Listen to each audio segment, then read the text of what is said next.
Hello, EscoNitz, and we're back with some more Final Fantasy XIV. Last we left off, we finished the Crystal Tower raid series.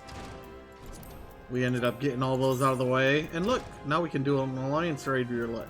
We have all these trials.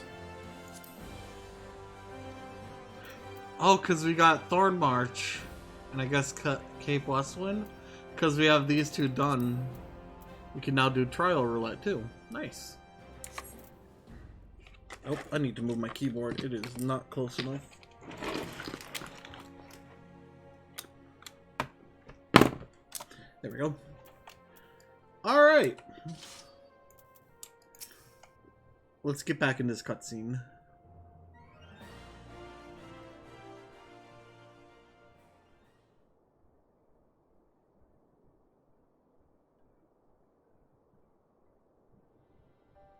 We have traveled some several thousand miles across the sea from the nation of Doma, in hopes that we might find sanctuary in these lands.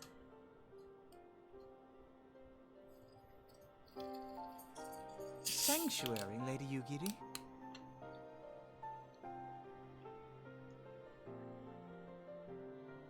Aye.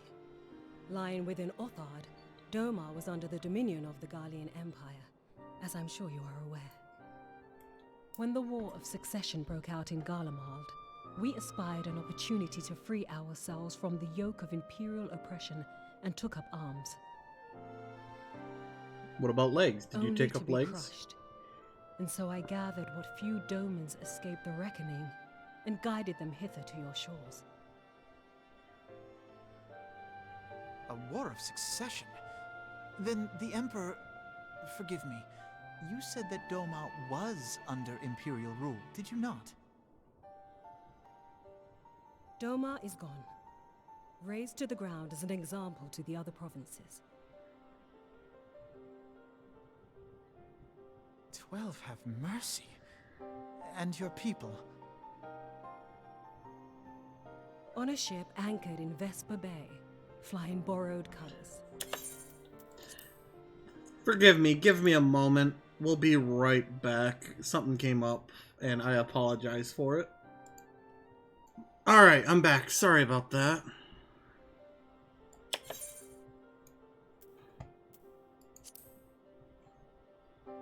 Many were complicit in the rebellion, or akin to those who were.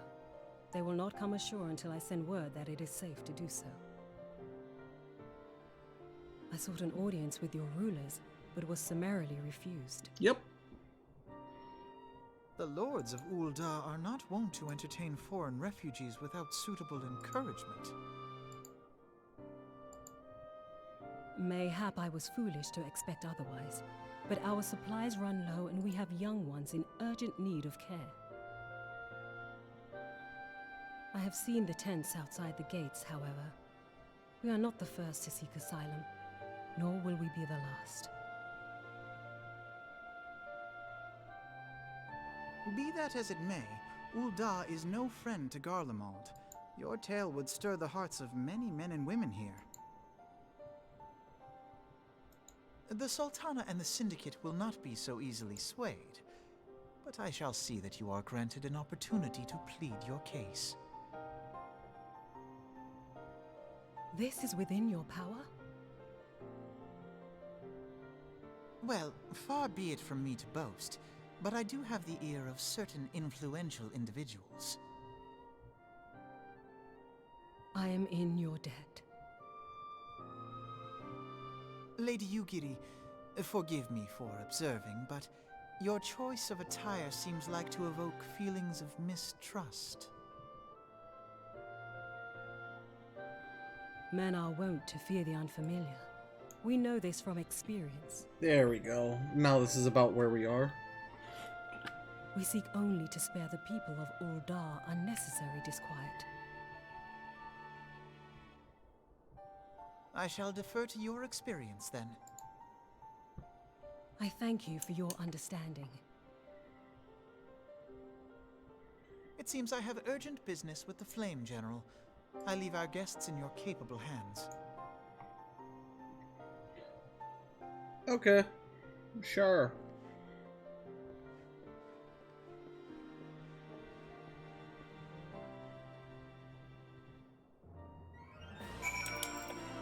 She's got a tail. If I may, madame, as I said earlier, we have been at sea for several moons, and our supplies are all but spent. I have not the heart to repeat the tales of our tribulations, nor would it please you to listen to them, I think. Suffice it to say, however, sacrifices have been made. Though it shames me to beg for more when you have already offered so much, desperation compels me. Good madame, if you or your associates could spare any provisions, anything at all, it would go a long way to lessen the suffering of my people.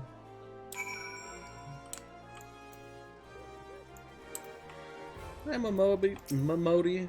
Hells, why didn't you say so sooner, Leonora? Of course I'll help. You couldn't have picked a better day to tell the truth. A wealthy merchant and his entourage were due to have a banquet here on the morrow, see, but just sent word they can't come. Meaning I've got a boatload of foodstuff and no one to feed. Best of all, they paid for the lot in advance. Ha-ha! Go and call on Friedura and Catherine at the Sapphire Avenue Exchange. Tell them I said to ship the little prince's order to the Waking Sands. Oh, and if they argue, just show them those letters. That should set them straight.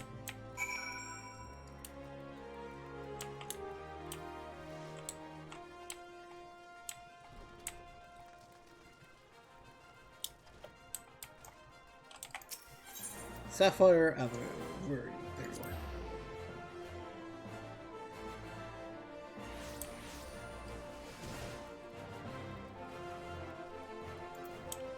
are. Oh. Gotta change our minion for this one. Which one do we want?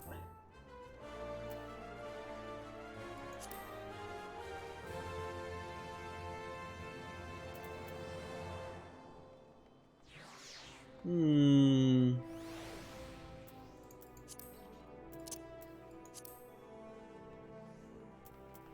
know what? Cloud of Darkness. My, that's a rather odd request. Mayhap you misheard our instructions? You know you shouldn't encourage them like this. They'll start to expect it, you mark my words. She's in the business of feeding refugees now. I ain't normally one to question Mistress Momodi's judgment, but that doesn't seem wise to me. I'll not speak for the children, but if you ask me, any man who can't earn a crust deserves to go hungry. I don't believe in that.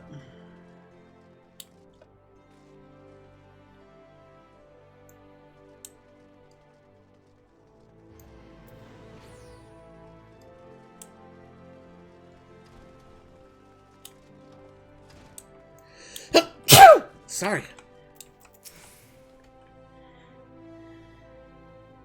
They didn't give you any trouble, did they? Good. Now go and tell Lady Yugiri it's all in hand. I dared not hope for such magnanimity, much less expect it. Mistress Momodi is generous indeed.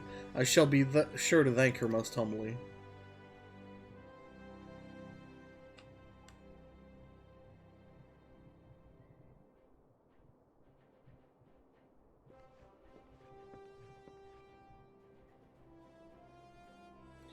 Lady Yugiri, I briefed the Flame General on your situation.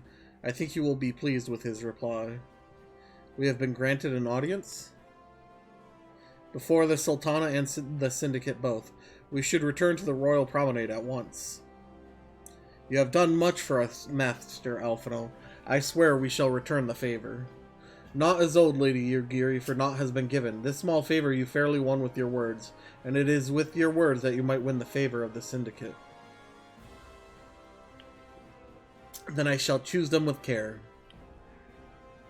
You will be accompanying us, yes? Good, your presence may serve to remind the Syndicate of the true meaning of philanthropy, and that nothing so unpalatable will be required of them, assuming the Domans are willing to earn their keep. Come, the Flame General awaits us on the Royal Promenade.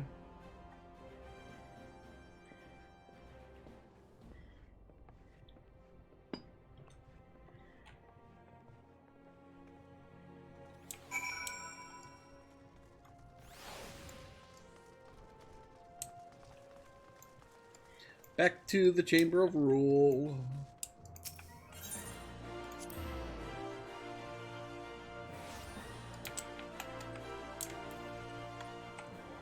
Sorry, Genlins, I'm not in Heaven's Word yet.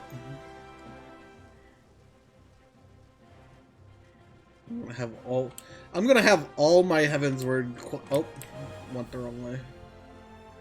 I'm gonna have all my Heaven's Word quests by the time I get to Heaven's Word.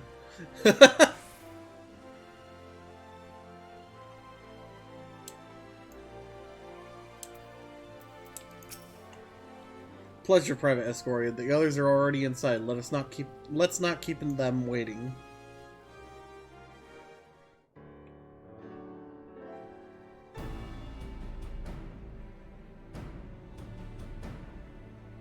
I hope this is voiced. I, Yugiri of Doma, am honored to meet you at last, Your Grace. To mark this auspicious occasion, I should like to present to you the finest treasures our humble nation has to offer. Alas, the circumstances which have brought me here today have divested me of both time and dignity. I come before you as a pauper in direst need of aid, to request that you grant my people asylum. I, Nanamo, 17th in the line of Ul, welcome you to our city. Be at ease, Lady Yugiri. Although I myself have heard the tale of your misfortune, I would ask that you recount it once more for the benefit of the others here present. As you wish, Your Grace. For many years, my nation, Doma, suffered under the yoke of imperial rule, and my people yearned to be free. Thus, when a war of succession broke out in Garlemald, we sought to take advantage of the chaos and reclaim our liberty. Alas, our enemy proved less preoccupied than we had hoped, and our rebellion was put down in the most brutal fashion. Those who survived, how many do they number? More than 200 souls huddle within the cramped confines of our own galleon's hold. Yet this figure accounts for but one of a number of ships which escaped the purge.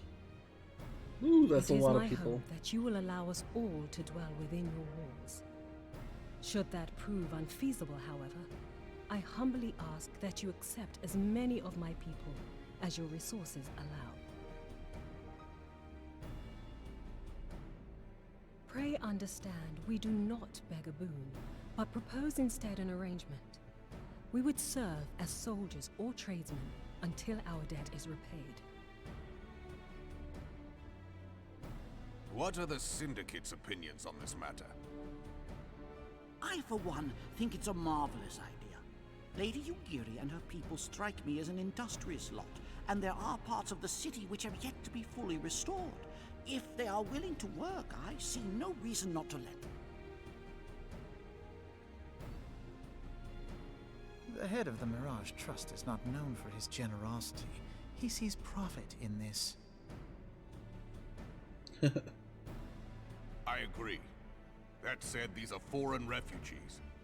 To admit them would require a formal resolution. Shall we call a vote?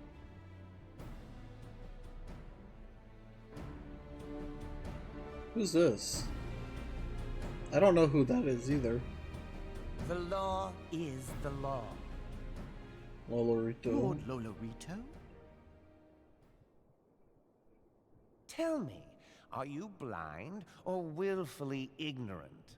Even now, our streets are choked with the displaced victims of the Calamity and Alamigan refugees.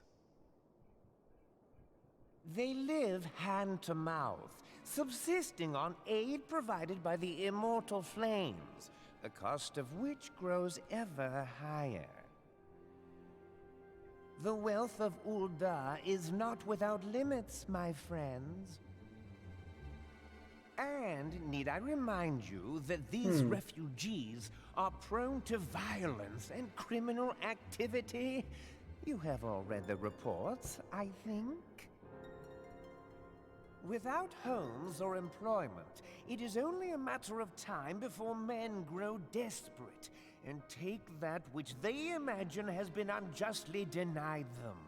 Yet, knowing this, you would have us swell their ranks. Mayhap you think the brass blades and the flames are not hard-pressed enough?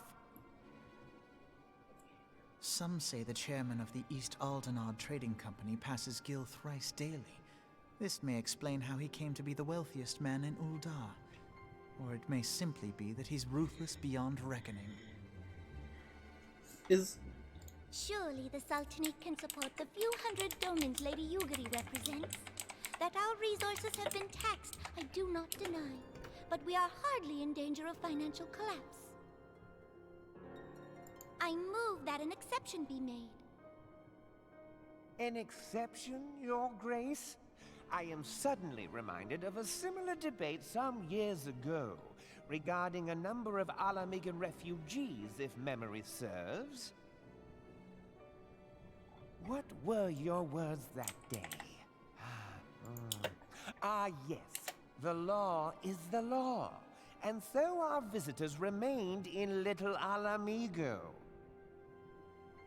Mayhap our wise and benevolent Sultana would be so good as to enlighten us as to which other of our laws should not be upheld. Mind your tongue, Lolorito. My lord, I share your concern for the welfare of our great nation, but we must endeavor to take a longer view.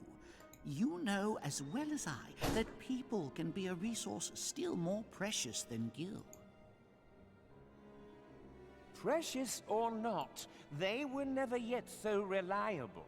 And unlike those who frequent your establishment, I have no desire to gamble with my future. Uldar's greatest asset is, and has ever been, her material wealth. We risk this at our peril. One need only look to Teleji Adeleji's example for evidence of the danger in allowing sentiment to dictate policy.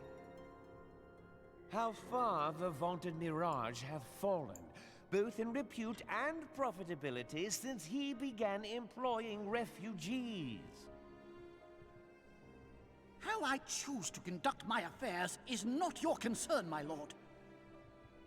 A proposal has been tabled. Given its urgency, I move we forego further debate and call a vote. To accept the Doman refugees or not. Those in favor, I bid you remain. Those opposed, I bid you leave.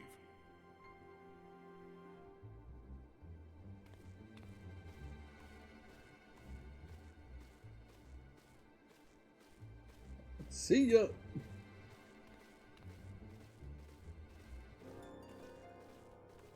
That's 4.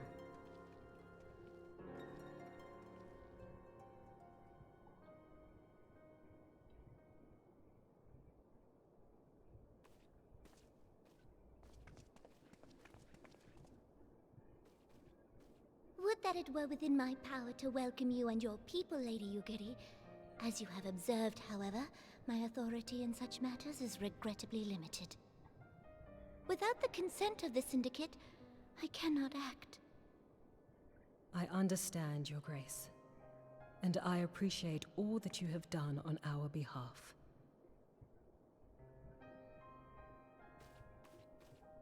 The nerve of the man! If that bastard had not forsaken the eastern trade route, Little Alamigo would now be thriving. Oh, that you should have traveled so far under such dire circumstances, only to be refused in this manner is utterly unconscionable. Pray, accept my sincerest apologies. Now that the Empire no longer poses an immediate threat, they see little reason to maintain the pretense of unity. The Monitorists have grown especially defiant of late. Lord Lolorito most of all. But this is neither the time nor place for that discussion.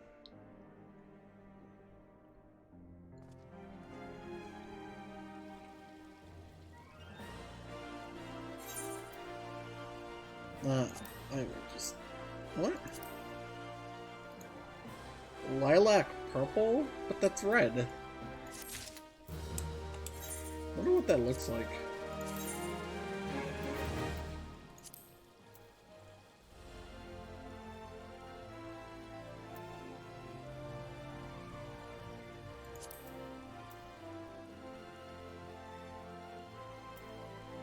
Wait, what?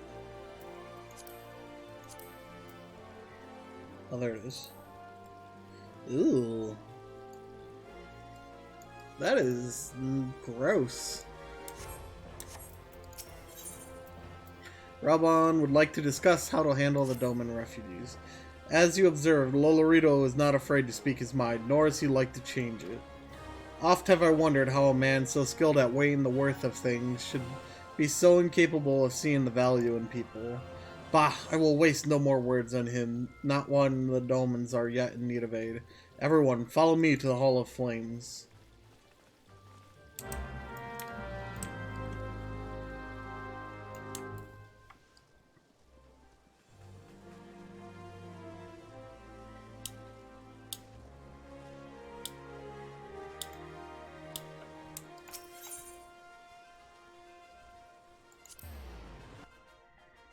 The Hall of Flames is at the 8th, right?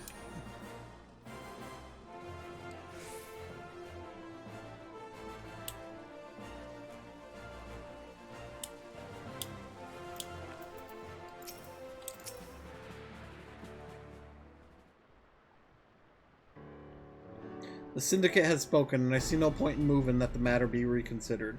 The Monetarists have made their position clear. Agreed, Ul'dah is not an option. Nor are Limsa or Gridania, I judge, given the state of their internal affairs. Oh, would that I had more time to find an alternative, a place not bound by the concerns of the great nations.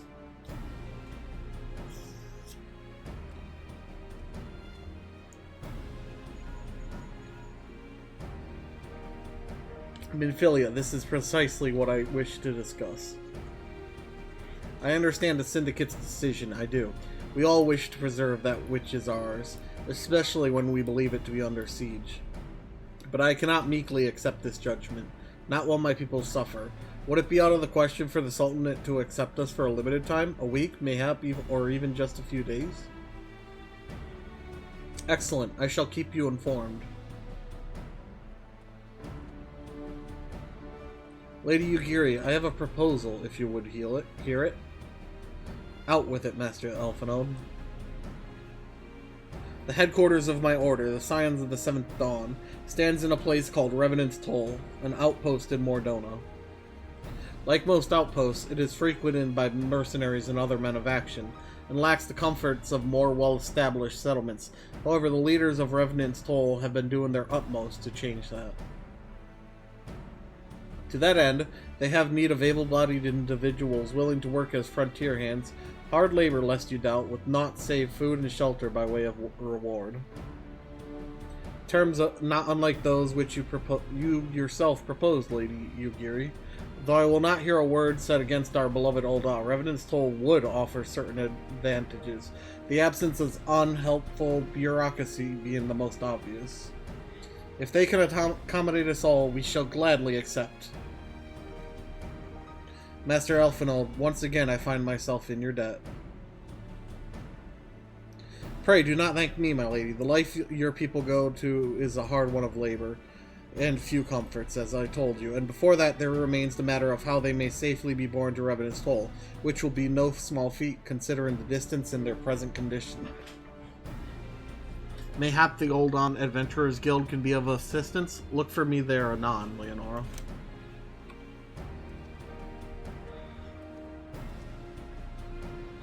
Lady Yugiri, if you and your people would accompany me, we may discuss what aid the Immortal Flames can provide.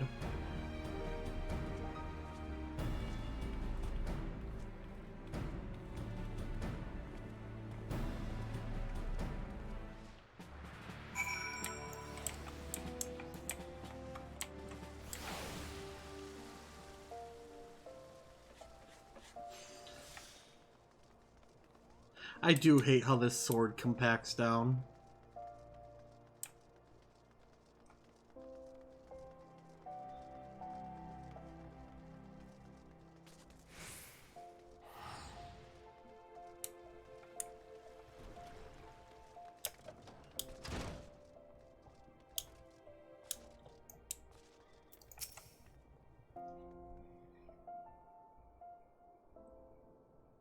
We are concerned that the Doman refugees may find the journey to Revenant's Toll too much to bear. Too long have they been sequestered aboard their ship with insufficient supplies and scarce room enough to breathe, let alone stretch their limbs. With that in mind, Mistress Momodi has kindly offered to accommodate the Domans until such time as they are ready to set out for Mordona. Those healthy enough to travel will embark as soon as transportation has been secured, while those too weak to leave at once will be permitted to stay until they regain their strength.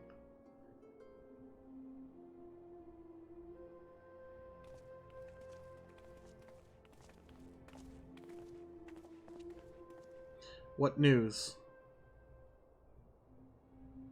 Transportation remains our greatest obstacle. General, is there aught the immortal flames can do? I fear that exceeds our mandate. Were it a small number, mayhap it would go unnoticed. But the Syndicate will not bear the cost of escorting more than 200 Domans to Mordona. When government fails to act, the responsibility falls to us private citizens. I will engage the services of the 77 caravans of the Doman on the Doman's behalf. Very well, we should begin contract negotiations at once. Your generosity is most welcome, my lord. Hey look, someone just subscribed. After all that has befallen these good people, it's the least I can do. Hey, Will, how you been doing? 49 months resub, thank you very much. Can we get some love and hype, please, for Will?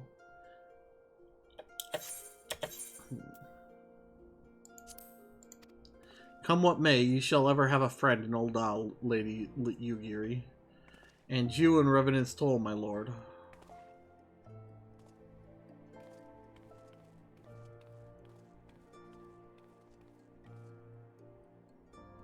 Well, it sounds like we all have work to do, Lady Yugiri. Let's put our heads together and settle the details of our arrangement, shall we?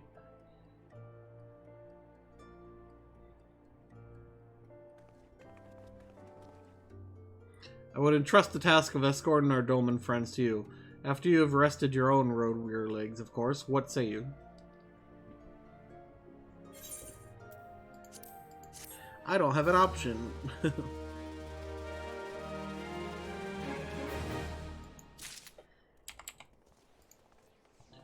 Alpha Node.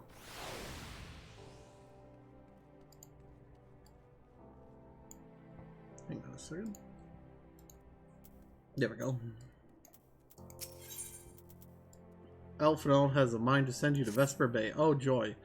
As we speak, the Domans prepare for departure at Vesper Bay, wherefrom they will be transported by carriage to Ul'dah. That said, this has all been decided rather suddenly, and it would not surprise me if the refugees required some assistance in coordinating their preparations. Leonor, I would have you return to Vesper Bay, and facilitate the process through tasks great and small. In short, whatever must needs be done, do it. Speak with a man named Hosen when you arrive. As Lady Yugiri tells it, he has been designated the leader of the first group.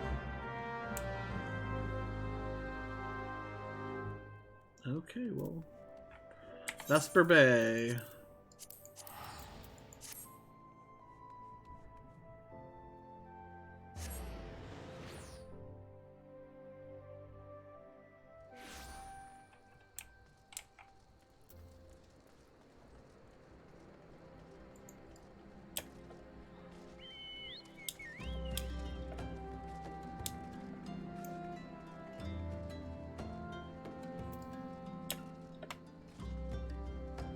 He's over here.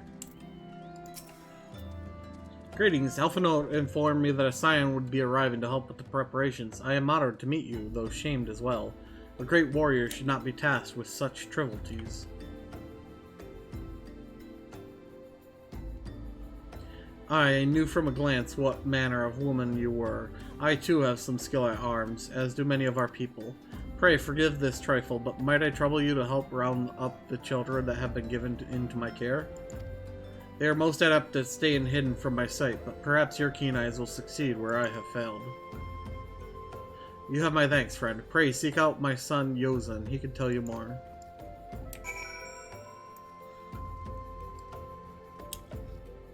Yeah, I have this thing called a map that tells me.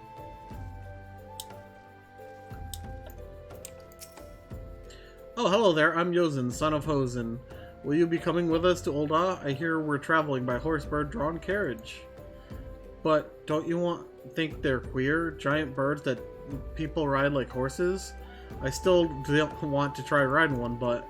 What's that? You're looking for the others? Don't worry, I already told them to get ready for the carriages. I'll need your help, though. We were just finishing a game of hide-and-seek. 3 players are still in hiding. And since Lady Yugiri told us to take it really seriously, they won't move until they're found. But Vesper Bay isn't that big, so I bet you can find them in no time.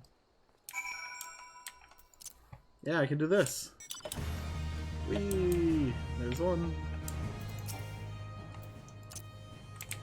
Land. Thank you. Hey, you're not Yozen. Who are you? I'm Koharu, Leonora Ascorian, eh? I didn't know anyone else was. Wait a minute. You're one of those, stallions, aren't you? No, Syods. Then you must know Lady Yugiri, right? Isn't she great? She's really good at hide-and-seek, too. Oh, right. It's almost time to go. Nice meeting you, Leonora Ascorian.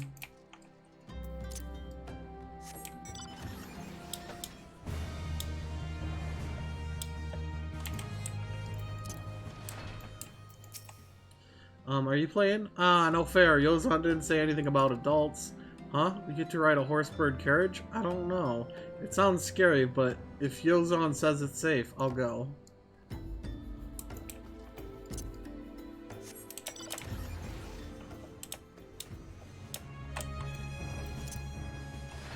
Flying makes everything easier. How'd you find me? Bah! Guess I need to practice more. Or maybe you're just good at this? I mean, the Garleans didn't find me.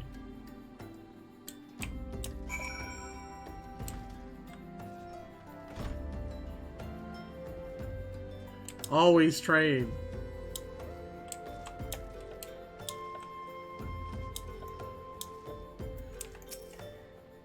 Wonderful. All the children are accounted. Hide and seek? Ah, I see that you are curious. It's quite simple, really. Lady Yugiri thought it best that the children know what to do in case the Garleans found us. I should hope that those days are behind us, but I nevertheless take comfort in knowing that we are prepared.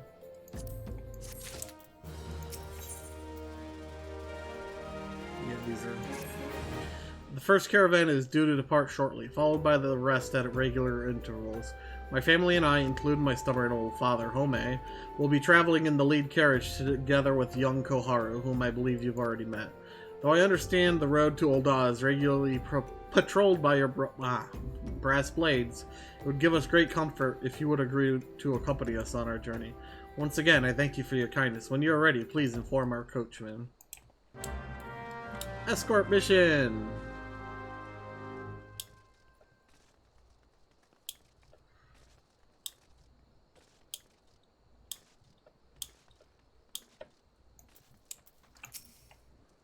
Eager to be off, are you? Aye, well, I was meaning to have a word with you about that. Runner from the Blades says we might have a problem. A fierce-looking beastie has been sighted south of the bridge to Hammerlea. Might be as someone's eyes are playing tricks on him, of course, but it doesn't pay to gamble in this business. Now, I know you can handle yourself in a fight, but this lot's here another story, so I was thinking you might go on ahead and have a quick look around, make sure the area's safe-like, and if you come across anything dangerous, you know what to do. When you're satisfied the way's clear, meet us outside Horizon.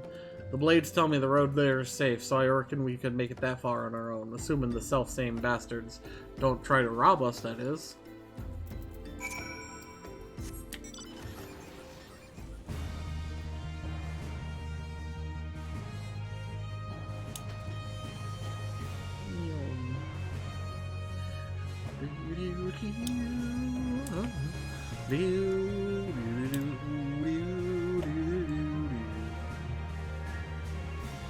Now, I'm pretty sure I've asked you this before, Will, but do you play Final Fantasy XIV?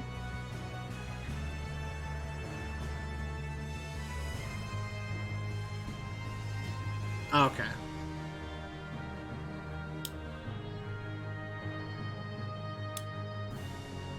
Do you have a PS4?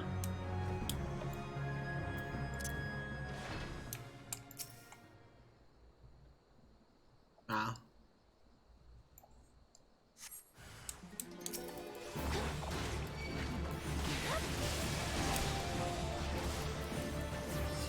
Okay.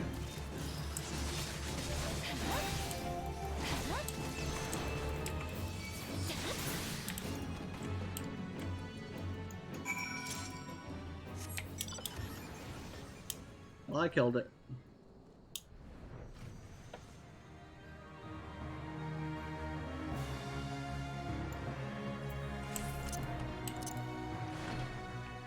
Ah, you're a fan of MMOs. So there was a beastie, was being the operative word, eh? Haha.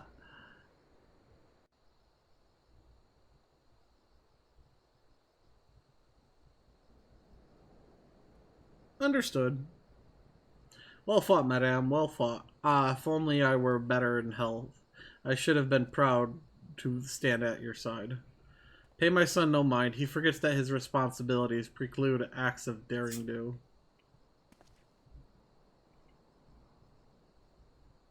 Humph. Be that as it may, I cannot help but envy you. Had we been able to call upon heroes of your strength and skill in Doma, things would have been very different. But we cannot change the past. Those who fought and fell are forever lost to us. Lost, but not forgotten. Lady Ugiri's kinsmen, least of all. They fought fiercest, though they knew full well it was in vain.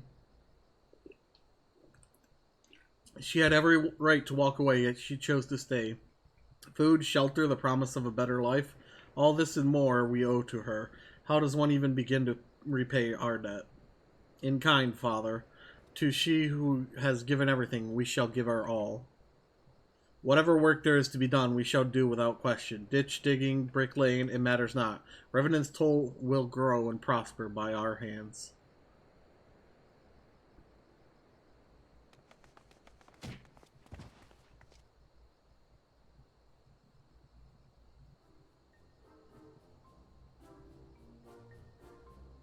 Hey, Miss Leonora, Kohara and I want to know why you became an adventurer.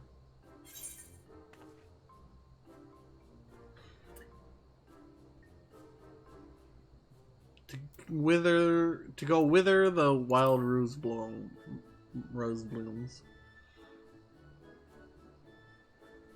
So you like roses? I think I understand. I mean, they're nice and everything, but don't they grow in lots of places? It's my turn now. Excuse me, Miss Leonora. I've got a question. What's Revenant's toll like? Is it pretty?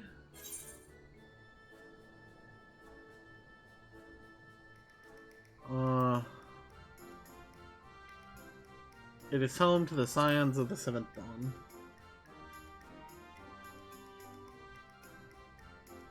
Oh, so you live there with your friends. That means you'll always be there to protect us.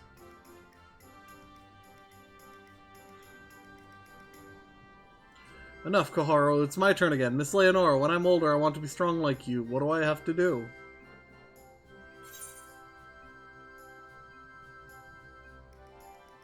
Buy weapons and armor from Rowena.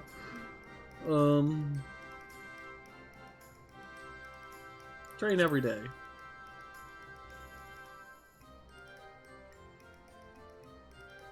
Aha, so my father was right. How do you do it then? Come on, tell me and don't leave anything out. Alright. That's enough questions for Miss Leonora. That's not fair. Why does Yozan get to ask 2 questions? I want to know about adventuring just as much as he does.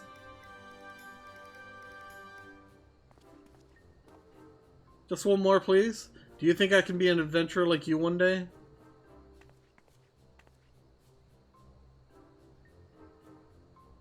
Really? Then I will. Thanks for the advice, Miss Leonora. I won't forget it. I'm going to be an adventurer too. When we get to Revenant's Toll, let's make an adventurers guild for Domans. We'll protect our friends and punish the wicked, just like Miss Leonora and Lady Ugiri. Yeah, just like Miss Leonora and Lady Ugiri. We can talk more about it in the carriage on the way. Will you be joining us?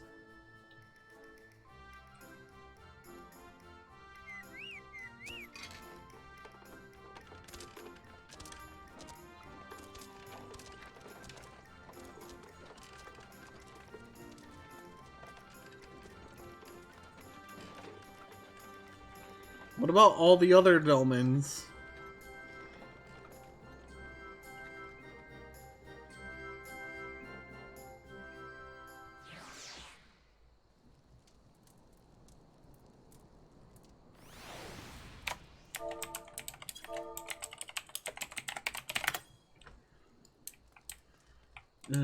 Speak with Alphinaud at the quicksand. This is Ulda.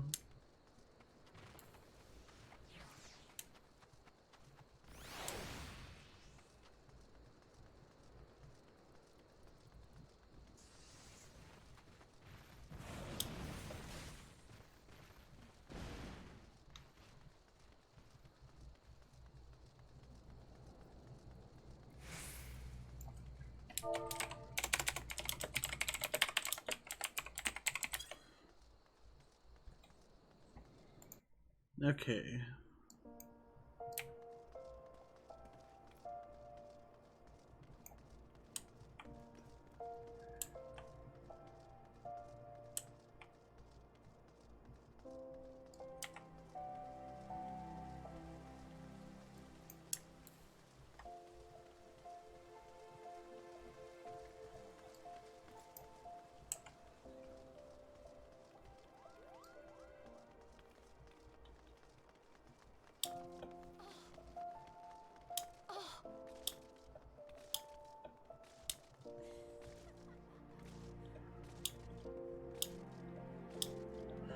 $64 more quests.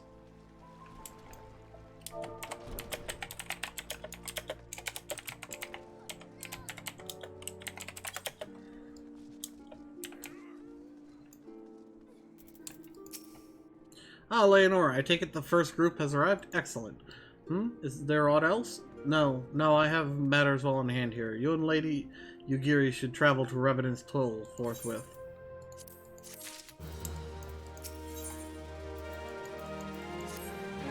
It is past time Lady Yugiri met with the guild representatives in Revenant's Toll. Since I do not foresee any further matters arising here in Thanalan which might require your personal attention, I would instead have you serve as an escort to Dolmen delegation for the duration of the journey. Speak first with Slafborn upon your arrival. He is the one with whom the Dolmens will be working most closely, I should think. Afterwards, introduce Lady Yugiri to Minfilia and the guild emissary. If both meetings go well, the resulting ties should stand the Dolmens in good stead for that which is to come. Safe travels, Leonora.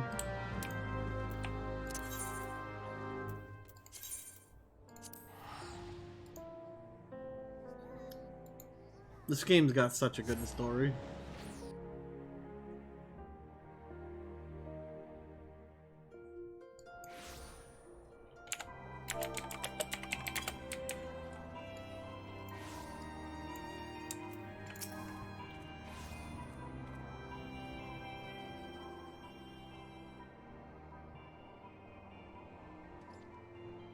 And this must be the esteemed Lady Yugiri and her associates.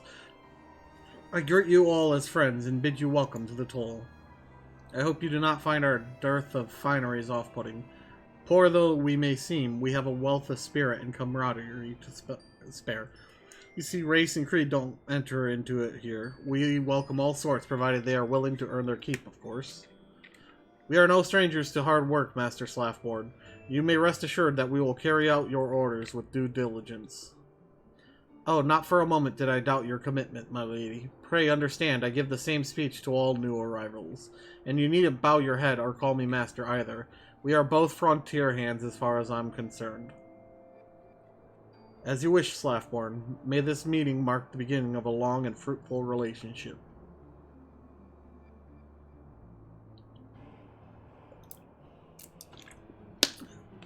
Our guests have yet to meet the antecedent? Seven hells, Leonora, why are you wasting your time with me? See them to the Rising Stones.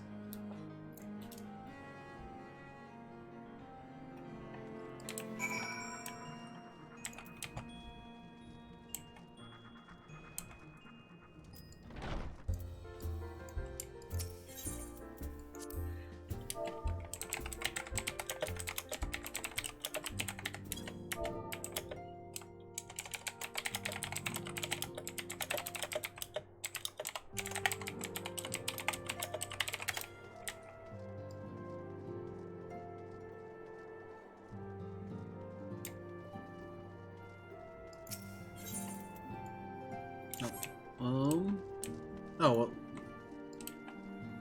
Whoops. She's outside.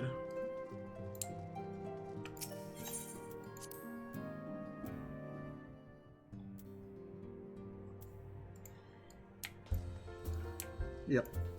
I didn't realize I was supposed to talk to her. To whom much is given, much is expected. Forgive me, I require a moment to compose my thoughts before meeting with your leader. We shall join you at the Rising Stones and on.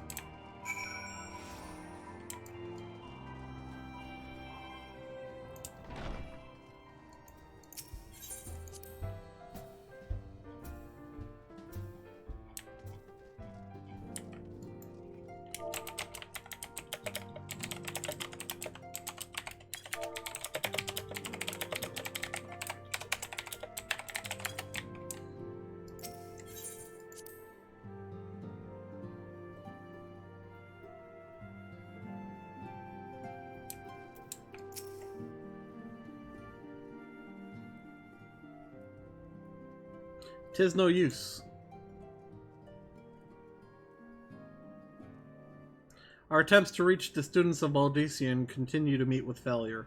Riange has explored other avenues of inquiry, but they too have yielded naught. We will persevere, of course, yet within our hearts the truth is clear. We are but awaiting confirmation of that which we already know. How fare the Domans? I am given to understand you were kept quite busy in Vesper Bay. Mayhap you question the wisdom of aiding refugees when the primal threat remains unresolved. I should not blame you if you did, nor would I deny that this matter falls outside our normal purview. Be that as it may, I could not ignore the plight of these refugees, not when it was within our power to help them.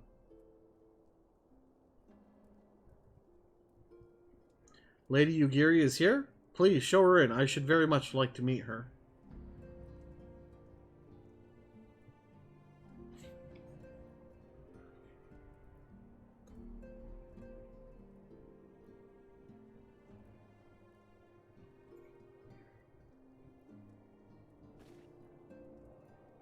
We have no objections. Pray, do so with our blessing.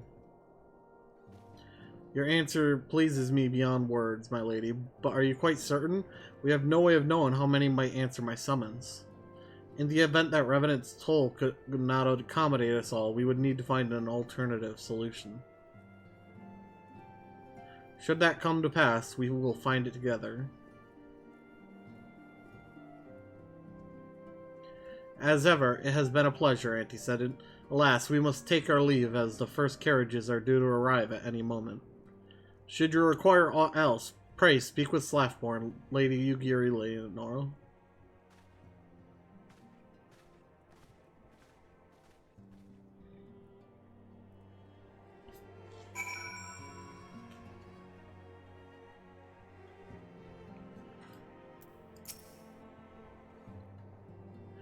Laman and I will make all the necessary preparations to ensure that our Doman friends feel at home upon their arrival. Though I must admit that I am still troubled about the matter of the missing crystals. Y'shtola should be returning anon with a report from afield. Mayhap you could wait here and speak with her upon her arrival?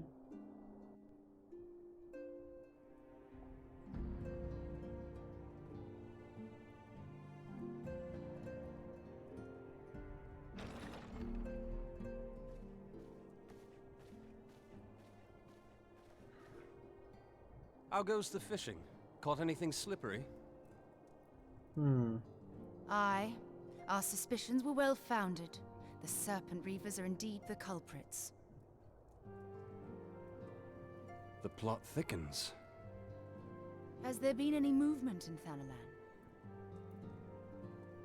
It has been blessedly quiet, which is to say the Amalja are being no more or less of a nuisance than usual, summoning Ifrit with such crystals as they have hoarded. Urianger, too, reports not out of the ordinary. Then we have our explanation. Your explanation for what? Pray tell. For the recent spate of crystal thefts in Thanalan, we naturally assumed that the trail would lead us back to the Amalja. Yet it did not. It led us across the sea unto Vilbrand. Vilbrand. Vilbrand? There have been reports of increased Sahagin activity of late. Oh gods, They mean to summon Leviathan? That is the way of it, I fear. Whilst conducting our investigation on behalf of the mineral concern, we came upon evidence implicating the Serpent Reavers. With the aid of the Maelstrom, I was able to verify our suspicions. 'Tis only a matter of time before Leviathan returns to harrow the seas. But there is more. One of the Sahagin, an elder by my judgment, spoke of attaining the gift and knowledge of eternity. Ugh.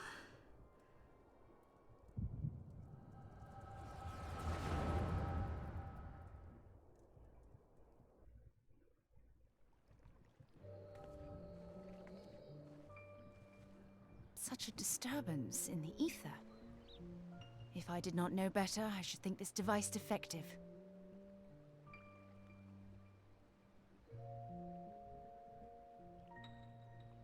And there is the explanation.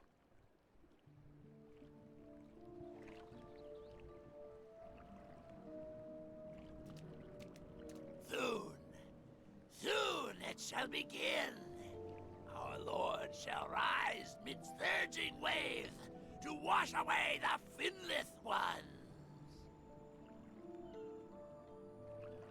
And I shall be What is that on his face? knowledge of eternity, and with the emissary stand equal. Then shall I know no cessation, no oblivion.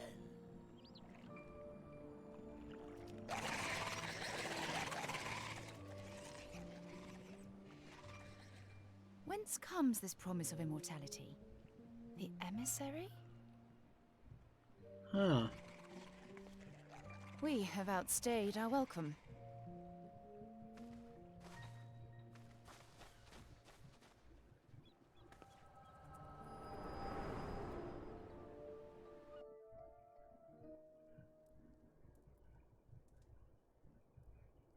The gift and knowledge. Are the two of you quite well? You shared that vision, did you not? Even before the Sahagin made mention of the emissary, I recognized Elidibus's words. He is behind this. Huh. But surely it is not within his power to grant the echo. My lady, unless we act swiftly, Leviathan will rise again. The Admiral has already requested that we intervene to prevent this. Failing that, we are to attend to the Primal's extermination. She will have our full cooperation. Let us make haste to Limsa Lominsa. Time to kill a giant sea snake. I mean to play a part in this mission. Tataru, pray, take charge in my absence. My lady, are you sure this is wise? Everyone's like, what? I'm aware of the risks, but there is something I must see with mine own eyes. The true nature of the echo. Very well. I shall not stand in your way. On the condition that you permit me to accompany you as bodyguard. Your company is ever welcome, Thancred. I take it something ill is afoot. Aye, a Primal is about to be loosed upon Eorzea. Primal? A godlike being whose very existence is a bane upon the land. We scions of the Seventh Dawn are sworn to put an end to their kind.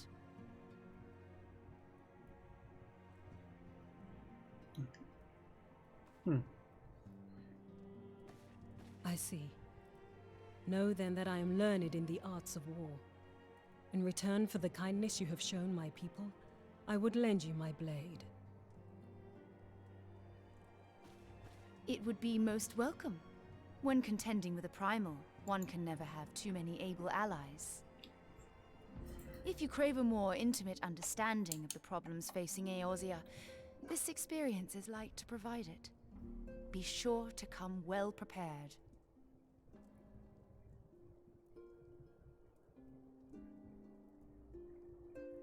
There we go.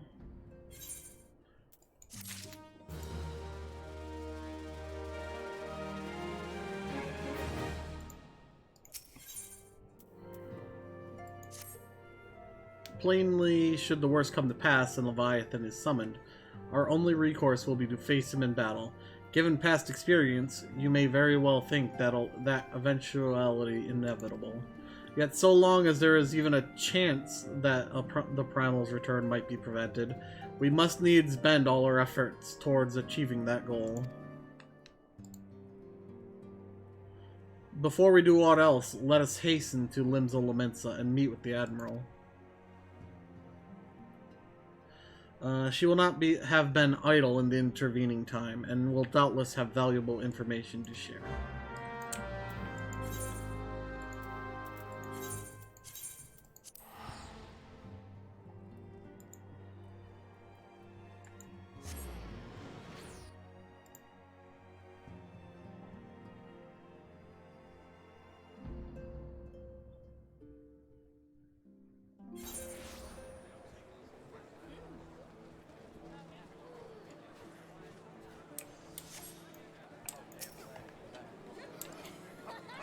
Hello? Internet, please, come back.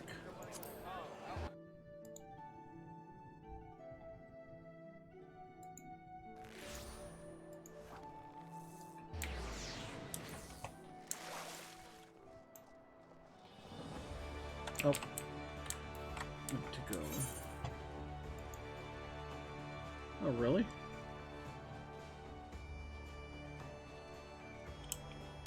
Can I really not teleport? Or...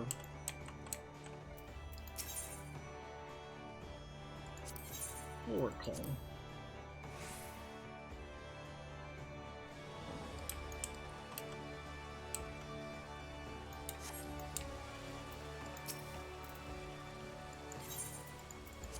To the command room!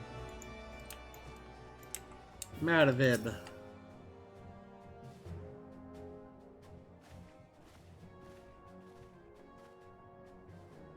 Welcome, friends. I take it Y'shtola has apprised you of the situation?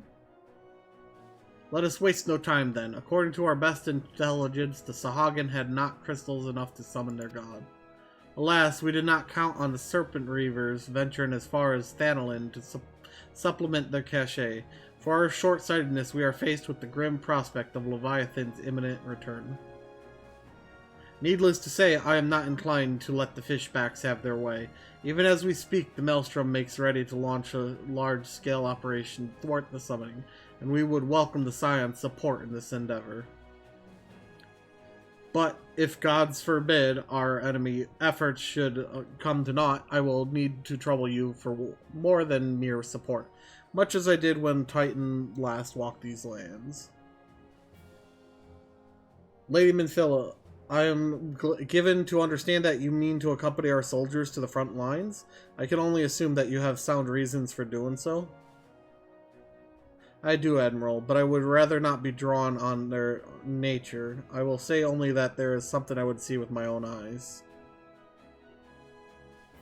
Is that so? Well, I am not so stubborn as to deny the wish of one whose aid I require.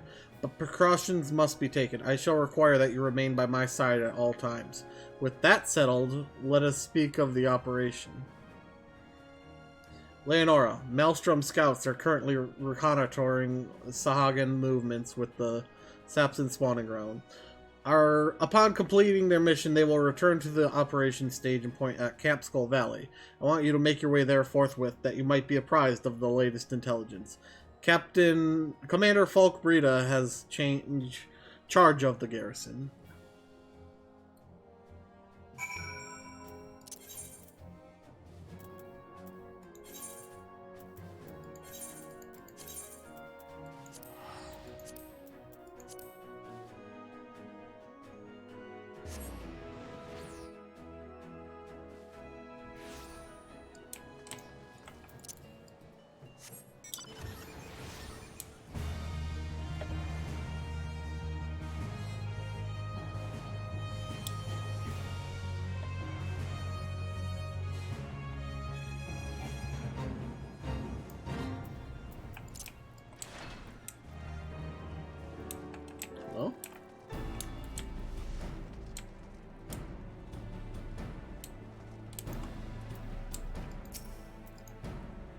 you.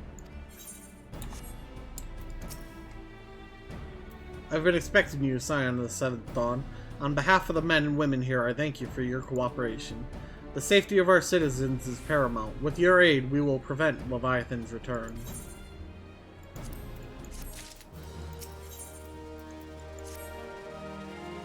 As you may already know, Maelstrom scouts have been dispatched to reconnoiter the Sapsa spawning grounds. Though it pains me to admit it, the Maelstrom has never faced a foe like the likes of this before. We must proceed with all due caution. Among other things, they have orders to determine where Leviathan might emerge, assuming it comes to that. And yet, their return is long overdue. I fear that ill may have befallen them. For better or worse, we must ascertain their fate. If it is not too much to ask, I would have you aid us in the search. 5 scouts ventured into Sapsa, all told. Here, take this flask of restorative to tend to those who may have been wounded. Though it pains me to even consider the notion, if they have perished, circumstances permitting, I ask that you recover their bodies. By no means venture too deep into enemy territory. However, we can ill afford to lose you at this juncture.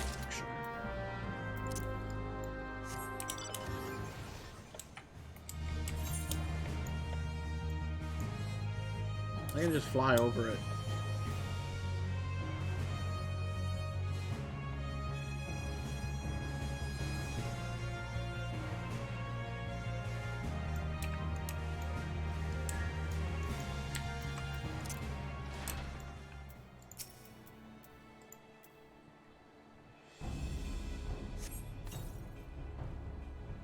Thank you. I owe you my life. We were ambushed by the Serpent Reavers. Lightly armed as we are, we didn't stand a chance. I was able to flee this far, but the others were captured. They were taken to the Serpent's Tongue, I'm certain of it. I can make my own way back to the camp, but I fear the worst for my comrades. Save them, I beg you. Sure. Time to fly over it.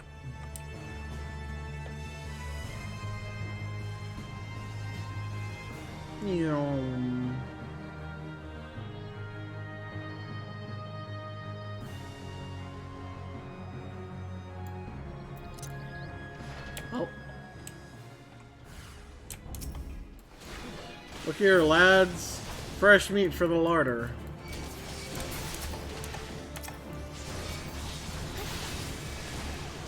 Yeah, you're right. Look at these 3 new bodies.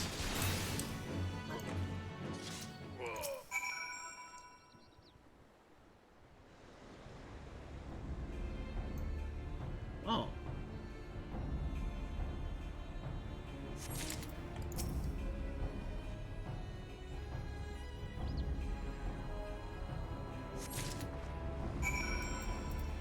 What about the other 2?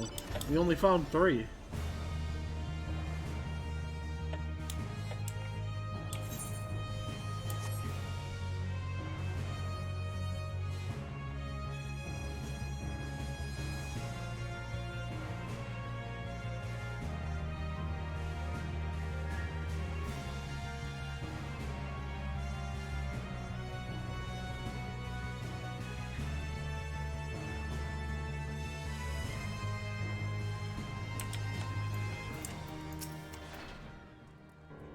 You've returned. Thank the Navigator. When I learned that you went to the Serpent's Tongue by yourself, I feared that you would meet an untimely demise. But tell me, what became of the others? Dear gods, these wounds were not intended to kill, but to torture and maim. Does their savagery know no bounds? Enemy or no, they go too far.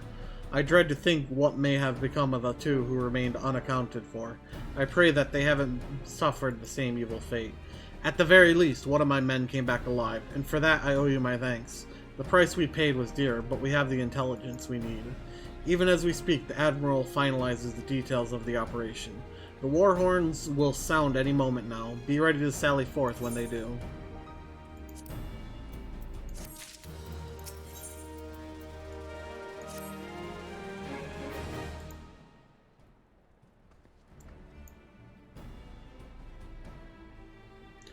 Thrice damned fishback bastards, I'll kill them slowly and then chase their rotten souls through all 7 hells.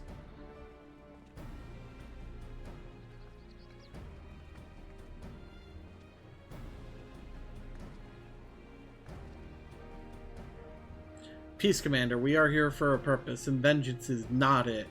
I want your mind on the task at hand, savvy? My apologies, Admiral. You may count on me to keep a clear head.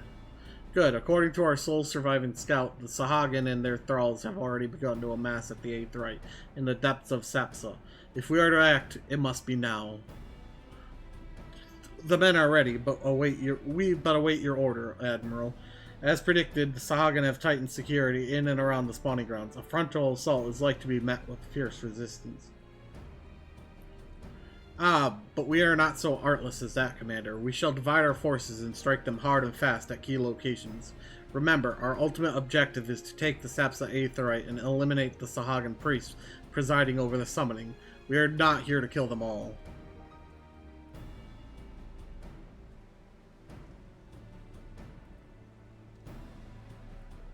The Maelstrom shall engage and distract the Sahagin's legion of drowned pirates at the Serpent's Tongue. Commander, you have charge over this effort. Be mindful that the lay of the land there is devilish for attacking forces. Let the foreign levy spearhead the assault and have subsequent units fan out to cover their flanks. At the selfsame moment, a diversionary squadron formed of galleons from the Crimson Fleet shall harry the enemy from offshore. And likewise, we Scions shall form smaller units in hopes of confusing the Sahagin defensive effort. Leonora and Y'shtola, the two of you are to make your way to the site of the summoning ritual. The Admiral's diversion should serve to thin the enemy's defenses, rendering your path less perilous. A small party, I believe, should be able to win through without drawing unwarranted attention. Thancred and Yugiri, your mission is to lure as many Sahagin as possible out of the spawning grounds. Having done so, take to your heels and circle round to join the infiltration unit of the Y'shtola and Leonora. When all has been set in motion, I myself shall cut a path to the 8th Rite, accompanied by Lady Minfilia, as was agreed. Well, let me keep you, friends. To battle!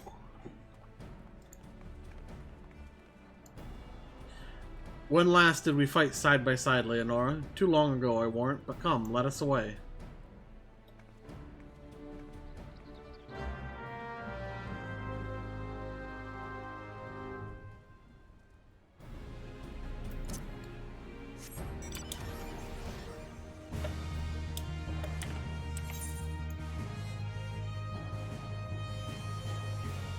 Okay, once I get over here, I can actually go inside.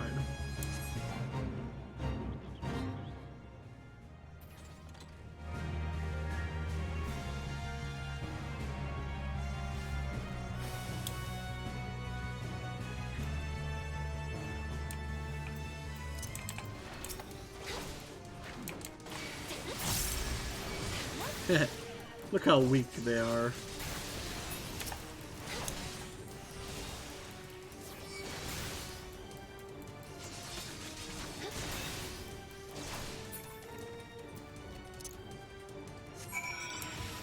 Oh, it's actually not. Flying over is much better, because I can avoid the rest of the enemies. The Sahagin have been alerted to your presence.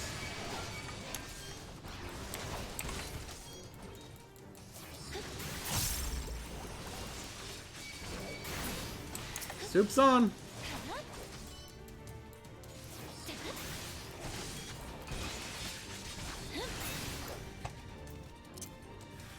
Oh. Excuse you. You're not supposed to do that. I just killed two of you.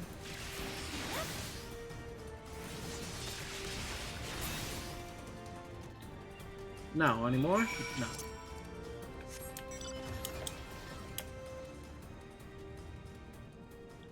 The reason I'm flying is these can still aggro at my level.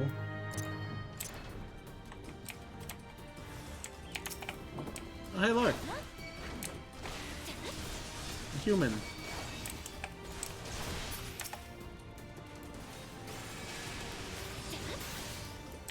Does any class have water spells now that I think about it?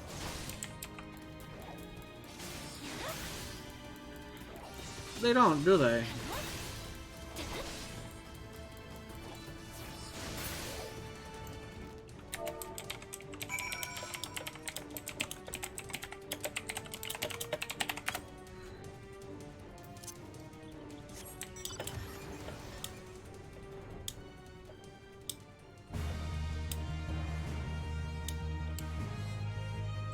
You stole her.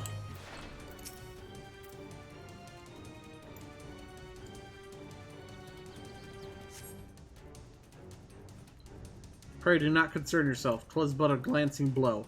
Come, the Aetheryte is close at hand. Let us press on.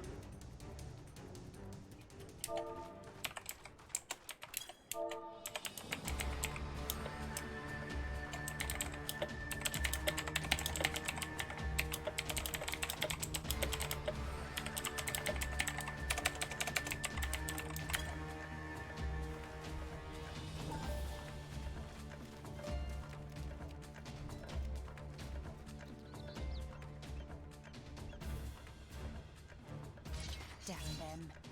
They have made thralls of soldiers and civilians both.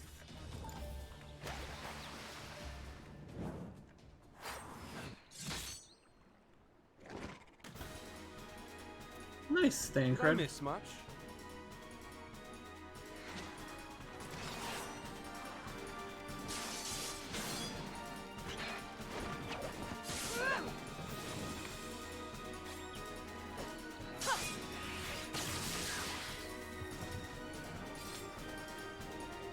What did she just cast? So that is how you fight in the Far East. Mental note, pick no quarrel with Domans. But seriously, if I am to keep up, I must needs forsake elegance for efficiency.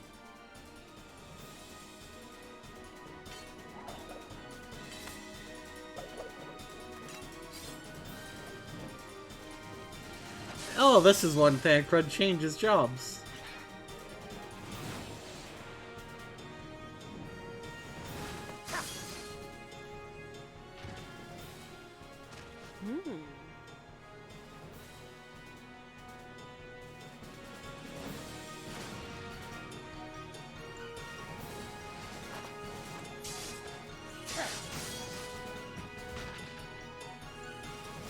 To the Aetheryte!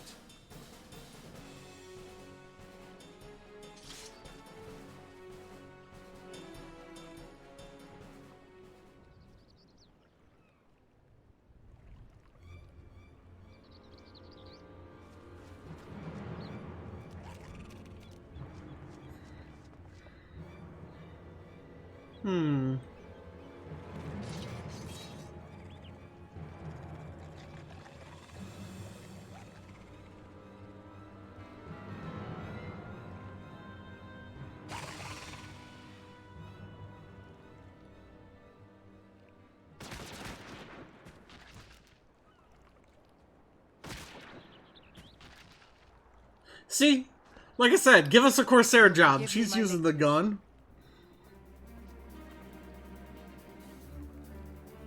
In fact, she's dual wielding them.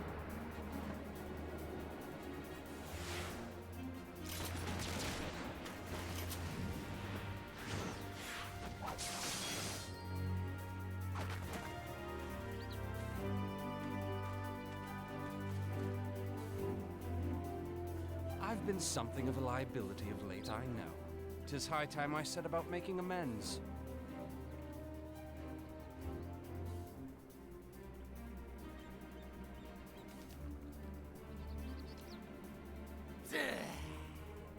Long have you shriveled Sorewalkers, tormented our kind. But no more!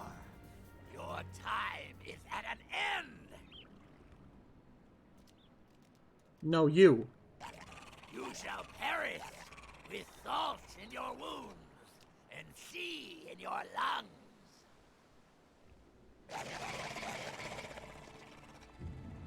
Lord of the world, hearken to our plea. Lord of the world, deliver us from our misery.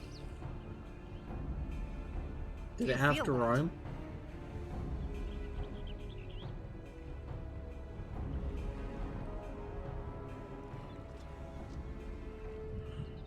Anyone gonna shoot him?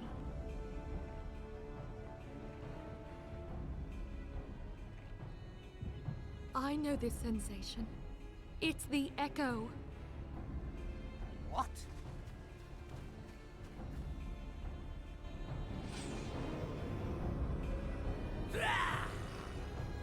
Such power! It is transcendent! Thank you.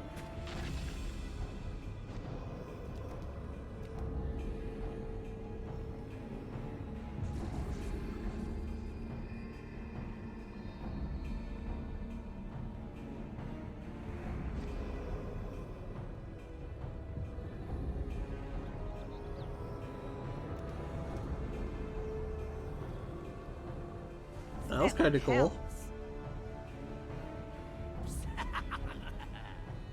Strike me down if you will.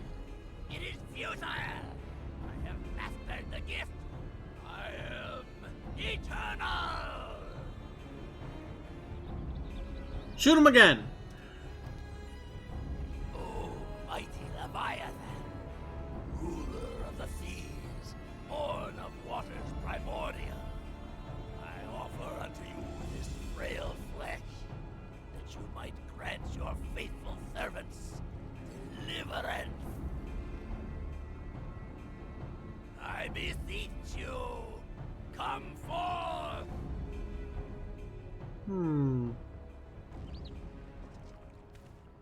Die, damn you!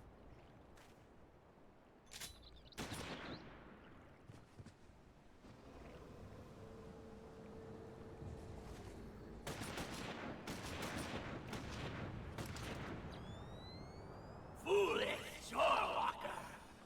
You cannot kill that which is eternal! You're a floating bubble now, dude.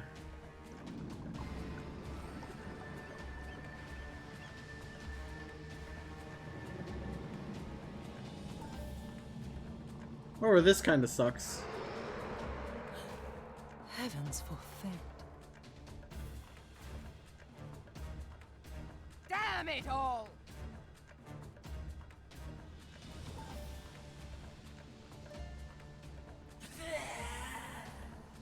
My being, ebbs away. It should by right be infinite. Is Leviathan gonna eat him? Am I not immortal? Curse you, emissary! You promised me everlasting.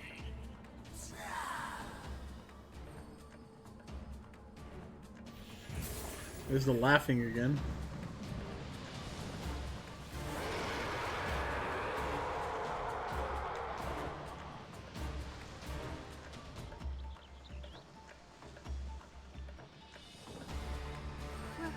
Where did he go?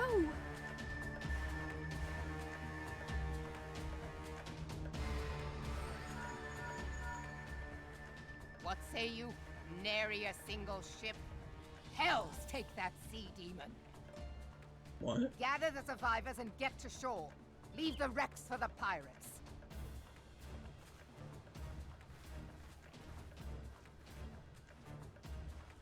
Leviathan wastes no time. The diversionary squadron is lost. For a mercy, 'twould seem the Primal now makes for open sea. But why does he not press his advantage? Unless... God save us. He means to unleash a tidal wave.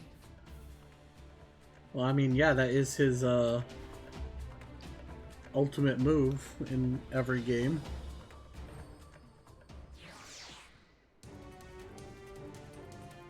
I do not remember this song at all. Understand, I speak of no normal wall of water. That which Leviathan makes ready to conjure carries more destructive power than aught seen in nature. Enough to raise entire coastal settlements. If his last attempt is any guide, we cannot suffer history repeated. Yet how in the seven hells are we to prevent it?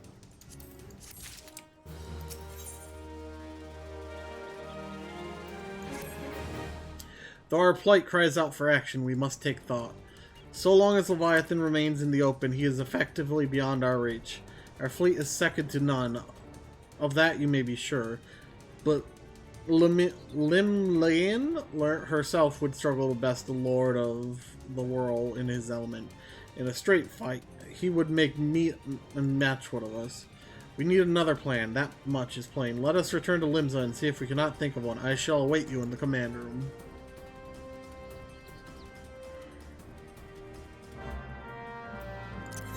To Limsa Elemensa!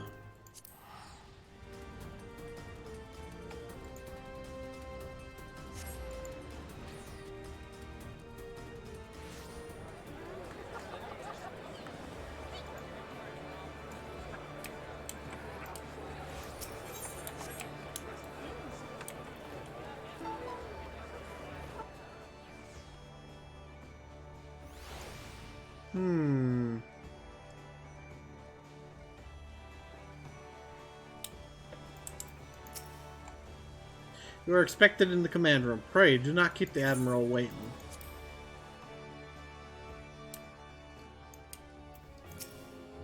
Madavid. There used to be a hamlet beyond South Tidegate in western La Noscia. Hearthstone, 'twas called.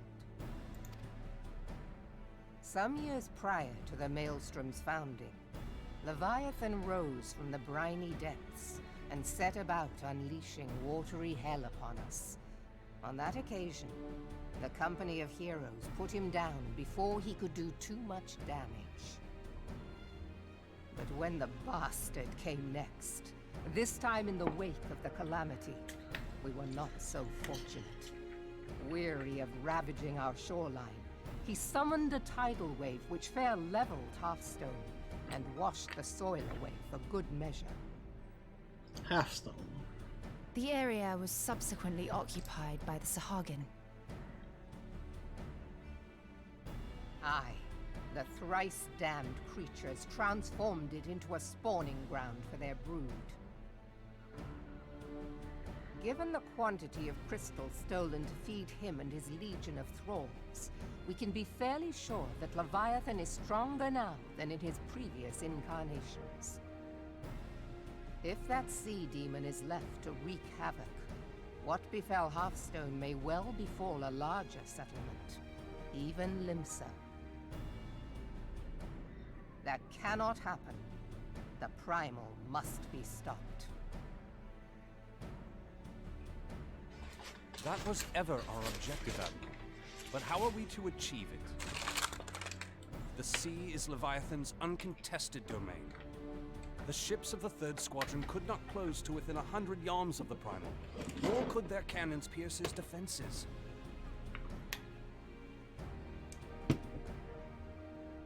I have read the reports, Master Thancred. Our warships may as well have been bloody pleasure barges for all the good they did. 7 hells! Is there no way that we might strike back? 7 The hells! company of heroes defeated Leviathan, having first lured him into an inlet. But we must needs contend with him upon the open sea. It will avail us little to consult past experience.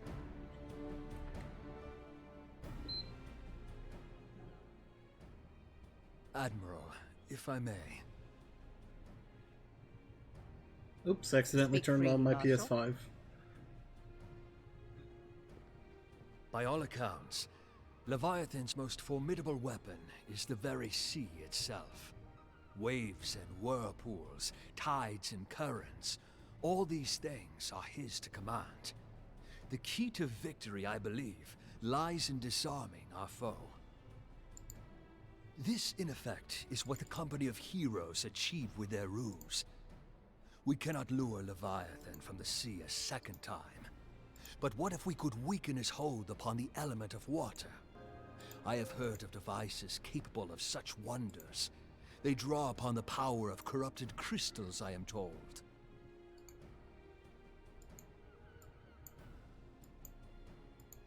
If mounted upon a ship, such a device... Oops. Stupid. Of course!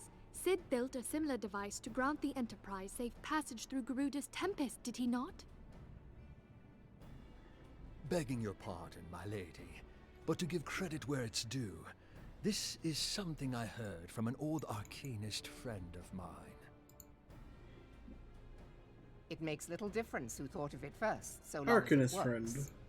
Beg the specifications of this device from your friend, and I shall pass them on to our people at Naldic and Vermelius. But before we proceed any further, I would voice one concern. Piercing Garuda's defenses is one thing. Suppressing Leviathan's attacks, quite another. In matters of science, I am as a babbling babe. But I cannot well imagine that such a feat would be possible without a veritable mountain of corrupted crystals. The question being, do we have a ship big enough to bear such a burden? Mayhap not, Admiral, but two might. Recall you the tale of Mistbeard's greatest haul? It is said that he lashed two ships together, side by side, the better to bear his plunder. By Just put two together. You might attempt to repeat the trick. The gods know it would be quicker than building a new vessel. Mistbeard did this. Truly, Marshal, upon the subject of the Pirate King, you are as a scholar. Now, from what I have gleaned of these matters, the device will need to be in close and constant proximity to the target. To wit, we must lash our twin vessel to Leviathan. This in itself will be no small feat. Ramming speed will be required, but given the weight of the cargo, that will only be attainable with the aid of a towing vessel. What?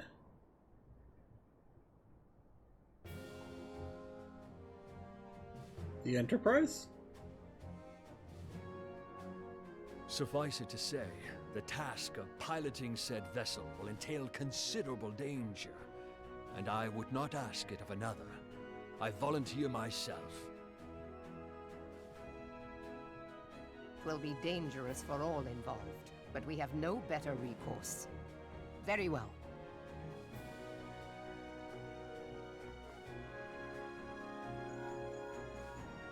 Commodore, assemble the remnants of the fleet at Morabee Bay. Give priority to our soundest vessels. The repairs can wait.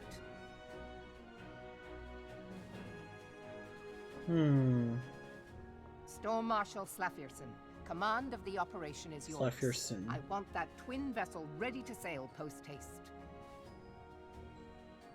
At once, Admiral.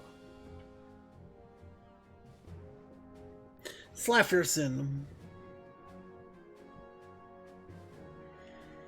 And then there is the small matter of slaying the beast. The fate of Limsa Lominsa rests upon your shoulders once again. Go well, warrior of light. Okay.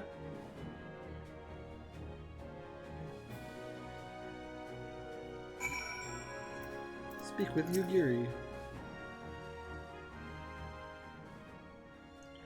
Beings held as gods also exist in what you call the Far East. Oh, no. Now that I have come face to face with a primal, I do begin to understand why the Garleans fear them so.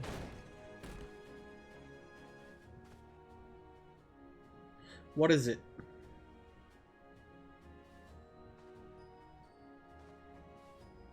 A message, Admiral. I judged it best that it be delivered at once. I am listening. According to the Yellow Jackets, a man has appeared who claims to have defeated Leviathan. One of the company of heroes? The details are yet hazy, Admiral. We have dispatched one of our own to question the individual. I am disinclined to put any store by this claim. Even should it be true, it is, as Y'shtola said, none save the company of heroes have bested Leviathan, and we know what they went about it. If this man is of their number, what could he tell us that we do not know already? And yet, having wagered limbs of survival on 2 ships, some rope, and a pile of crystal, can we afford to ignore this man? If his testimony could yield us any manner of advantage, should we not hear it? Damn it all. The twin vessel will soon be ready. We have no time to wait for Maelstrom's report on this supposed primal slayer's claims. Leonora, seek him out and learn what he knows. At the very least, it will spare you the torment of waiting for the reckoning in idleness. The man you are looking for is believed to be a resident of the Grey Fleet in Lower La Noscea. The Storm Private sent to question him should already be in the vicinity. May your journey prove fruitful.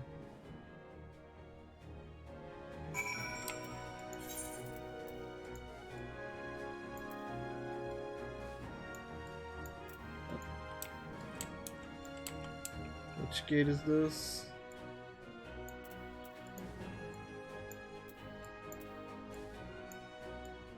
Tempest.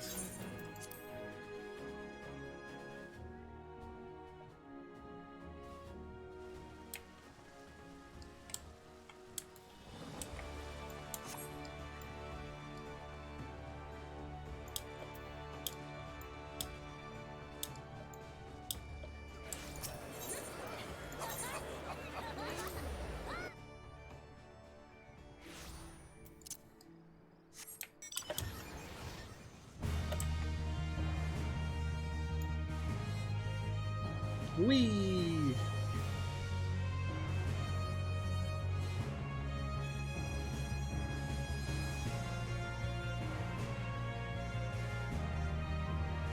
Well, time to go talk to someone about Leviathan.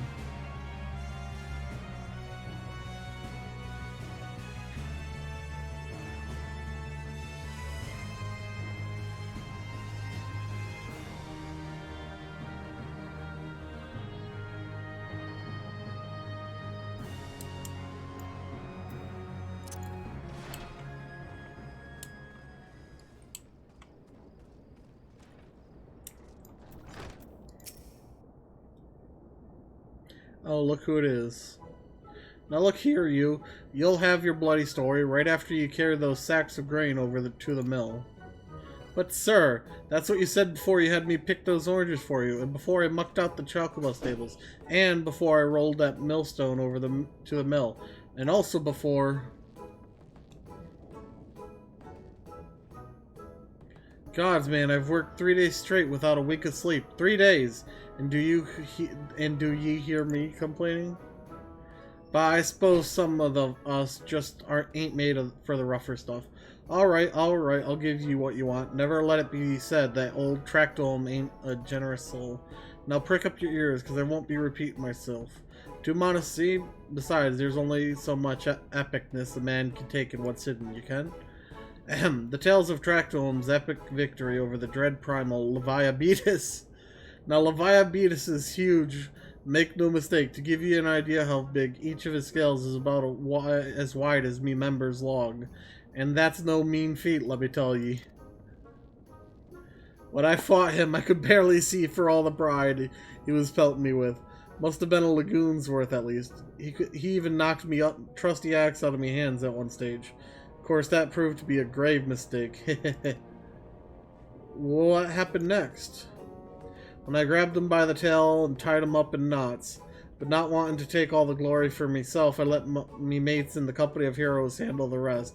Like I said, I'm modest as well as heroic.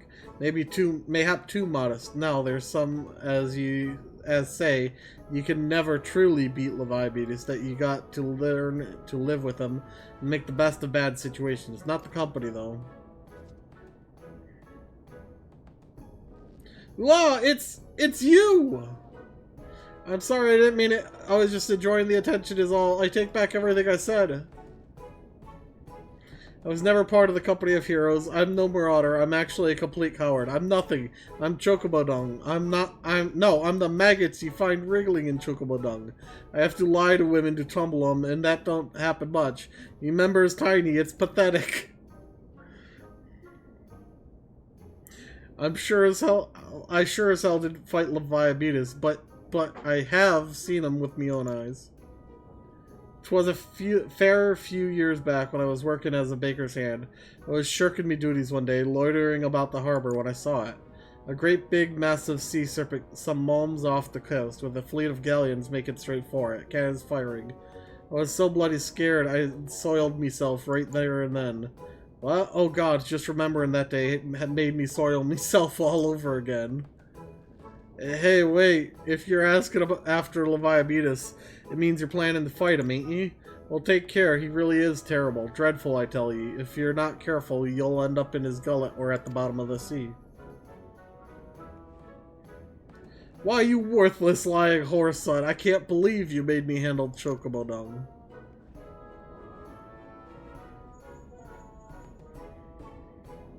Leonora, this is Minfilia.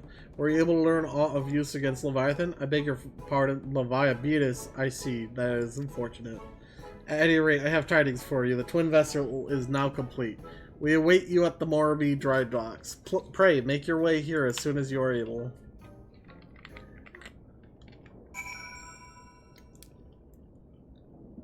Oh, it's on the same map? Okay.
Hello, Slafferson.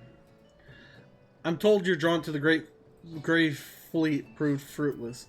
My sympathies, lass. I'll wager it served to take your mind off the events of recent days, though. But enough of that nonsense. The moment of truth is upon us. The twin vessel, the horror leader, I call her, is complete, she's surpasses all my expectations. In addition to her prodigious tonnage, she has been fitted with a platform that you and yours might maneuver freely in battle. I would mention also that she is nigh unsinkable, but I'm not one to tempt fate. The horror leader and her crew stand ready, my friend. Just give the word and we shall bear you to Leviathan.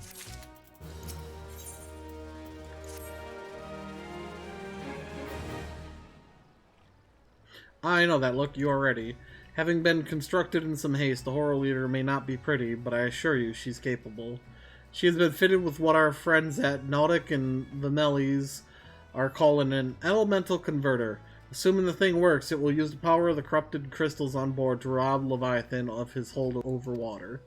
Depending on how the battle unfolds, you may well need to activate the device manually. Keep that in mind.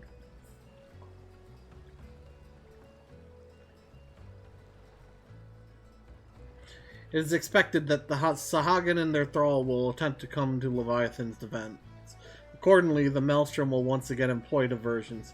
Thancred and Y'shtola, would have you assist in the effort.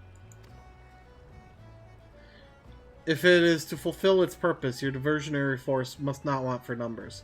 By your leave, I too would volunteer my blade. We would welcome it. Having seen you fight in Sapsa, I dare say the fishbacks will find your presence highly diverting. Thancred and Y'shtola, if you would join the Third Levy and Lady Yugiri the Fifth.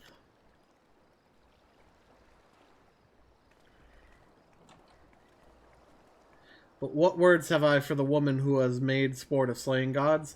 Only these: go warily, for the sea is an unforgiving place to wage war. May the navigator guide you through the storm, warrior of light. I would echo the Admiral's sentiments and add a few words of my own. Know that we all have the utmost faith in you, Leonora. May the crystal bless and keep you. Ah, the crystal has me! It won't let me go! Ah! And we now have our new duty.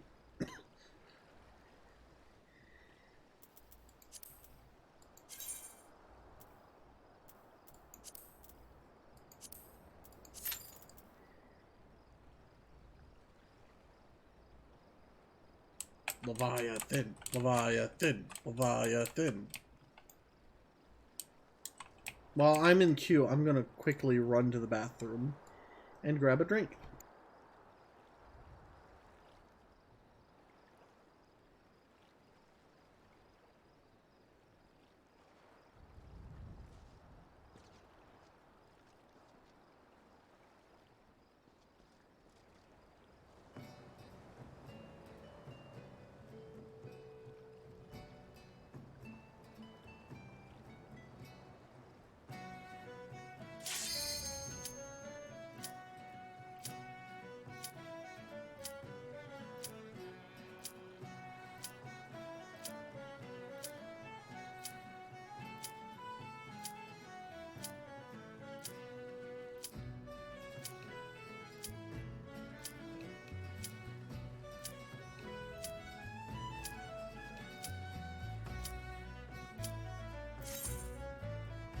Why do they always pop when you get up to go to the bathroom?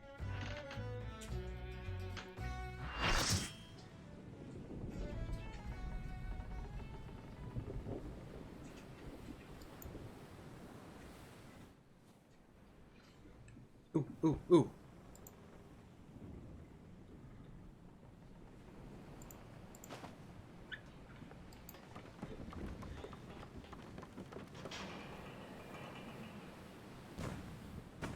Where are the commons?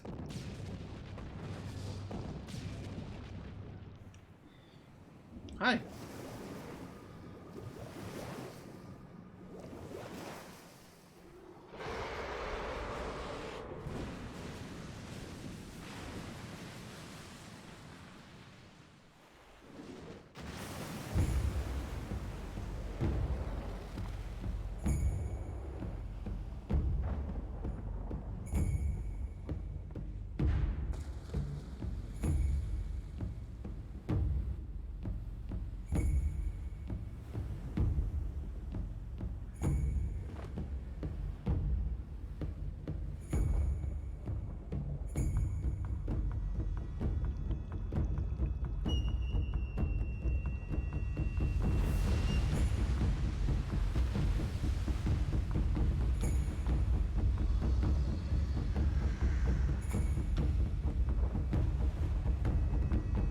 Ooh. Hi, ugly.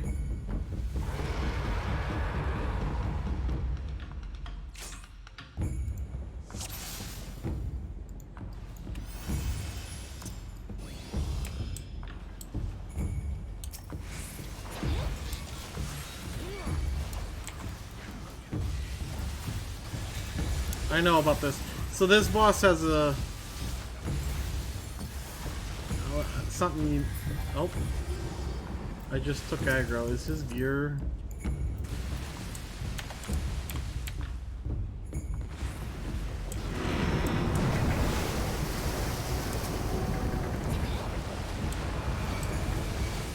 I'm not even trying to take aggro. This is why I'm in tank stance. You gotta tank both his head and his body.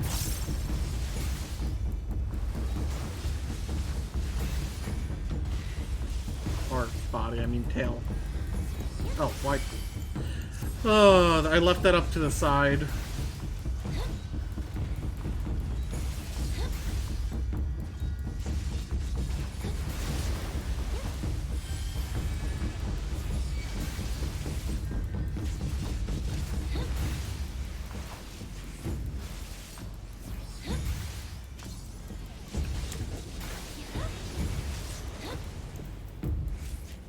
Reflecting magic. So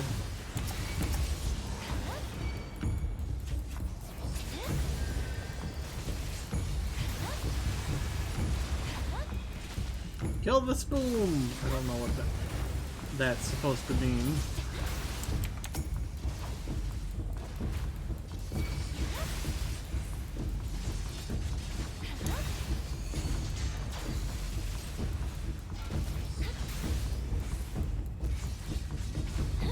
Now this matters.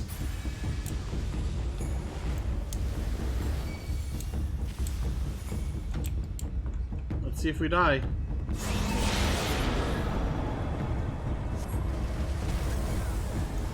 Yep.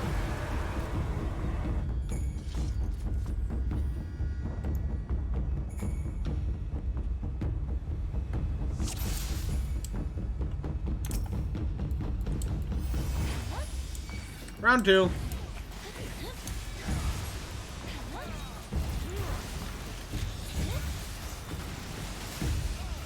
Betcha he tries to provoke.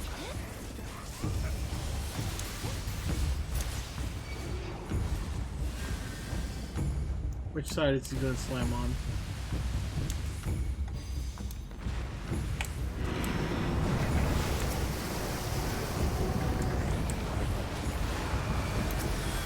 I'll let him take that.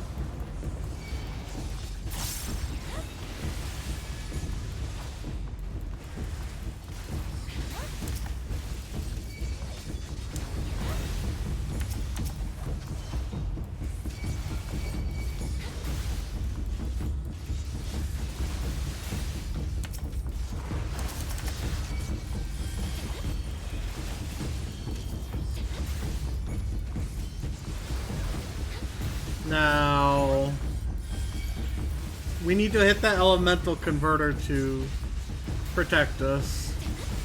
Let's see if they do it.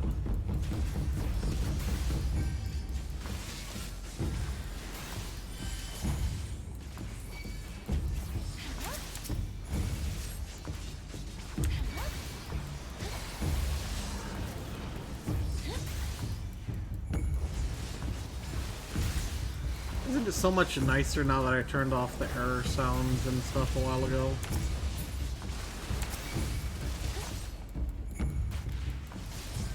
After that one dies.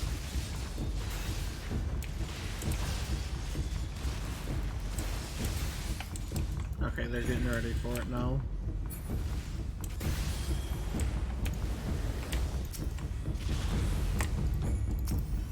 Fuck. I think we're dead again. Nope. Okay, good.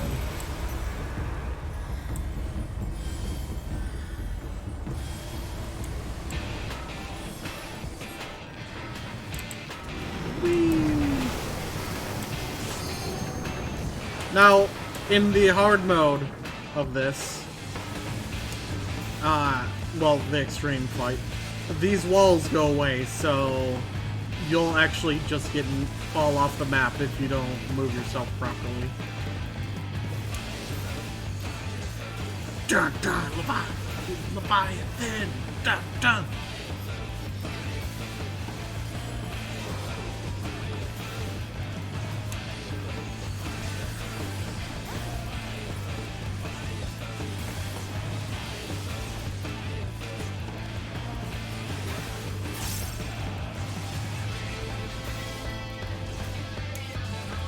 Like how most of the lyrics are just Leviathan.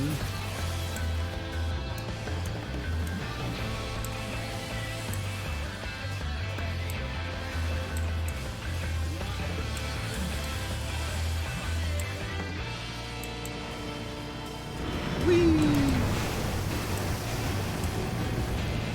We win. We were one hit away.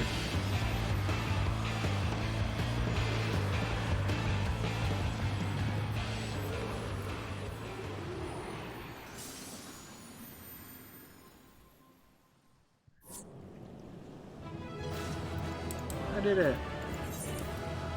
You.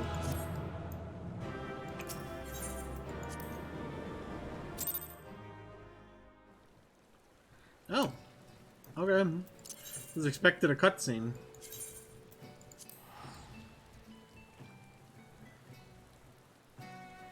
Okay.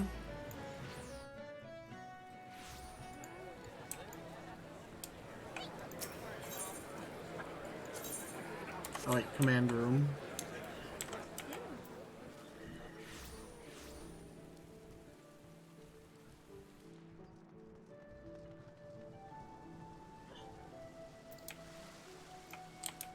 Oh, wrong one.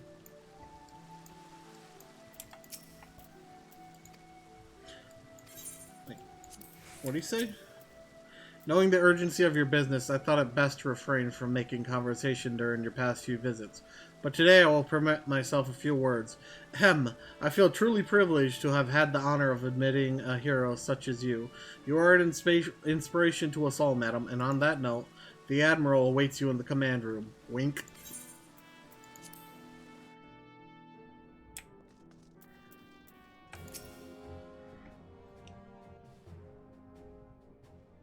We Lominsons are sworn to strive, till sea swallows all. And swallow all it would have, had Leviathan prevailed. That we still strive now, we owe in no small part to you. Yes, we know. Not for the first time, you have delivered Limsa Lominsa from the wrath of a primal. Never has our nation known a stouter ally. Stouter? On behalf of my people, I give you my humblest thanks.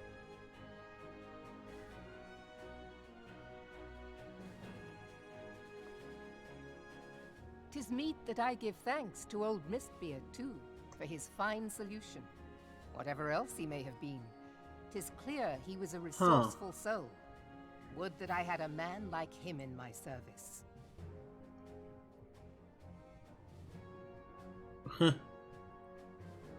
Before I set foot in these lands, I had no inkling that the people of Eorzea contended with such mighty foes. Suffice it to say, their existence came as something of a shock, as did the idea that they could be defeated. This experience has served to remind me of the vastness of the world, and the boundless potential of man. Hey, I'm a lady, not a man. Though I am but a refugee in this realm, I would fain be of use to you in your fight. Know that I am tutored in one of the foremost combat arts of the Far East. It may seem outlandish to the Eorzean eye, but should any of your people care to learn, I would be pleased to initiate them. And I will see to it that they are grateful. I have no doubt that your knowledge and skills will serve us well. I still wish Besides, Thief was a your art class, is not so outlandish just as you think. ninja. Would you not agree, Master Thancred? Naught escapes your searching eye, Admiral. Few are privy to this information, but Limsa Lominsa is home to a certain secret fraternity. Its members are trained in a form of combat, not unlike your own. I think this was By the my patch they judgment, released, It should Rogue. not be beyond such individuals to adapt to the techniques I witnessed you employing with such admirable deftness. I am heartened to hear this. I too noted a kinship between your style and mine own, though it seemed to me that you fought differently in the beginning. I suppose I did. What can I say? I'm a man of many talents. Though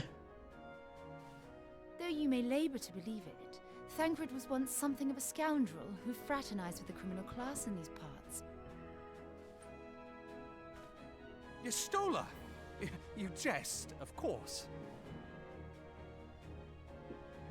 But for a chance encounter with Alphino's grandsire, he might never have left Limsa Lominsa, or received an education in Sharlayan, or taken up his post in Uldar, which is where he trained in the blade, lest you wonder.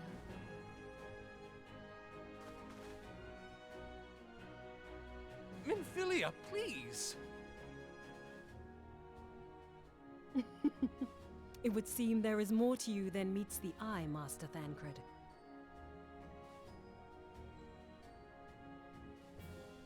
Lady Yugiri, I am told that you and yours came to Eorzea seeking permanent resettlement, and that many domins have since been engaged as frontier hands at Revenant's Toll. Morderna is many things, but a place of refuge it is not. Know that I would like nothing better than to furnish your people with a new home here on Lominsan soil. Alas, racked by instability as we are, our nation is in no fit state to take you in. Yet I'll not have it said that we turned a blind eye to your suffering. Until such time as we can do more, I pledge to send provisions. Hey, that's pretty good. We are in your debt, Admiral. I realize that it scarce qualifies as repayment, but if it please you, I shall set about sharing my martial knowledge with your people at once.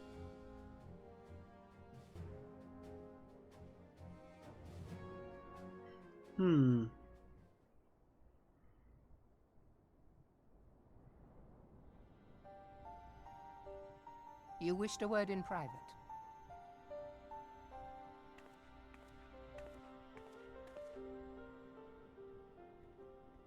The better not to spoil the festive mood. History repeats itself, Admiral. As the kobolds stood before them, the Sahagin resorted to summoning their god over a territorial feud. They acted in self-preservation.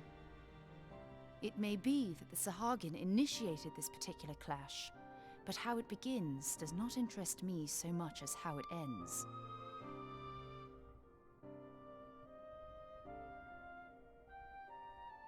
I have not forgotten our conversation, Y'shtola. I am aware that man bears part of the blame for the Primal's existence. Nor am I ignorant of the Sahagin's reason for acting. They sought to secure a place to breed and multiply that their kind might survive. Self-preservation, as you say. But we have as much right to live and thrive as they. If our own survival is threatened, are we to lay down our arms and welcome oblivion? Nay. And so you kill, that you might live. Yet if living is a right, then that right belongs to all peoples, be they men or beastmen.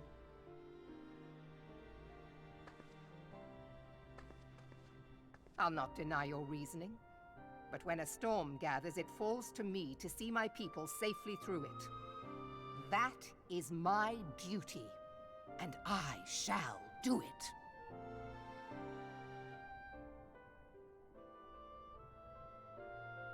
As must we all, Admiral. Stay the course then, but know that it will lead to no good end.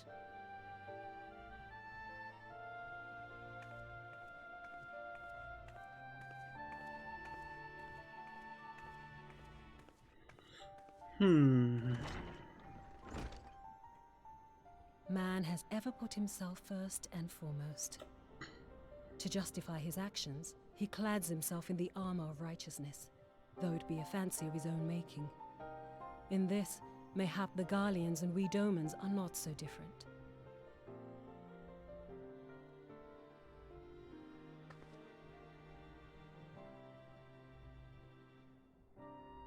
Eorzea has become as a raging sea. If we are to keep our heads above the waves, we cannot scruple to drown the man next to us. When hopes of coexistence founder, strength must determine who has the greater right to live.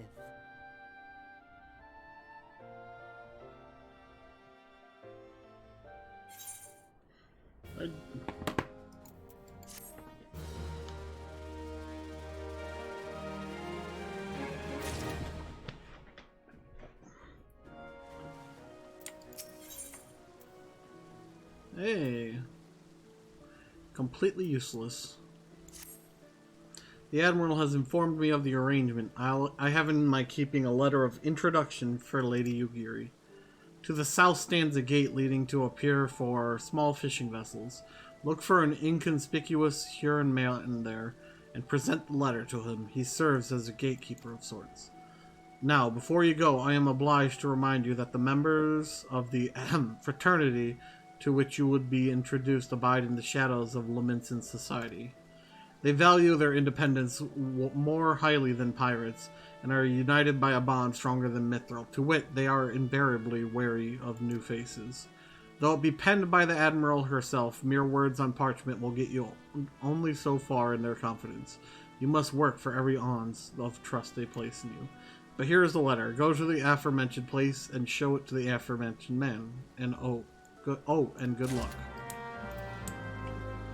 I don't want to become a rogue. I forget what crystal.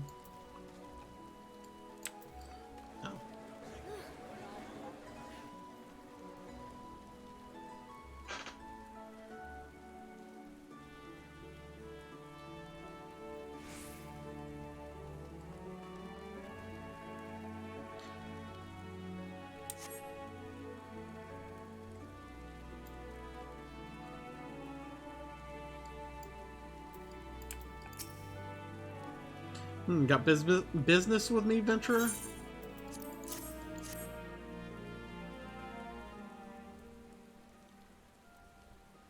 So you're the woman the Admiral sent word of. I was hoping I might catch a glimpse of Thancred, too. Been a while since I saw his shite-eating grin, but what with all the doe-eyed wenches about, I expect he's got his hands full.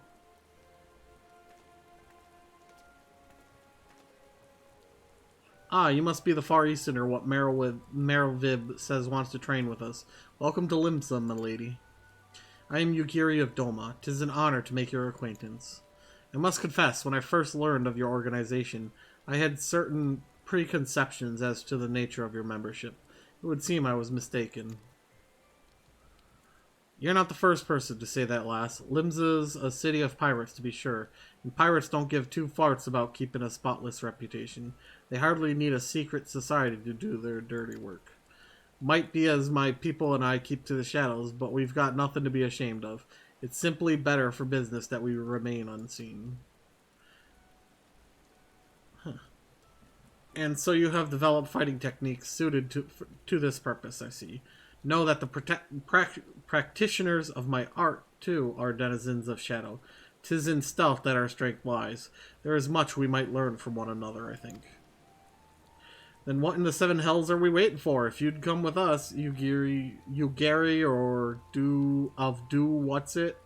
We can get acquainted in more private surroundings. Ha, that didn't come out right, did it? Lady Leonora, I shall remain with these people for a time, that I might study their ways. Though I am loath to be separated from my countrymen, I take solace in the knowledge that they are in the best of hands. You have been a true friend to us, Domans. No words would suffice to express my gratitude. Ere long, I hope to begin imparting my martial knowledge to the people of Eorzea. When that time comes, it would be my honor to welcome you as a student.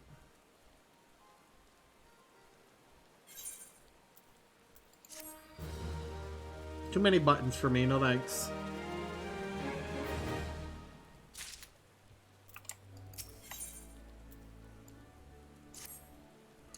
Much and more has occurred since first I beheld Eorzea from the galleon's decks. Suffice it to say, I did not envisage being invited to play a part in your noble struggle. But forgive me, I have kept you over long. Doubtless you have pressing business of your own. Rest assured that I no longer require an escort in this land. When next you meet Lady Minfilia, pray relay to her my humblest thanks. Would that I could go do so in person, but I must needs fulfill my promise to the Admiral. Till we meet again, Warrior of Light.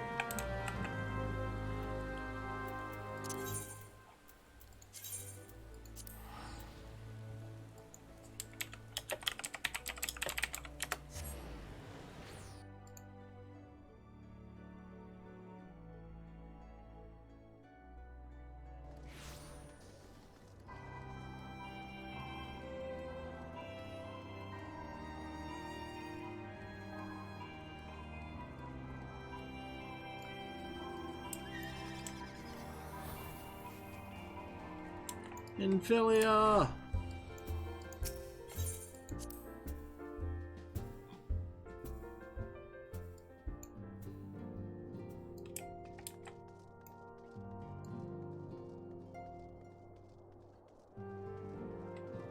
Minfilia!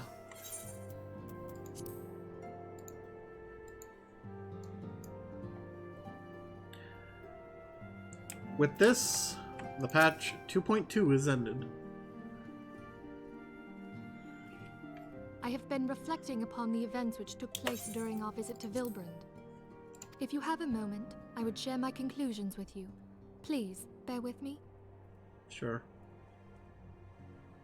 When the Sahagin Elder summoned Leviathan, he employed the power we have come to know as the Echo. Though I cannot well explain the how of it, it would seem he became immortal in so doing.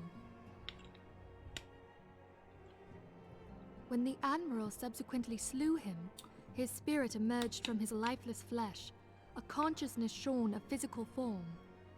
Okay. Thus transfigured, he took up residence in the body of his minion with the ease of a man donning a favorite glove. Long have I known that the echo allows one to pass through the walls of a man's soul. But never did I imagine that it could free us from our own flesh, nor less that our souls could then occupy the next corporeal vessel to take our fancy. It was of this that Elizabeth spoke, an existence which knows neither cessation nor oblivion. And yet, though the Sahagin had mastered his gift and thereby become immortal, he was by no means invulnerable. As we both bore witness, he was ultimately absorbed into Leviathan. And the import of this observation?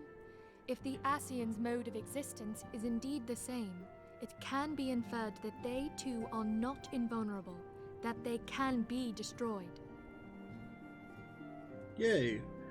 Murder! There exists a legend which tells of souls who are reborn upon the cusp of each umbral calamity, that they might stay the encroaching darkness. To most, it is but a fairy tale, yet recent events have given me cause to wonder.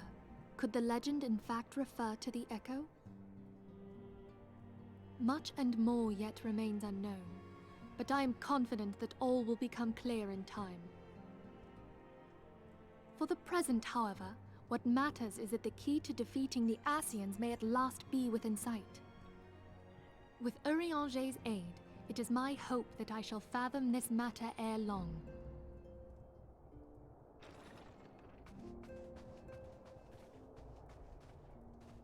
Oh, I was just about to send for you, my friend. Is aught amiss? Grave tidings from the Sharlayan motherland, my lady. It doth concern our distant allies, the students of Baldessian. Oh? What of them? My lady, the Isle of Val, which for many years hath been the Order's home, is no more. What do you mean, no more? No more? Whatever do you mean? Stop copying me, Minfilia. I relate only that which hath been conveyed unto me by our agents. An etheric wave of the highest magnitude was recorded in the region. Soon thereafter, 'twas observed that the isle had ceased to be. 'Tis postulated that a magic was evoked, like in power to Ultima. 12 preserve.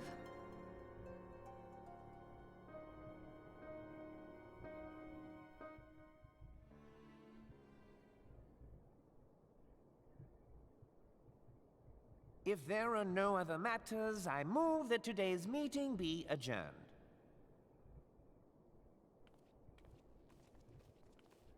Huh?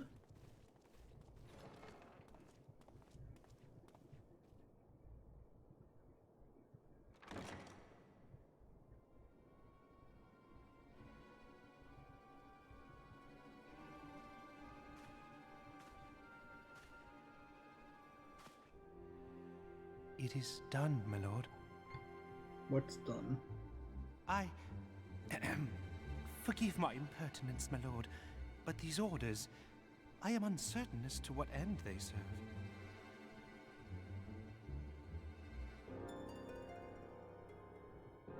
Revolution.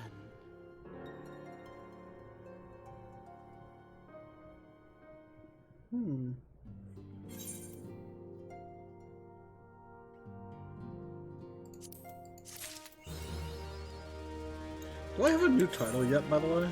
Let's see. Of the Silver Lining.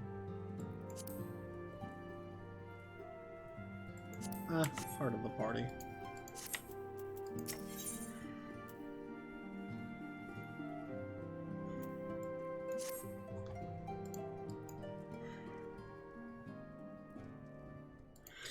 Our friends, the very isle itself, everyone and everything. No, oh. Stop it.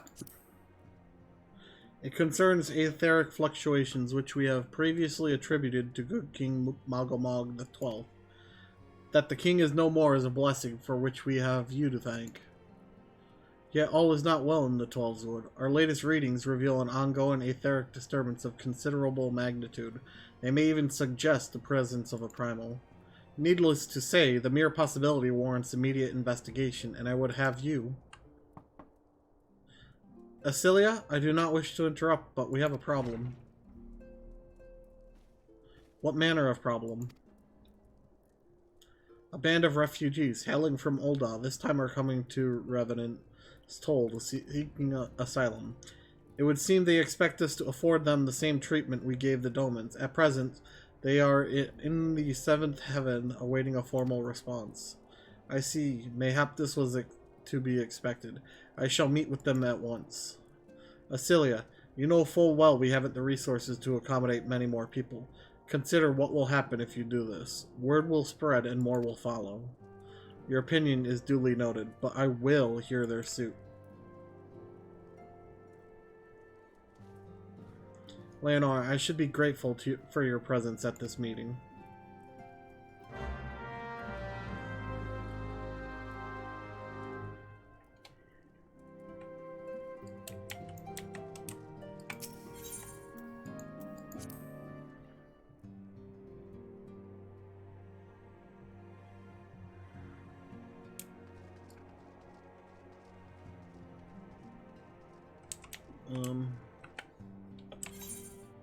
I thought this was 7th heaven.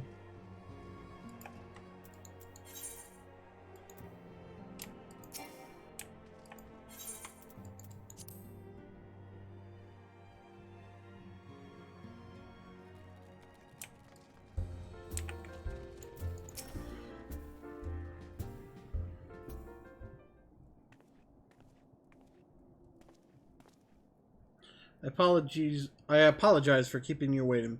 My name is Minfilia, and I lead the Scions of the 7th Dawn. 12 be praised. It is you! We're ready and willing to work, same as the Domans. Just give us a task and we'll see it done. Pray calm yourselves. I appreciate your enthusiasm, but I know naught of your situation. Beg your pardon, Auntie said. I ain't so good with words. We've been living off the scraps of Ul'dah for years now, trying to piece together a life to replace the one we took.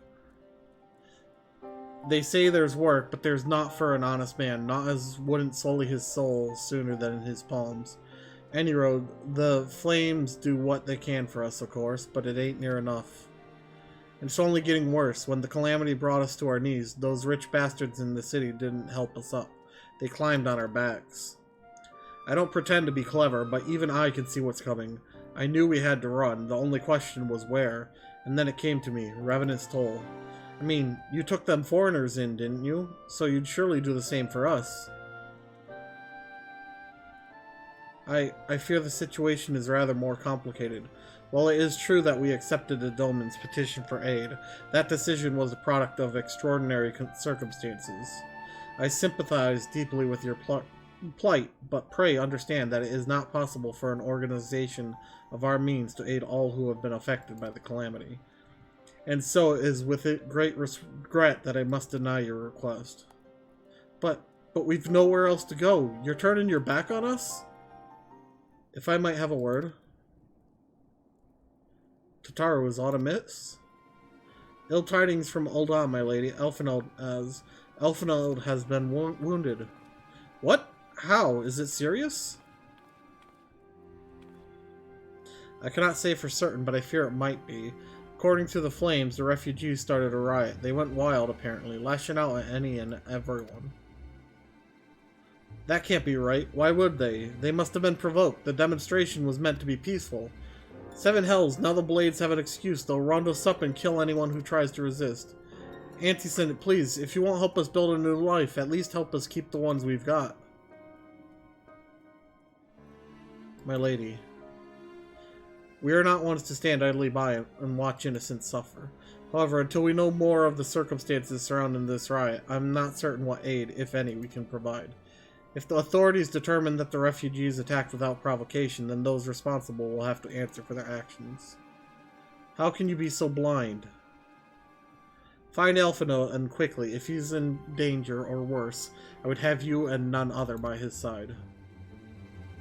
Thank you. Pray do not concern yourself with the matter we were discussing earlier. Ida and Papalima will see to it. Alfino is being treated at the Hourglass. Hurry, Leonora.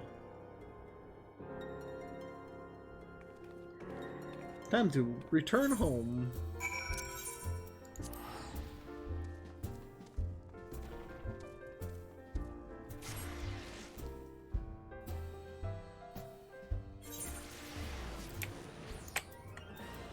This should be the Adventurers Guild.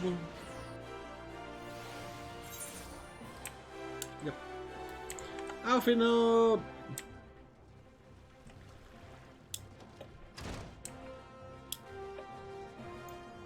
You're not injured at all.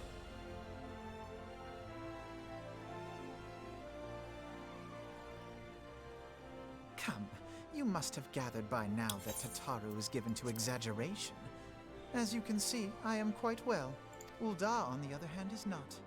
This riot was anything but an isolated incident. Huh. There is a restlessness in the air. Tensions long simmering are at last threatening to boil over.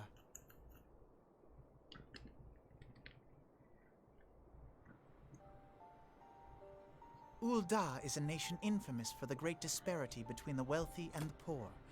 The majority of the populace accepts this state of affairs because they believe that every man bears responsibility for his own lot in life. To an Uldan, money is the foremost, and some would say the only measure of a man's worth. Small wonder that the wealthiest wield the greatest influence. So where do the refugees fit into this social hierarchy? What place is there for those who fled Alamigo and the destruction of the Calamity? Plainly, there is none. They have no wealth, no power, and no worth. To the Uldan way of thinking, they may as well not exist.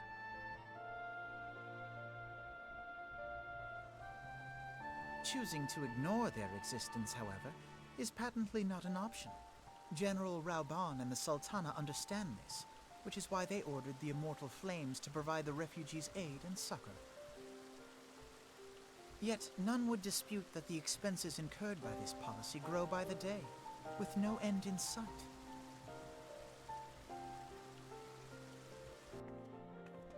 This has prompted more and more Uldans to question their obligation to aid these worthless wanderers. While more and more refugees have come to resent their treatment at the hands of the sneering citizenry.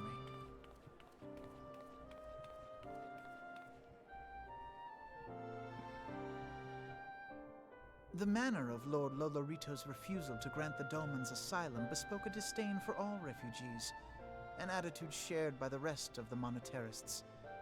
And you may be sure they make no effort to conceal their opinions. It was only a matter of time before the refugees united in protest. Nor is it any surprise that some among them would ultimately resort to violence. What? That the Immortal Flames should choose this of all occasions to engage in joint training exercises with the other Grand Companies. By the time they return, the situation may well have deteriorated beyond mending.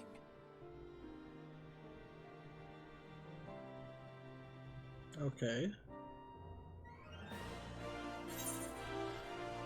But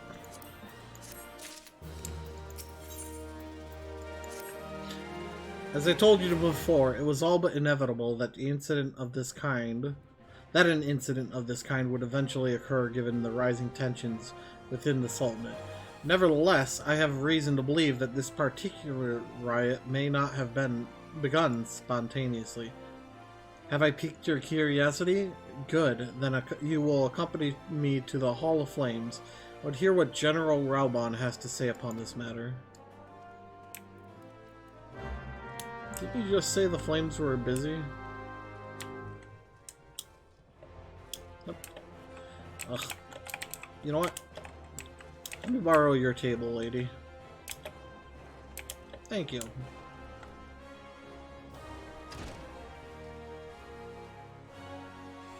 now that my sprint is all but wasted.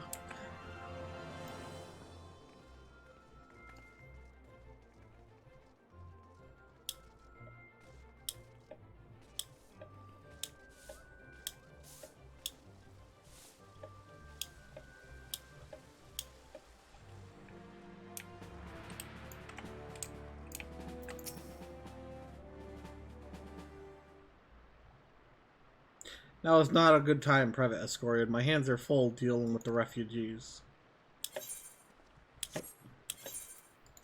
Precisely the matter we wish to discuss, General. Alphino, back on your feet already? You may credit my swift recovery to your chirurgeons. My memories of the riot are still somewhat muddled. I trust you managed to regain control of the situation? Not entirely. We secured the city soon enough, but not before the unrest had spread to the surrounding territories. Pockets of resistance remain throughout Thanalan. We have sent what forces we could spare to root out the last of the belligerents, but progress is slow. They are damnably elusive. I can well imagine, given that the majority of the refugees live outside the walls, it stands to reason that they would know the lay of the land. What I do not understand is how they came to be so well prepared. Before my little accident, I observed that several of the refugees were armed, and not with butcher knives or pitchforks, but with martial weaponry. I need hardly add that such equipment is costly.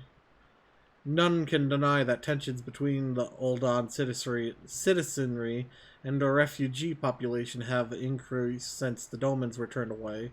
But would that motivate a starving man to purchase arms in lieu of food? I think not. And what of those who have not even a single gil to spend, who could not survive without the aid provided by the immortal flames?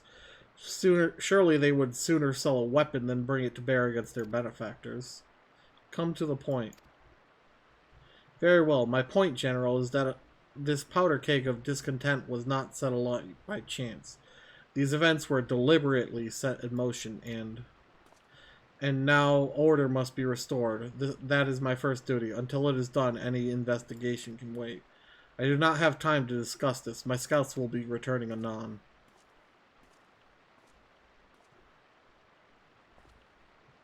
The General is no fool. He keeps his own counsel, and with good cause. Were he to claim without the necessary proof that these riots were instigated by outside forces, the Monetarists would accuse him of attempting to shirk responsibility. After all, he and the Sultana have been the most outspoken proponents of refugee aid. Regardless, they will face harsh criticism in the days ahead. Our allies may stumble upon the truth in time, but I have far more faith in your abilities, Leonora. Therefore, I propose we conduct our own investigation, independent of the authorities. To that end, I would have you make inquiries in the settlements suspected of harboring belligerents. Commander Swift will know which they are. He may balk at a request for such information, but I have no doubt you can persuade him with your silver tongue. I, meanwhile, shall seek answers in my own way, after which we can regroup and share our findings. Well then, shall we?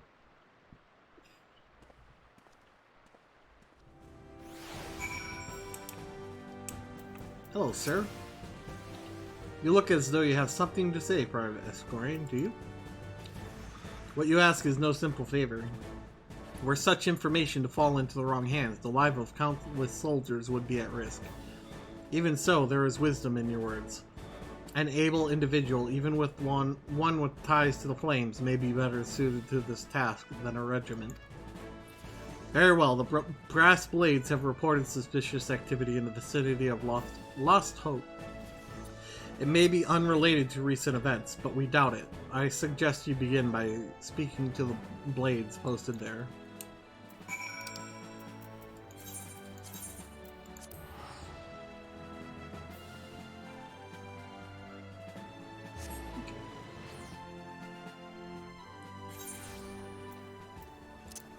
I swear that theme has like some Mystic Quest music mixed into it.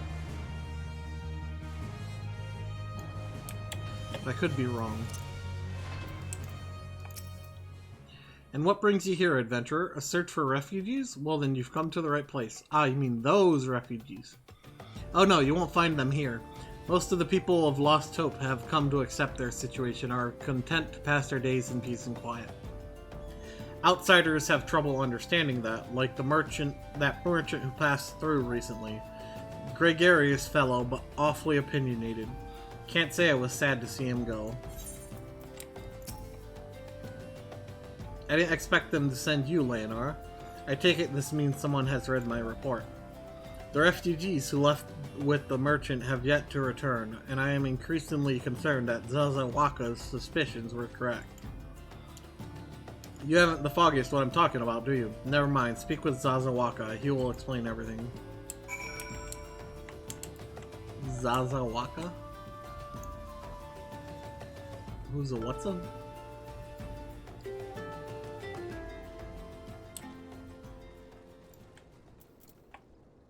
What in the world is back there?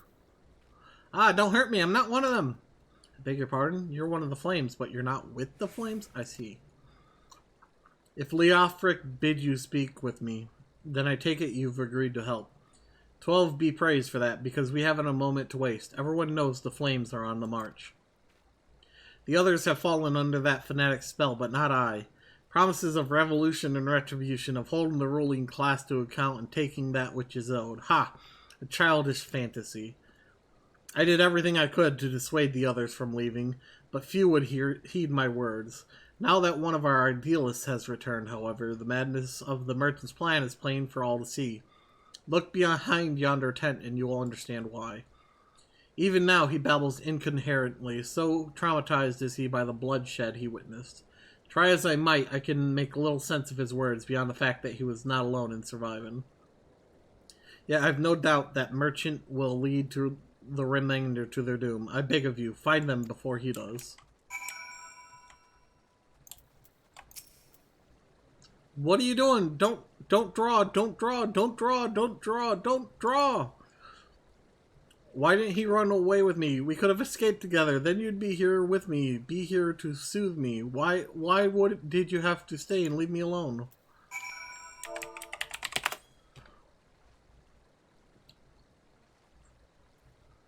Who are you? What do you want? Aye, it's true, I followed the merchant and may the gods strike me down for my folly. What they will not give you, you must take, he said. When we asked how, he revealed a cache of weapons he had brought and implored us to seize control of our fates. I thought about running then and there, but the others were so excited, he split us into 2 groups, sent us off on our own. But when the flames found us, we didn't know what to do. Our leader tried to parley with theirs, but then they started arguing, then fighting, and then everyone was fighting. And the flames were shouting to give no quarter, and... oh gods, the other group. They're still out there. If we don't stop them, they'll be massacred like mine was.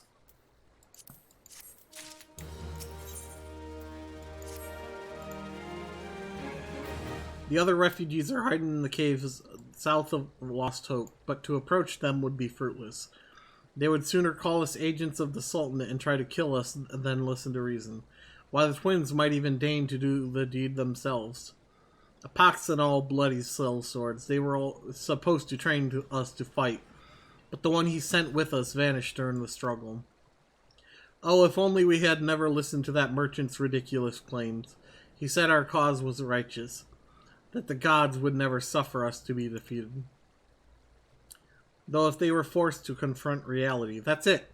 Challenge the twins to combat and show my brethren that their strongest warriors are no match for one woman. Mayhap then they will agree to lay down their arms and renounce this plot. Can I murder them? They don't have to live, right?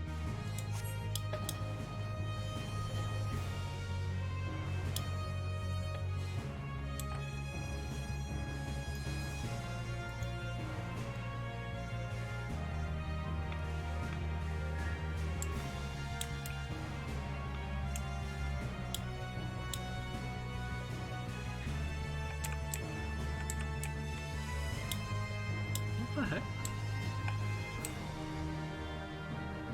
There it is.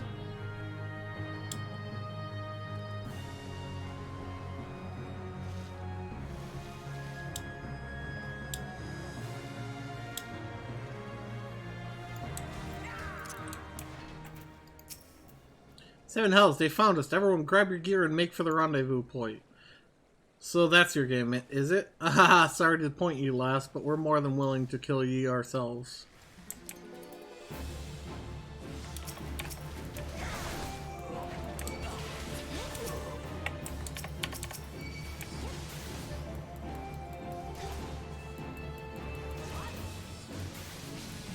We can take her.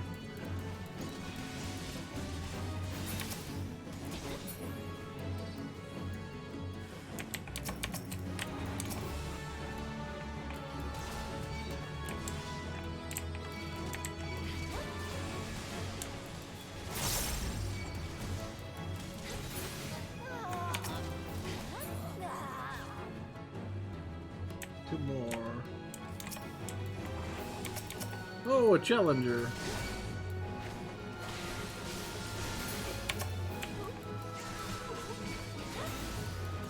This might level me up.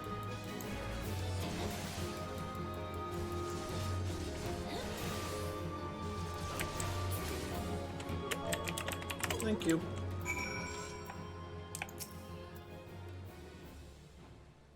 You beat him like it was nothing. Thal Almighty, what are we gonna do now?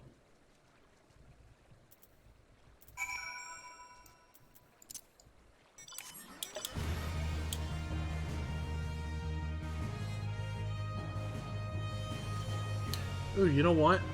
Because I like the music of it. Let me use this mount for a little bit. Where is it?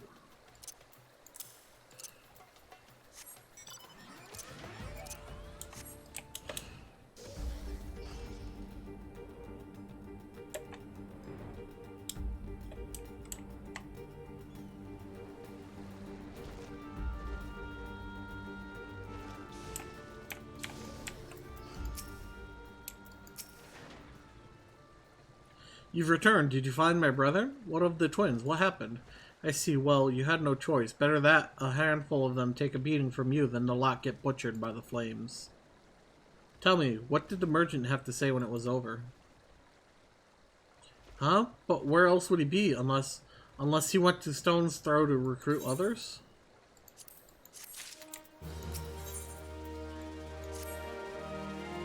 The merchant wished to approach the refugees in Stone's Throw, but was waiting until the flame withdrew their forces from the vicinity.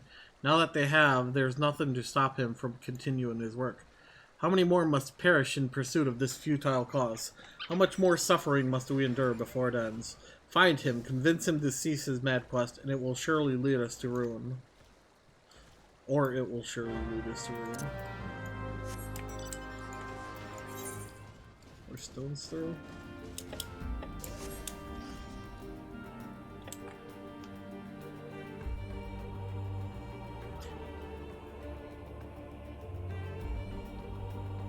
I love this song.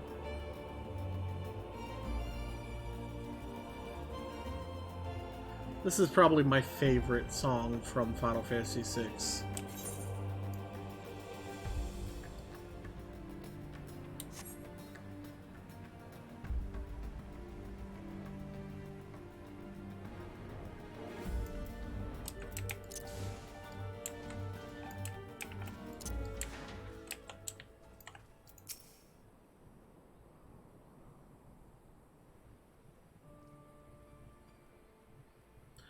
Sniffle, have you seen my parents?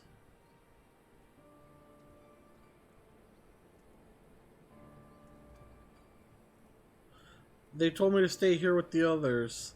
Sniffle, they said they'd be back soon, but it's been days. They left with the man from Ul'dah. The man said they were going to change everything, make it so we could live inside the walls with everyone else. I liked it when he said that. I didn't like it when he talked about making the rich people pay. Everyone looked so angry and I got scared. Say, miss, are you looking for someone?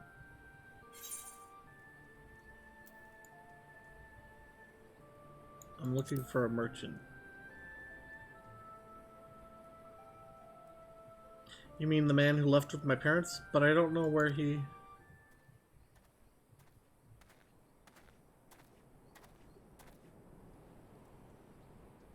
Wait, look, over there. I think that's him. Well, now, which of these gullible fools shall be my next victim?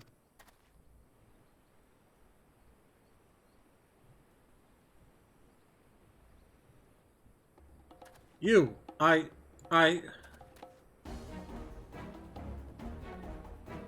He's getting away! Go get him, miss!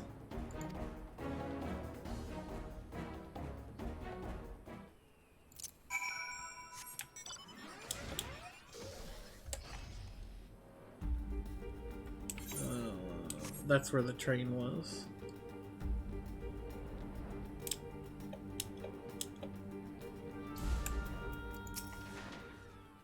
Boo.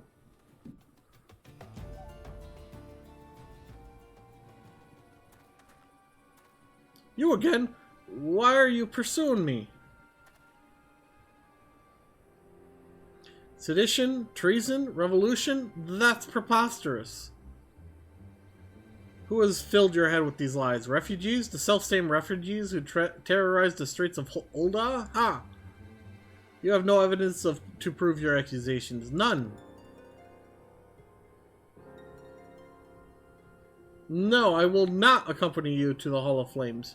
You will have no right to detain me.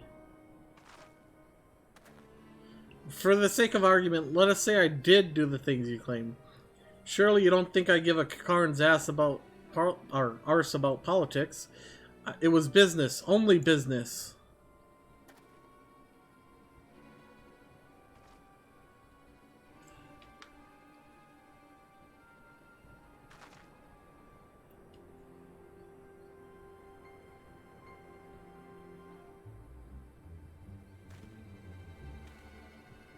Quick. We both know I'm not the one you want. However, if you agree to protect me, I swear I shall tell you everything.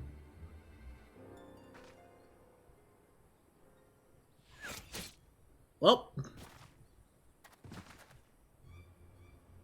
I broke a promise.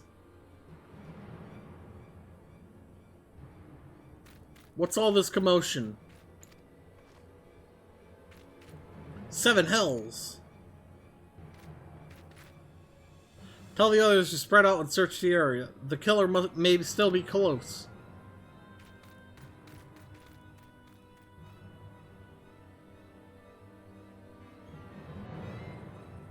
I like how we just kind of stared and watched the whole arrow and stuff.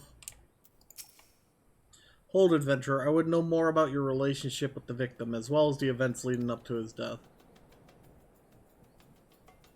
This man was responsible for the recent riots. Mayhap we owe his murderer a debt of gratitude. In any case, it is obvious you are not the one whom we seek. You may carry on with your investigation, Scion. I'm close enough to tell him.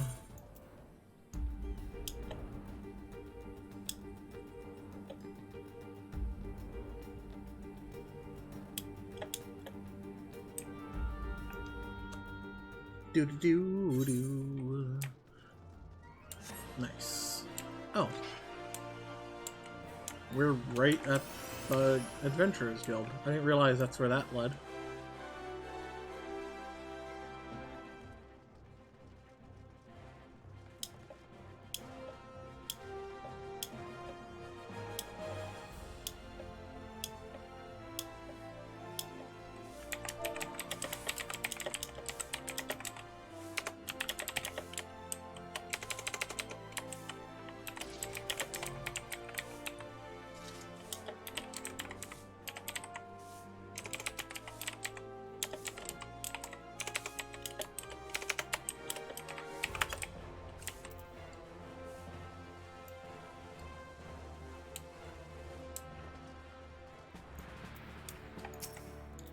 What's new? What news, Private Escorian? Where's the merchant?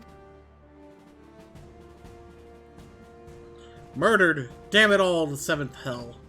He was not simply murdered, Private. He was silenced. Too many knew his face, and he was ready to divulge his secrets. Do not despair, though. We may be closer to identifying the true orchestrator of these riots than you realize.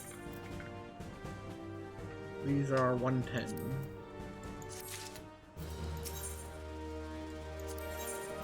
Swift has a message for you.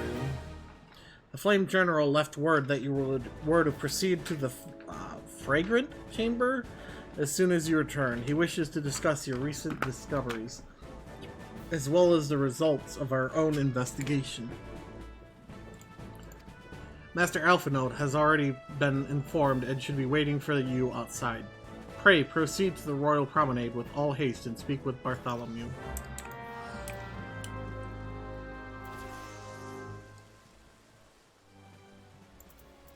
Royal Promenade, yep, Chamber of Rule.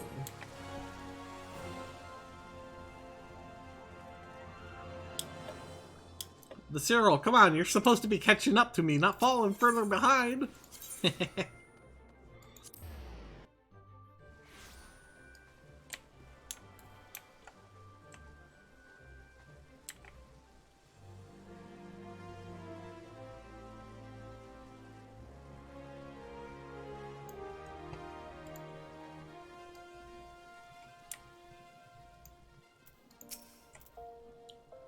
We have been expecting you, madam. Please, proceed inside.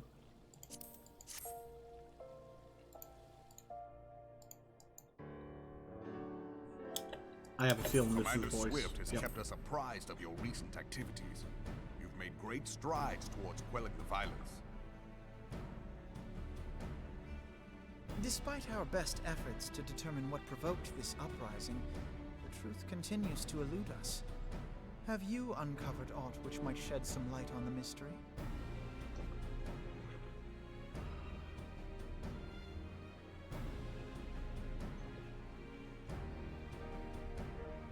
This information does not leave this room. The Syndicate's decision to reject the Doman refugees' appeal for asylum had lasting repercussions. A number of those displaced by the calamity claimed it was proof of a policy of discrimination. Together with a group of Alamegan refugees, they organized a series of demonstrations to protest against the Sultanate. Demonstrations which became heated, but did not descend into violence. Until a certain incident served as a call to arms. A unit of brass blades sent to supervise a demonstration loosed arrows upon unarmed protesters. It was this atrocity which prompted the refugees to take up arms. I need not tell you what followed. We assumed at first that the attack was born of a miscommunication. When emotions run high, they happen. But suspicions were raised regarding the unit's commanding officer, whom I ordered interrogated. Sure enough, our fears were soon confirmed. The dog confessed that a merchant had offered him coin to give the order. A merchant in the employ of Teleji Adeleji. Teleji Adeleji? Huh. But he spoke in favor of the Doman's cause, and has ever seemed sympathetic towards the refugees' plight. Why would he do such a thing? Know you of the Carteneau Reclamation Bill? It is a proposal to annex the Carteneau Flats so that refugees may establish permanent settlements. When last I looked, that was disputed territory. Aye. Some might even call it a battlefield.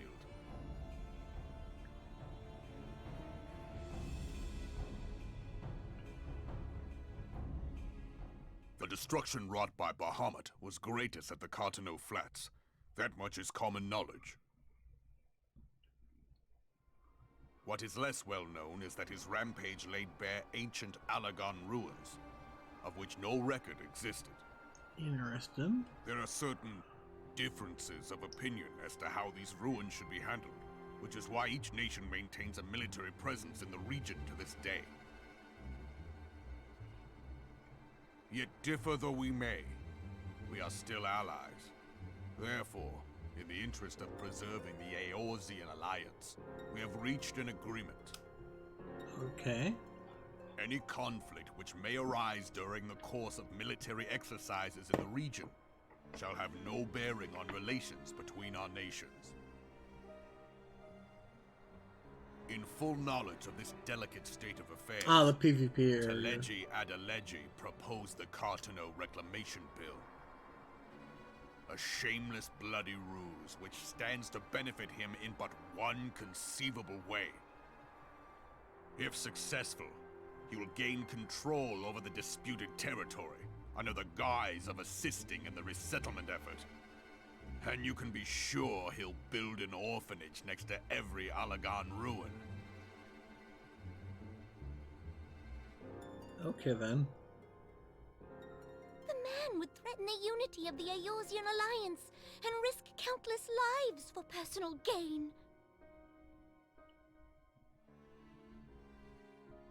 He walks a path all his own, independent of any faction and beholden to none of his fellows on the Syndicate. By inciting the less fortunate to violence, he hopes to convince others that the Cartano Reclamation Bill is the only viable solution. His sympathy for the plight of the Domans was not but posturing to gain credibility with the refugees. Of that there can be no doubt.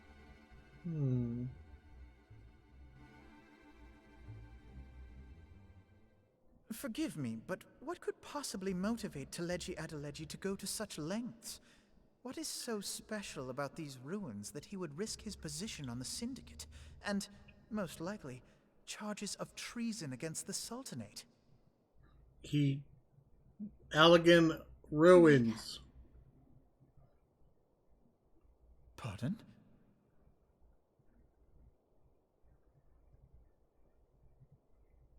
An Allagan monstrosity, not unlike the Ultima weapon. Mayhap larger, we know not. It has yet to be fully excavated. Allagan inscriptions indicate that it was created to fell Bahamut himself. If accurate, it might explain why Nail Van Darnus chose to bring the Red Moon down upon the Cartano Flats. Given the ends he went to ensure Eorzea's annihilation, destroying the one weapon which could stay the Elder Primal may well have seemed like good sense.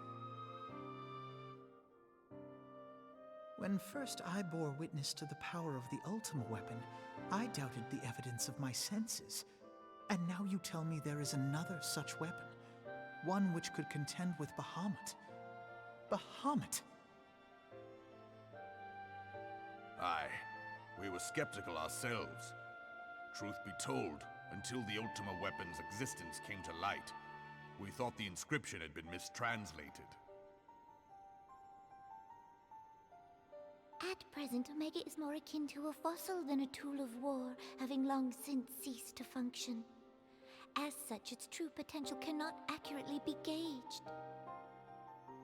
However, if someone were to restore it, as the Garleans did the Ultima weapon, I have little doubt that he would wield untold power. Power enough to subjugate Uldar like as not, and the rest of Eorzea besides, which is doubtless why Teleji Adeleji yearns to have it. That he should aspire to world domination. He who has ever walked 2 paces behind Lord Lolorito in matters of commerce. 'Tis in acknowledgement of his own limitations that he seeks this power. Woe betide us all should we allow him to have it. Unlimited power! Spy? Pray waste no time chasing rats. Only a fool would believe that secrets can be kept in Uldar. It Let would me seem chase the the rat. implications of the Sultanate's refugee problem are rather more far-reaching than we assumed.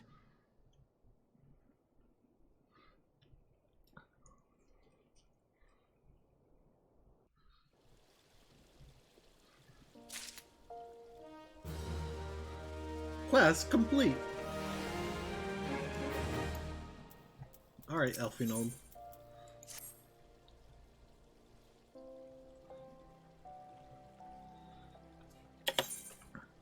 I should be glad to know the truth, and yet the thought that all this chaos was the product of one man's lust for power sickens me.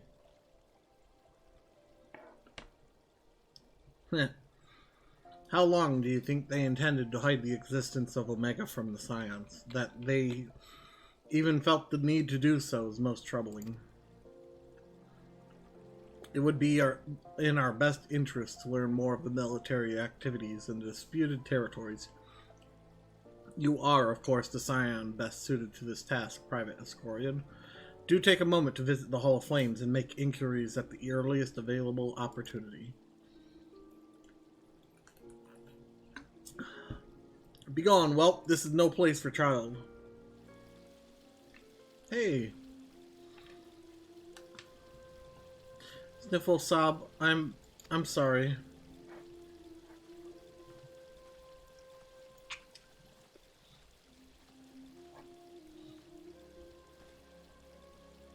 Hi, Sniffle. I was looking for you, miss. You said you were looking for the man who left with my parents, sob. You know this girl?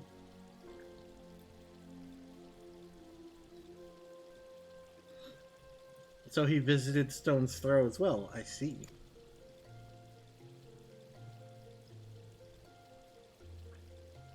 Did you find the man? Were my parents with him? They were not, I'm afraid. However, I can think of several places they might be. If you like, we can go and look for them together. Really? You'll help me look, mister?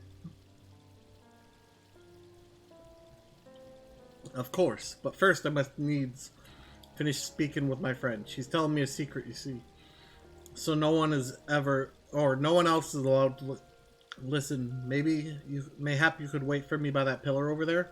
We require but a moment. Okay, mister, I'll be waiting.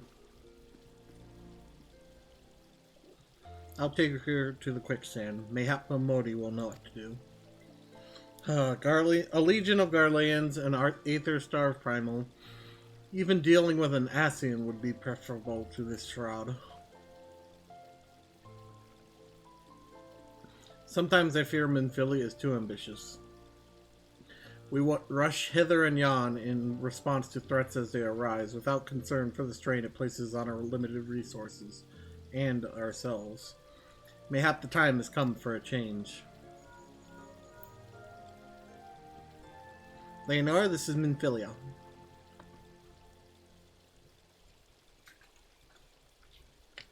I know this is sudden, but I must ask you to return to Revenant's Toll with all due haste.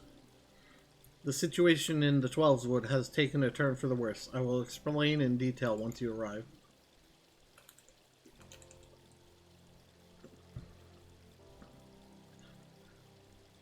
The Twelveswood, then the primal threat she spoke of before, has been confirmed. I have received no reports of Ixal activity, which leaves the Sylphs? Go, Leonora. You know as well as I that the appearance of a primal takes precedence over all else. Oh, and when you arrive, do inform the antecedent that while I am grateful for her concern, she needn't fear for my safety. I am more than capable of protecting myself. Okay.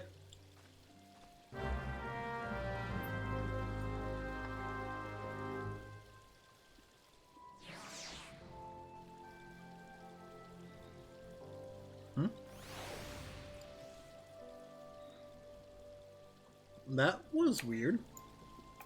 Whatever.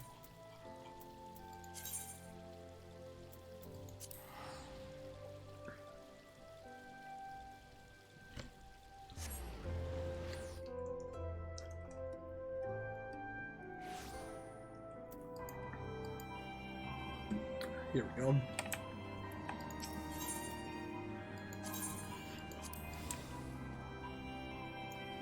I can now teleport to the Satherite for free.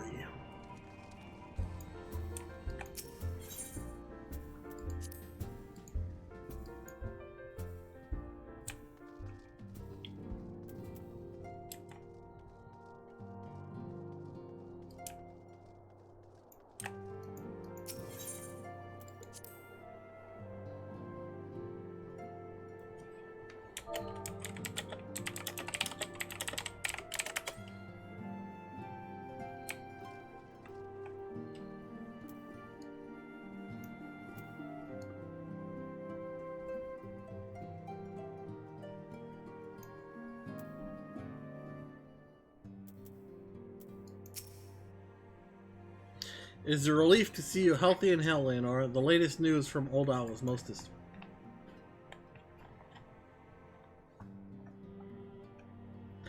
Clearly, the only injury Alphanode suffered was to his eagle.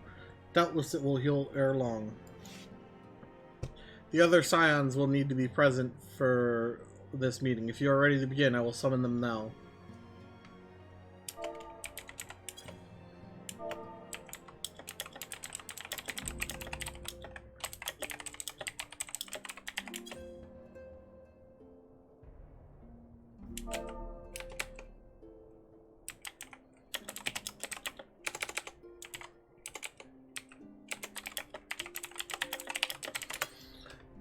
The other scions will need to be present for this meeting. If you are ready to begin, I will summon them now.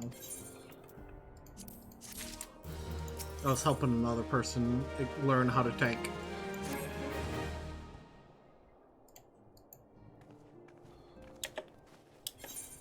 This looks like it's going to be a hoist. Oh, no. Thank you for responding to my call with such haste. Rest assured, I should not have summoned you were it not urgent. To business, then. I have received some most disturbing news from the Order of the Twin Adder. They have reason to believe that the Sylphs may have called forth their revered guardian, the Primal Ramu. I'm sorry, may have? Then it is not certain? The Elder Seedseer informs us that the elementals themselves murmur of the Lord of Levin's return to the forest. The Sylph lands, however, displayed no sign of undue commotion. Forgive me, Anti-Senate, but that fact need not contradict the Elemental's testimony. Unlike his more bellicose compeers, Garuda and so on, Ramu is reputed to act only in the defense of his children. I imagine he would soon make his presence known if any were foolish enough to directly endanger the Sylphs or their territory. The abruptness of this development concerns me. Were we not keeping a close watch on the touched ones and their movements? If preparations for a summoning ritual were indeed underway, 'twould surely not have escaped your notice. Oh, it didn't. I was pretty sure it was going to happen, just not this soon. I beg your pardon? You foresaw this eventuality and did nothing not to prevent it? I told Papalymo I suppose I could have reported things to Minfilia earlier, but there honestly wasn't much we could do except wait and see. You know how the Sylphs feel about people poking around in their territory. They already summoned Ramu once right after the calamity, but that was because the Garleans came tramping through the forest. And so long as Castrum Orion stands, the Sylph cannot be blamed for wishing to have their guardian deity on hand. In short, Ida and I are in agreement. The actions of the forest folk were inevitable and unavoidable. And I maintain that observation would have remained the best policy had it not been for the sudden influx of strangers into the Black Shroud. That, alas, we did not foresee. By all accounts, the recent violence in Ul'dah drove a number of refugees to seek safety under the concealing canopy of the trees. 'Tis like that the Sylphs perceived this panicked migration as yet another invasion, and quickened their efforts to summon their god. I am put in mind of Titan and the Kobolds. Once again, it is the affairs of men which have paved the way for our Primal's coming. Indeed, one cannot help but wonder what manner of place Eorzea would be without civilizing influence of mankind. Be that as it may, this regrettable development does afford us a unique opportunity.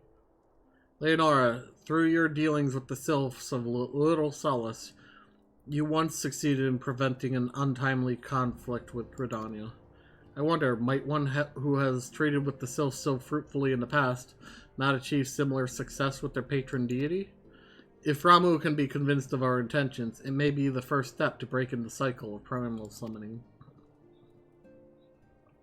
A fond hope, were such a thing possible. We would not have been at war with the Beastmen since time immemorial.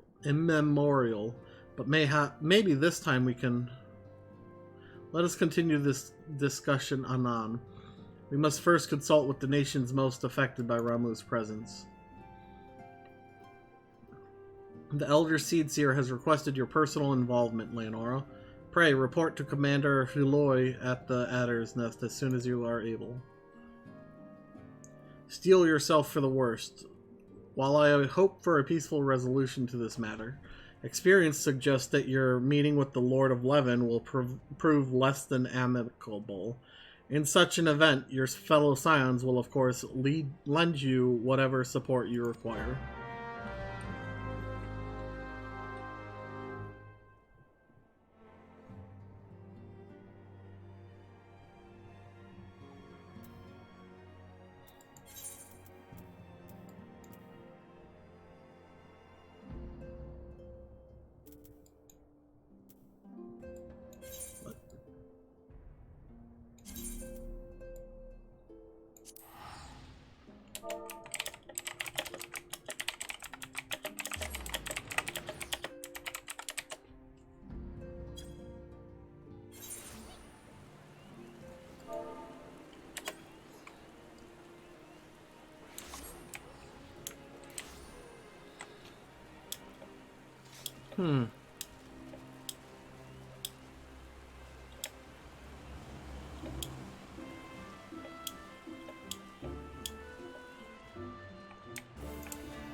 Lanor of the Scions, your arrival has been most anticipated. The appearance of a primal is ever cause for alarm and unease. Though my men stand ready for any eventuality, I know of none more qualified than you to snuff out this threat. Indeed, I would have you do so without delay. The Elder Seedseer, however, would speak with you first. She is of the opinion that your diplomatic rather than martial skills may better serve our cause. I will leave further explanation to our learned leader. Pray, make your way to Nofika's altar. The conjurer in attendance will admit you to Lotus Stand.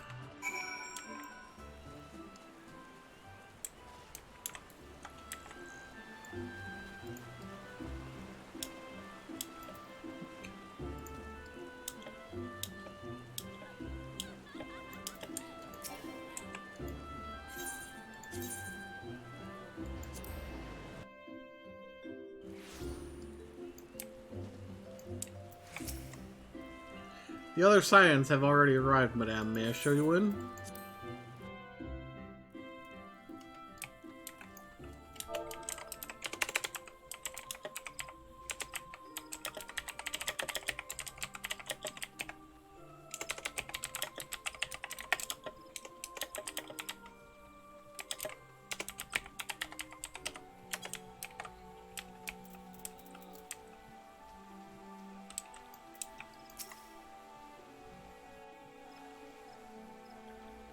Scions of the 7th... Oh. I didn't even... I summoned you here to share tidings of a most urgent nature. But a short while ago, the great elemental spoke, and his voice was clarion in its intensity. Ramuh is returned unto the forest. Scarce had his words ceased to echo in mine ears when we were visited by an emissary from Little Solace. Hi. Who are you? Our guest informs us that the Sylphs, too, have sensed the presence of the Lord of Levin. Though his exact whereabouts remain unknown, we may safely assume that the Primal was summoned within the heart of the Sylphlands. Unlike the other Primals you have encountered, Lord Ramuh is no raging avatar of destruction. He is revered as much for his wisdom as his strength, serving as both arbiter and guardian to his children. Given that we and the Sylphs found a way to share the Twelves Wood, it is my hope that this sagely immortal will be amenable to reason, and that conflict may be avoided. Blessed as you are with the power of the Echo, you are one of the few among us who may commune with a primal without fear of influence. I would ask, therefore, that you represent us in this most delicate of negotiations. Sure.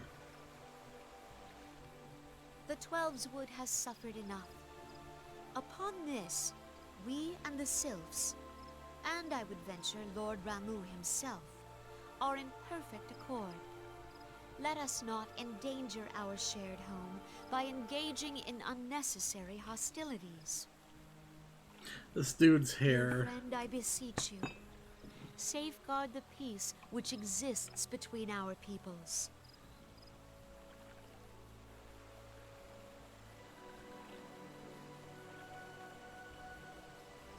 You have my thanks.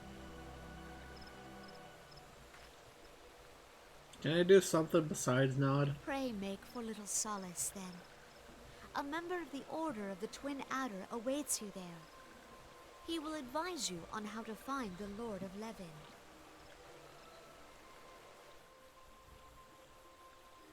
Listen for the lightning blows strikes. through the forest. Yet, it is not only the Twelve's Wood that flinches at its coming. All the lands of Eorzea shiver in dread anticipation. Have care.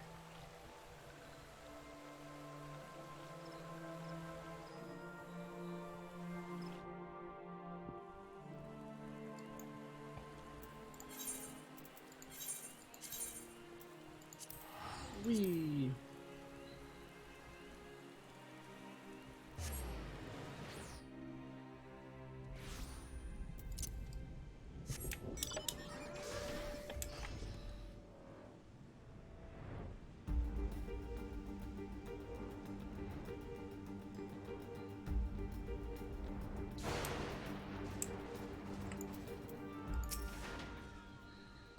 Leonora the Scions, I was told to expect you. I understand you go to treat with the primal Ramu himself, an unenviable task, but one for which I have no doubt you are well suited. I have been told that your fellow Scions are conducting an investigation of the area as we speak, that we might ascertain the location where the Lord of Levin might be found. I would ask that you abide here until they return with their findings.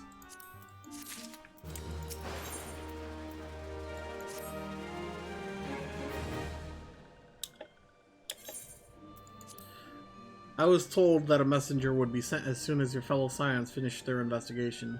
I do not imagine it will be much longer. I assume it's you? This one returns, and returns with good tidings. Wise ones have finished searching and have wisely identified the precise location where the Touched One summoned Lord Ramu. Your timing is impeccable, my fluttery friend. Might you be so kind as to escort this good woman to her fellow Scions? It would be this one's pleasure. Walking One, please come with this one.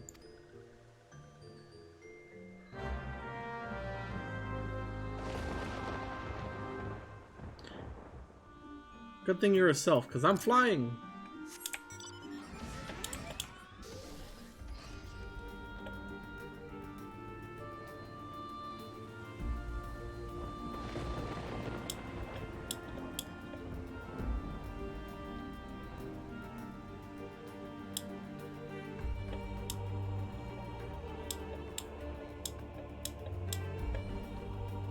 Hi, Maxio. Wise ones have ventured deep within the Sylphlands. These ones must proceed carefully and keep an eye out for touched ones.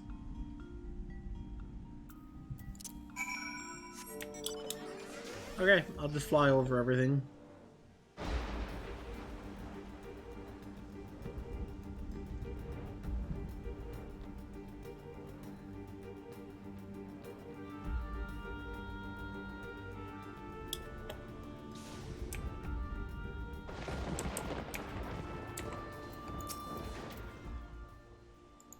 This one is most sorry, but this one can go no further.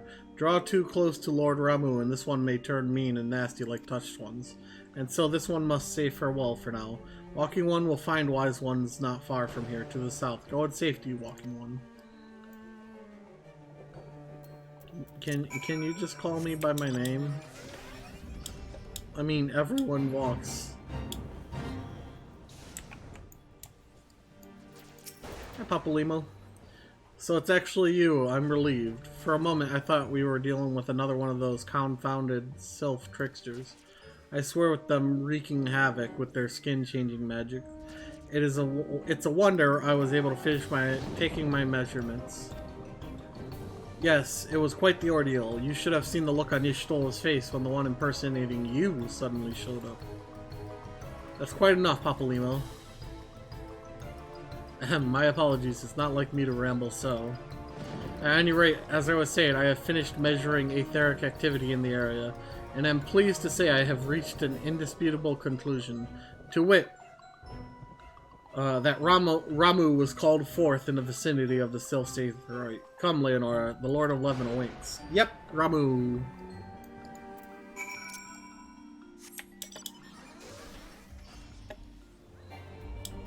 This is so much easier to just fly over everything.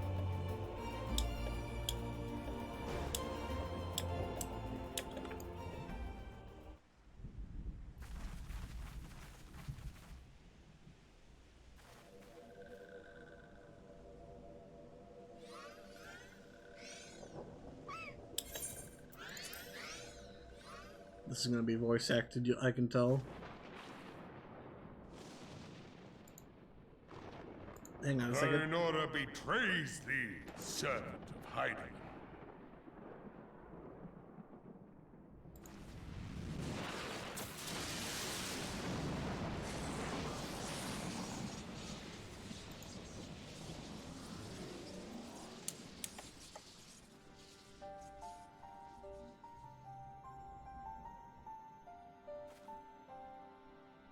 Ramuh. Thou art the bringer of light, bane of Ifrit, Titan, Garuda, and Leviathan. I am Ramuh, guardian of the children of the forest. Thou tramplest upon sacred soil, bringer of light. By what right doth man intrude in this sanctuary of the sylphs? I fell in love with your beard. Gridanians proffer peace? Their words are born of delusion, thine offer an insult.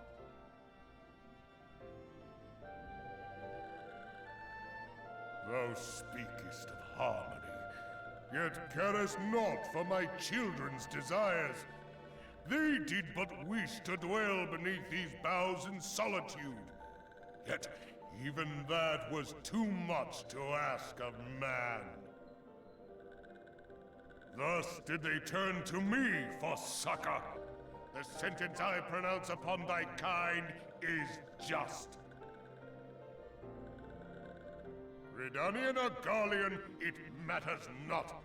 The good intent of one excuseth not the misdeeds of the other.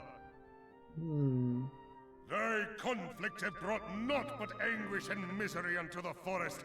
All blame doth lie with the darkness that resideth in the breast of man.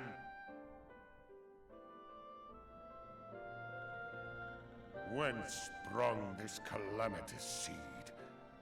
In the beginning no such duality existed, for light and dark given form when man was born. It would explain much, not least why strife and sorrow follow ever in thy wake. Thou canst not deny the urgings of thine own nature. Knowing that thy mere presence here portendeth tragedy, wilt thou persist in this pretense of peacemaking?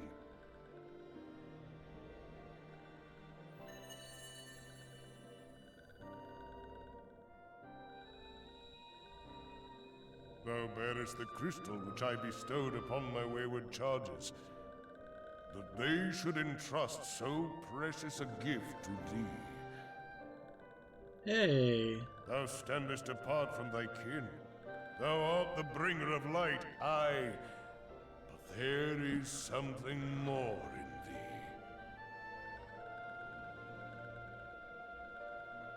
thee. I'm a Very well. primal. I shall consider thy proposal, shouldst thou survive my trial. If thou wouldst champion the cause of harmony, I must have proof that thou art fit to play the role. Wither mine ire, and prove to me thereby that thou hast strength enough to stay the darkness which threateneth to consume thee. Sure. Yet if thou shouldst be found wanting, know that all men shall perish in the storm of my judgment. Judgment bolt.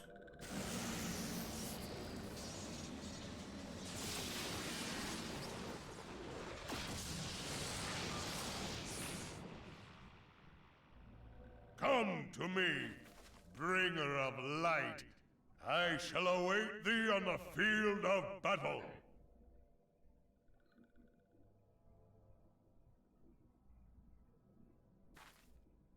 Urianger, it is rare indeed to find you so far from a tome.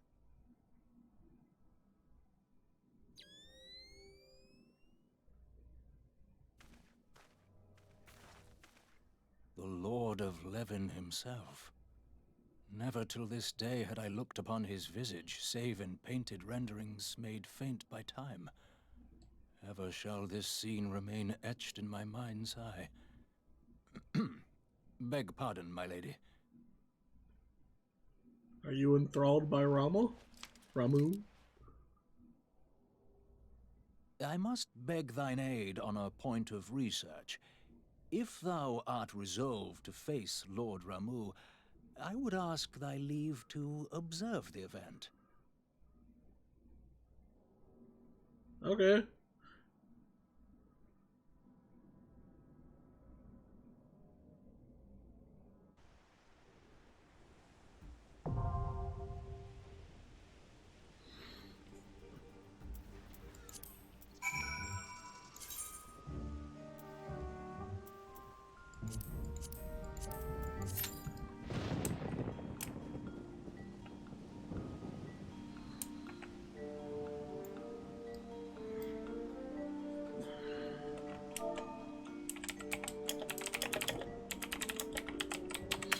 Time to fight Ramu!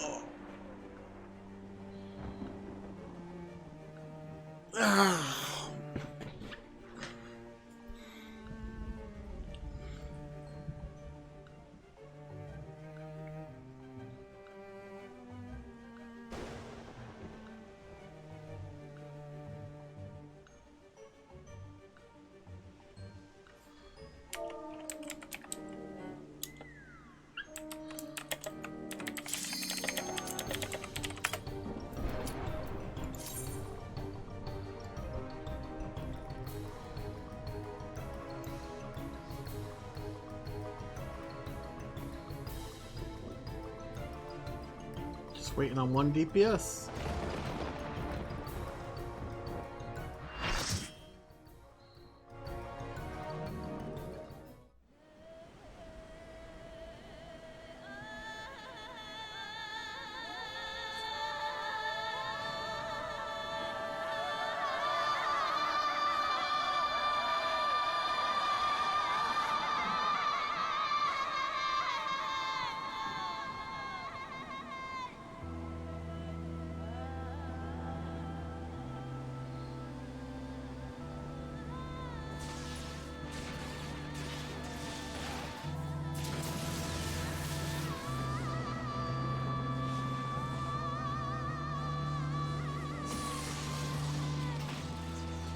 Ramu!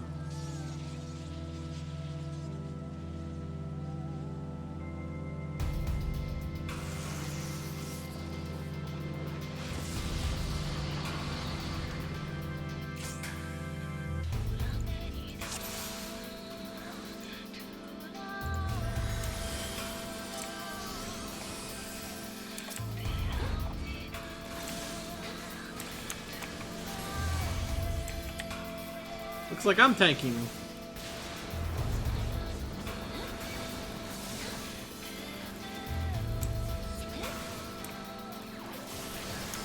Woohoo!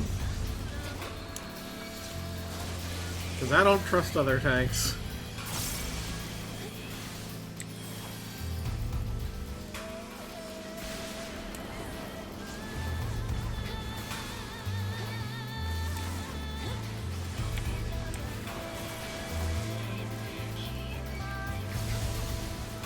bringer of light. Yet bravery alone shall not convince me of thy worth. Oh, thou art brave.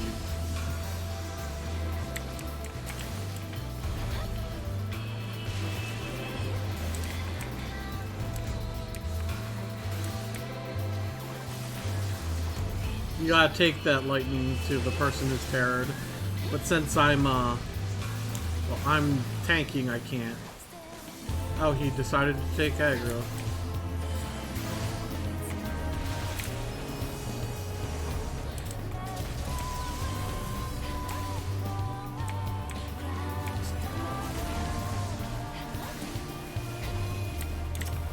Gotta kill the ads.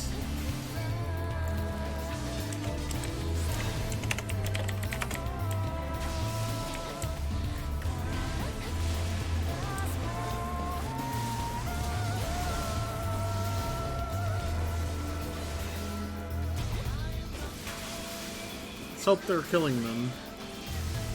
Okay, one's dead over there. It looks like, yeah, they got one.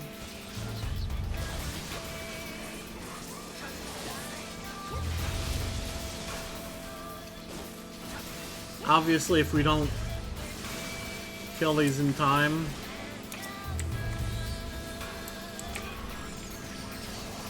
I am terrored.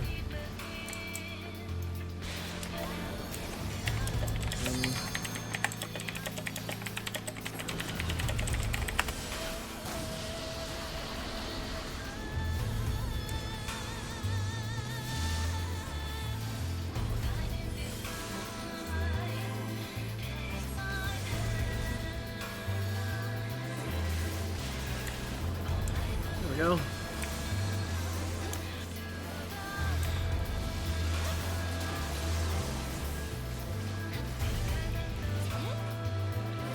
Well, they got a problem.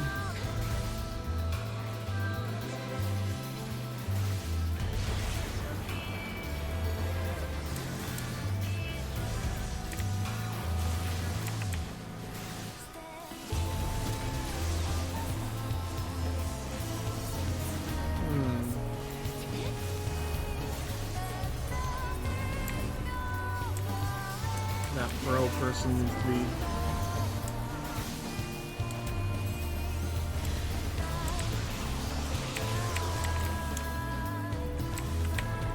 One, two.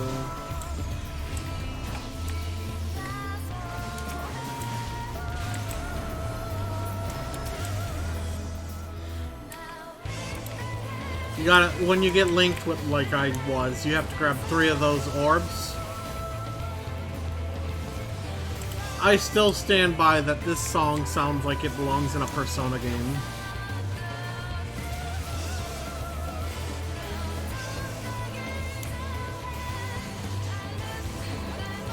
Like, even the singer sounds like the singer from the Persona games. I don't know why my game audio is so loud right now. I apologize.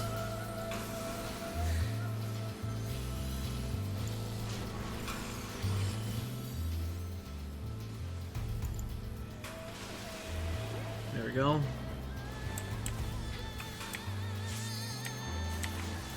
Nope, still too loud.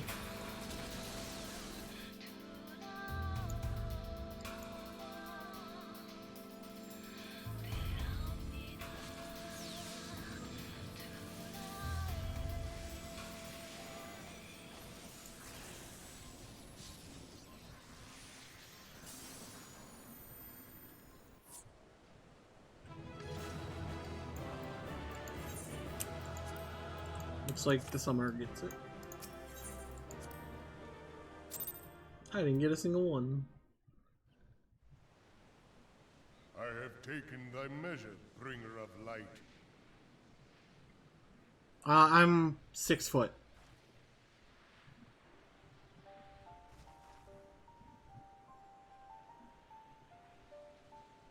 And I judge thee a worthy champion. The task of excising the sin that hath taken root in man's heart is thine. Shrink not from employing thy strength in service to the forest and the wider realm beyond. Like hungering shadows do the enemies of harmony gather, and meekness will but feed them. Okay. If man is to be delivered from the dark, it shall be by thy guiding light alone. Stray not from the path, for if thou dost, thy people shall be truly lost. Oh no, my people are right over there. They're watching the fight. Hey, Urianger, what do you think? Thou hast slain the Lord of Levin. A regrettable act, but a necessary one.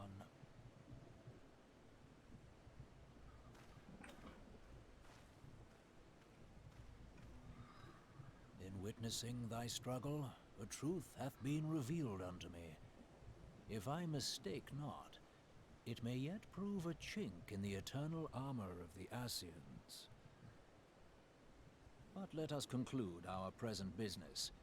I shall expound upon my findings at the Rising Stones anon.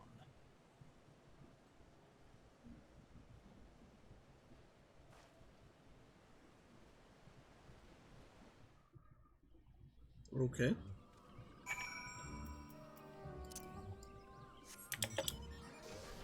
Goodbye!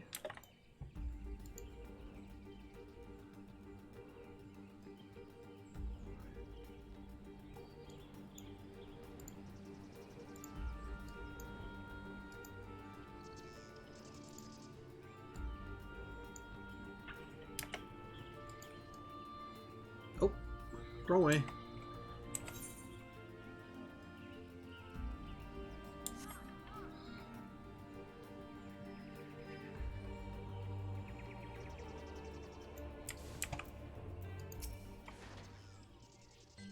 Leonora, you have returned. Dare I ask how Ramu received your visit? He challenged you to a test of arms. It is well, then, that you have some experience in such matters. The people of both Gridania and Little Solace will be relieved to hear that the Lord of Levin has accepted you as the forest champion of peace. You have performed a monumental duty this day, Leonora. The Elder Seedseer must be informed of your deeds at once. Hey, level up. The Elder Seedseer will wish to hear of your experiences firsthand. Pray return to Gridania and make directly for the Lotus Stand. The Conjurer at Nofika's altar will be expecting you. Fare you well, Leonora. Let's see. Oh wait, Lotus Stand. That's in Gridania.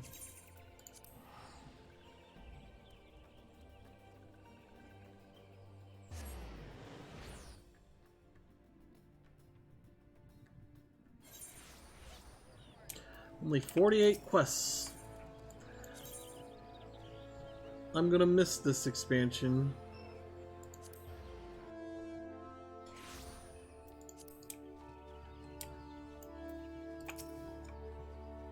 Welcome back, Honored Scion.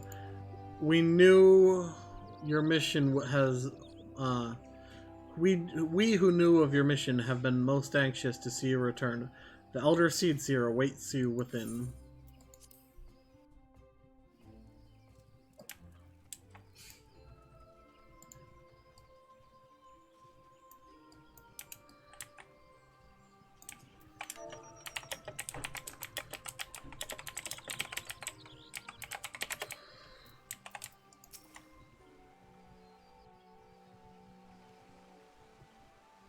You are returned to us, dear friend, and none the worse for bearing the heavy burden which I did press upon you. Most glad am I of this.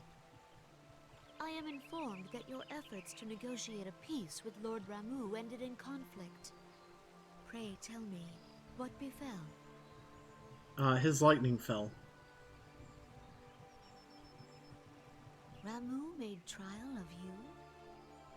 I fear there is truth to his claim. It is the darkness within us that attracts the darkness without.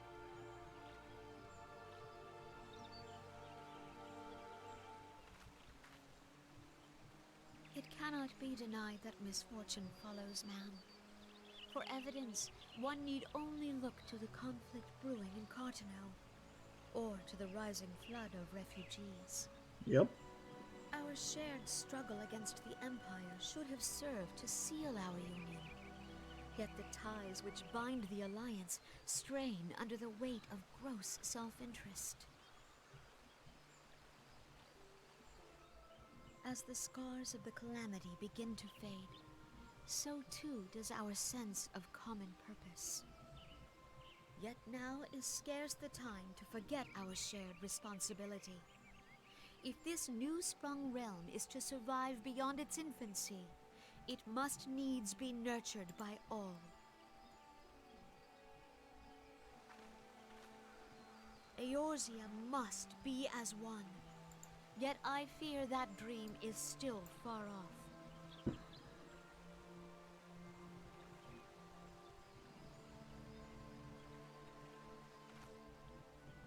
On behalf of the people of Gridania and the elementals both, I thank you for all that you and your fellow scions have done. Do you think those horns are real, or do you think they're like things, have I been compelled hair to look to you ornaments? for aid of late, and offered all too little in return. As leader of this nation, I shall endeavor to prove a more worthy ally to your cause henceforth.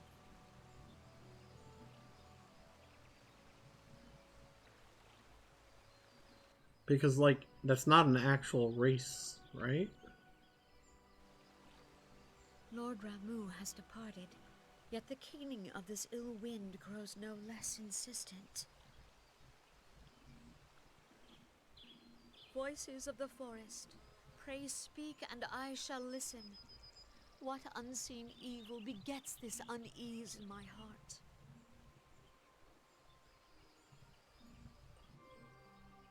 Diablos.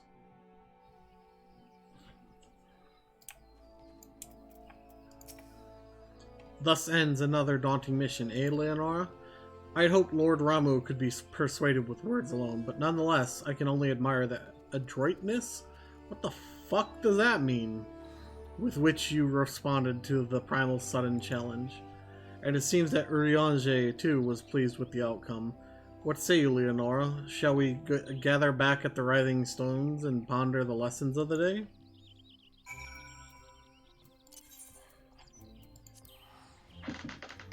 Free!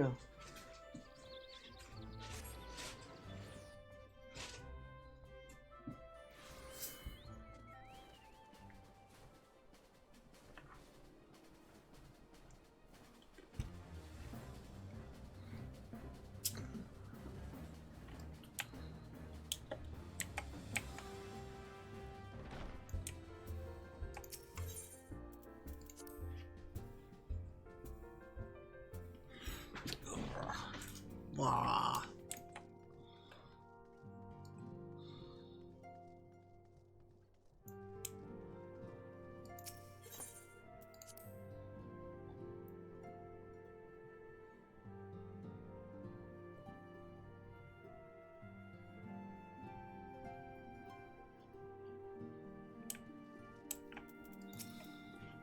Welcome back, Leonora. Words of your momentous encounter with Lord Ramu proceed. I would fain share news of my own, but Urianger's discoveries must take precedence. Upon witnessing your defeat of the Lord 11, our learned companion was struck with a profound insight regarding the nature of the Ascian's immortality. Let us assemble and discuss his observations together.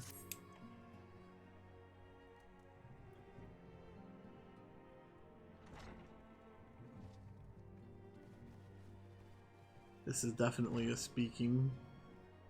If everyone is ready, let us begin. Urianger, the floor is yours.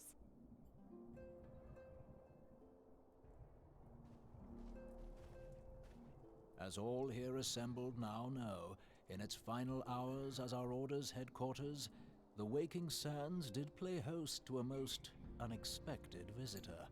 Unwelcome though his presence was, his words that day did serve to confirm a truth long suspected, that the Ascians are eternal beings, to whom physical destruction is as a temporary inconvenience. In the intervening time, Urianger and I have striven to discover a means by which the Ascians might more permanently be slain. Okay. And 'tis my belief that we have found the thread that will allow us to unravel the twisted skein of their existence. Isn't it skein? In the moments prior to Leviathan's most recent manifestation, the Sahagin elder who summoned him was observed to undergo some manner of ascension. Yep. The etheric readings taken by Y'shtola at the time of this transfiguration have proven most enlightening. The disruption to the flow of ether was sudden and dramatic. So tangible was the agitation, I scarce had need of my goggles. Wait, you couldn't see it? The significance of Y'shtola's readings might better be Y'shtola? understood in the context of mine own, taken at the instant of the Lord of Levin's demise. Unlike the Primal, the Sahagin was not subject to etheric dissipation. Before discussing our new discoveries, it may benefit us all to recall what we know of etheric behavior.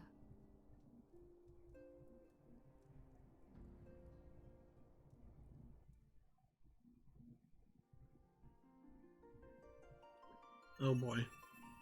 Let us begin at what some might call the end. When we who dwell in the material realm die, our spirits dissolve into the flow of ether and are returned to the ethereal realm. In turn, the restless energy which suffuses that plane streams back into our world, giving rise to new life. 'Tis as the heavens did decree, the way of all mortal souls. Twixt this world and the next do the ethereal currents swirl, bearing the very essence of life. Thus doth the cycle of birth, death, and rebirth continue unabated. Okay. Primals behave somewhat differently. In order to manifest and then maintain a physical presence in this realm, they must consume vast quantities of ether, most often in the form of crystals. Though they may seem to live, their flesh is but ether given shape.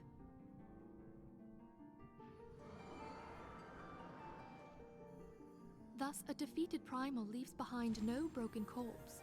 Rather, the essence of its form seeps back into the land whence it came, and the energy of its shattered spirit is called back to the ethereal realm. And there it waiteth, till next the prayers of the faithful do draw it forth from the sea of ether, to take their offering of crystals and make for itself a new body.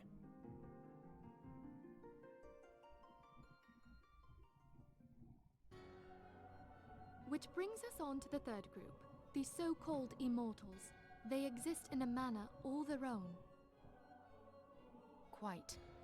Even as the Sahagin elder fell to the Admiral's musket shot, I witnessed the release of an ethereal cloud, which immediately took possession of a nearby minion. A soul that dissipateth not upon the death of the flesh. The secret of life Okay. everlasting. And in the claws of a Sahagin, no less. But I wonder, what would happen to one of these obstinate spirits should there be no suitable host for it to claim? If mortal death entails a return to the ethereal realm, it seems doubtful that the soul of an immortal would venture there. Nay, it merely withdraweth the distance, unto the shore of the ethereal sea, perchance, but no further. Okay, now what?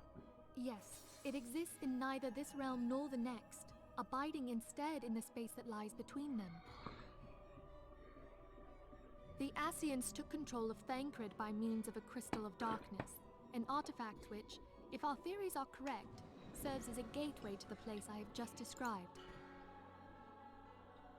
I was hoping people had forgotten about that. I am sorry, my friend. For a mercy, the weary road of our research hath brought us unto an answer.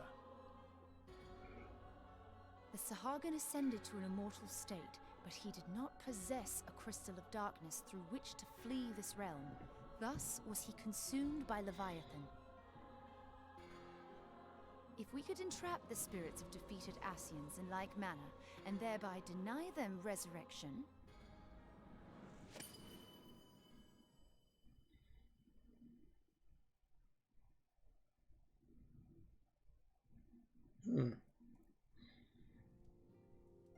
Therein lieth the path to victory. Thou art most perceptive, my lady. Only when we have trapped the bodiless soul within an ethereal prison can we hope to defeat its unnatural constancy. Thus might even an eternal paragon be consigned to oblivion. These feats are, of course, far easier said than done. At present, we lack a viable means to entrap and extinguish an Ascian soul. Yet, I believe it to be possible. The pieces of the puzzle lie before us. We have but to put them together.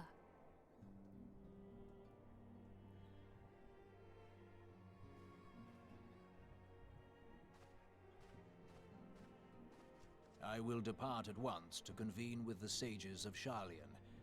Together shall we divine the steps by which our goals may be achieved. I have the utmost faith in you, Archon. Huh.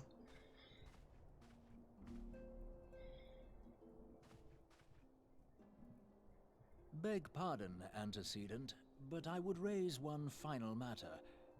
Even now, a Sharlayan survey party seeketh to ascertain the fate of the students of Baldessian. Their findings shall soon be known to us. Though you harbor feelings of dread, I bid you surrender not to sorrow, but abide instead in hopeful prayer. I hate Riange's stupid beard.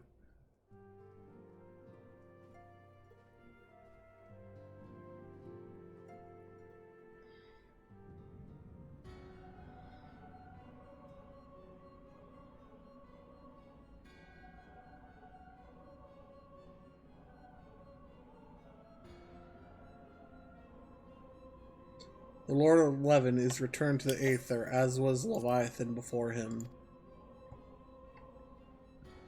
Ramuh's acquiescence was most intriguing. Infernal, Vortex, Crag, Horrell, and Levin all have now been humbled by the Bringer of Light. The limitless potential of man, Heidelin's servant, grows mightier by the day. Yet she prospers at great cost to her mistress, whose strength is all too finite. 7 times have the masses survived the rejoining. Their souls are grown weak and wane. Yet even as it enervates, the ardor empowers our master. All that remains is to nurture the strength of the gifted to forge the final key. And that is the task to which we bend our every effort.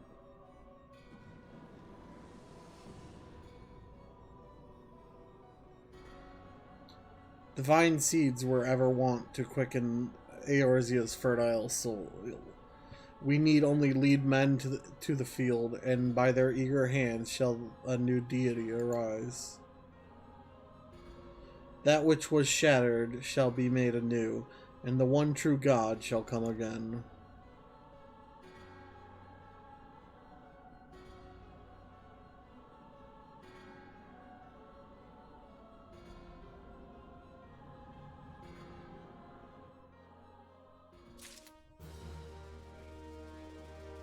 Oh, is that what their god looks like?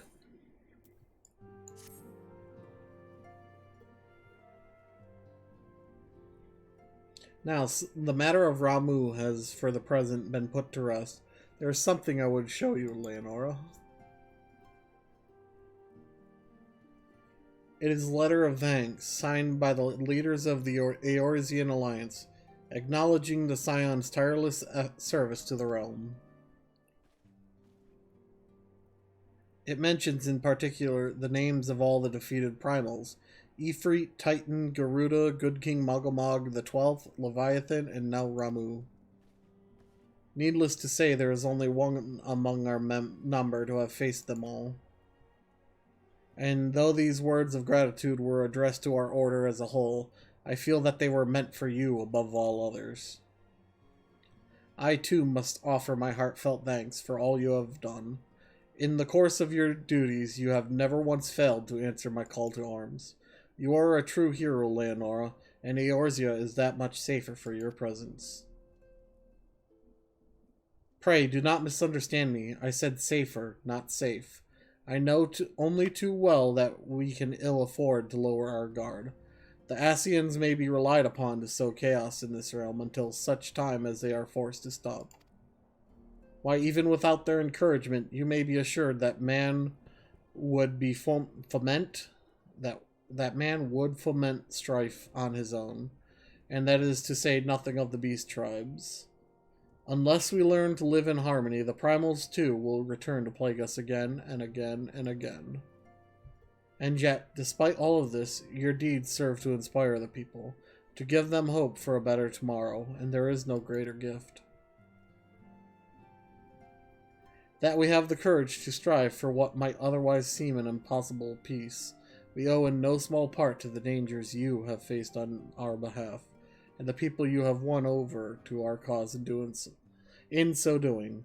Our list of enemies has ever been long, but think of the allies with whom we are now blessed.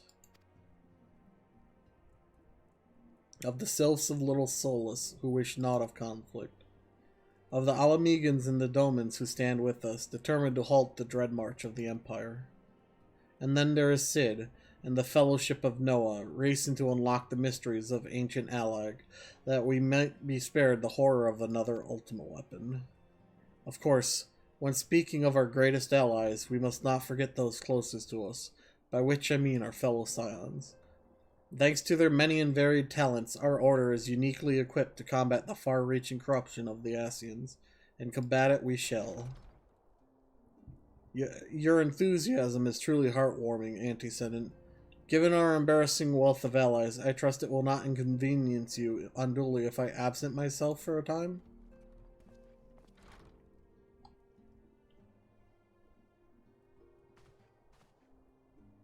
Alphino, I take it the troubles in Ul'dah no longer require your attention? There are yet some rumblings of discontent, but the air of simmering violence is largely dissipated.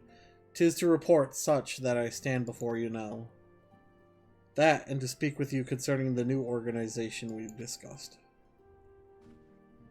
I have a message for you from El. Ahem. You recall the refugee girl? The one whose parents were missing? They were found unharmed.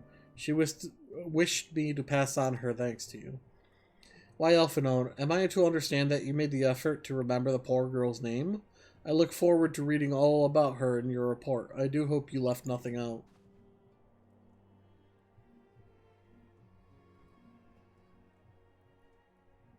Leonora, you have been away from Revenant's Toll for some time now, I believe. Might I suggest that you put the affairs of the realm to one side for the moment, and take this opportunity to reacquaint yourself with the town? Which reminds me, one of the Doman children recently inquired as to your whereabouts. Yozin was his name, I believe. I believe he has some small matter he wishes to share with you. Why not oblige him with a visit?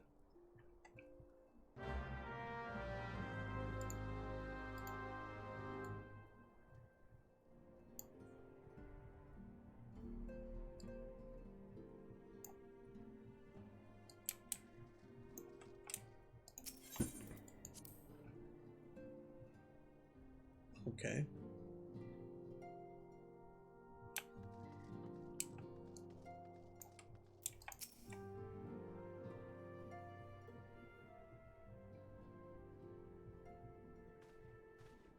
Look, it's Miss Leonora. She's back from her adventures. We heard you were off fighting primals and that they're some of the strongest enemies you could ever face. I wish I could have seen you in battle. Anyway, we all want to be heroes too, so we finally formed our very own Doman Adventurer Guild to protect all the Domans.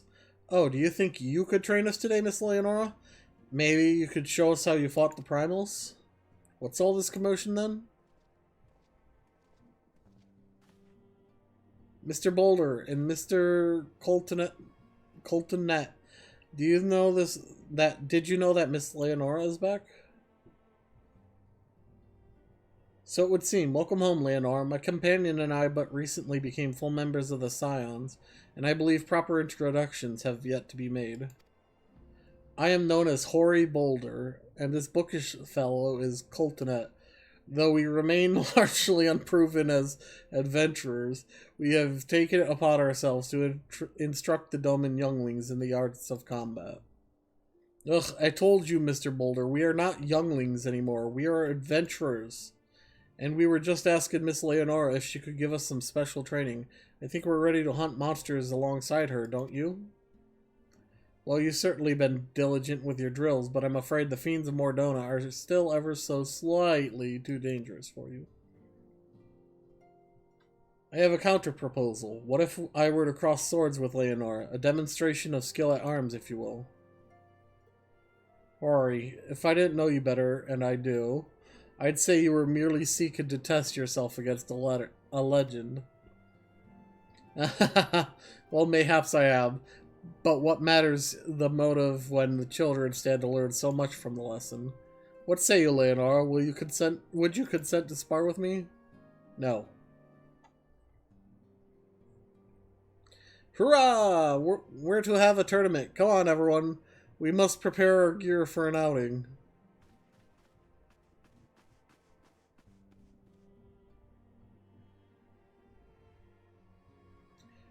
Do try not to disappoint them. Have faith, Coltonet. I shall summon every last ounce of my strength to make this a worthy contest. The fields to the east of town should prove suitable for our purpose. I very much look forward to our bout.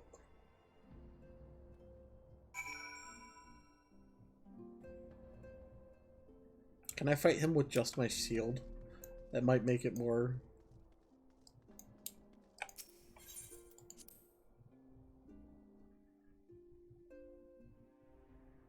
I kind of want to hit him only with my shield now. With just shield bash. Hang on, I'm going to try that.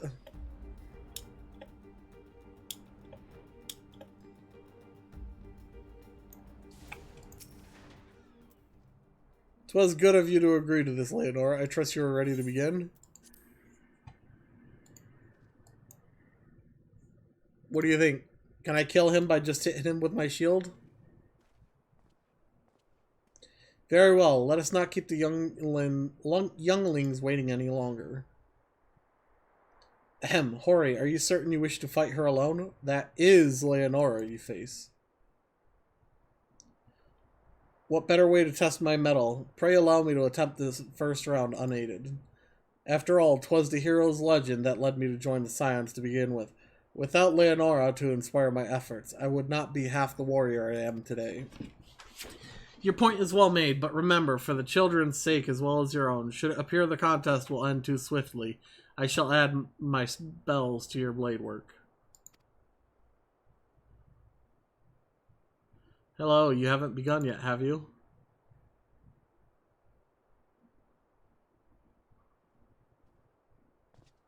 Ida, what? Who are all these people? When I heard about your sparring match, I told everyone I could find. I thought you could use a crowd to cheer you on.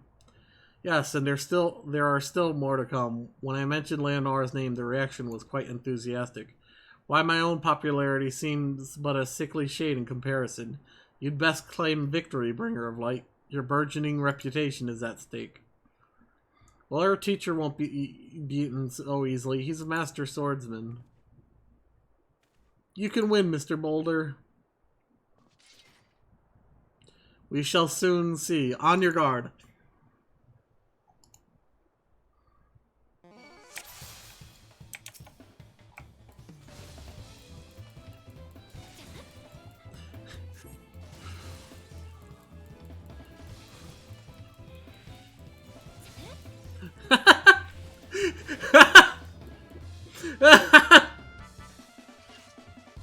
Accept power! The tails barely do you justice.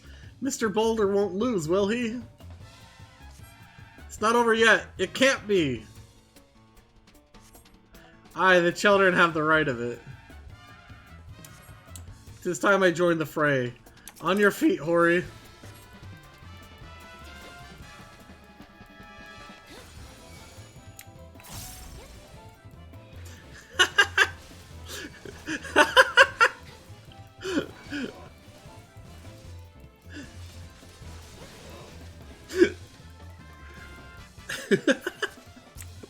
I must admit defeat. 'Twas an honor and a privilege.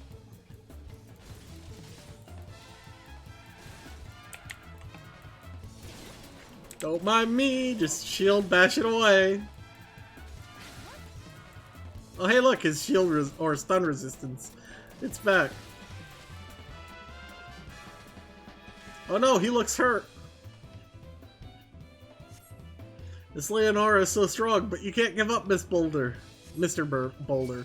Can't disappoint the younglings. Rawr!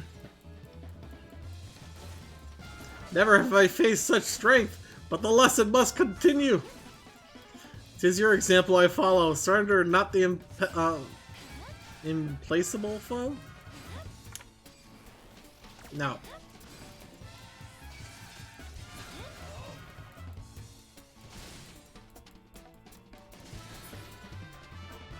I killed them both with just shield bash.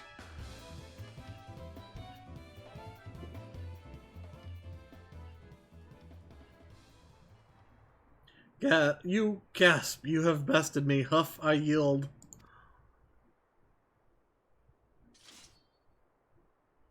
Gasp. That was incredible! She beat them both at the same time! We knew you couldn't lose, Leonora. Nothing could defeat the Guardian of Eorzea. Now I see why they send you to deal with the primals. I've much work to do if I'm ever to attempt the same.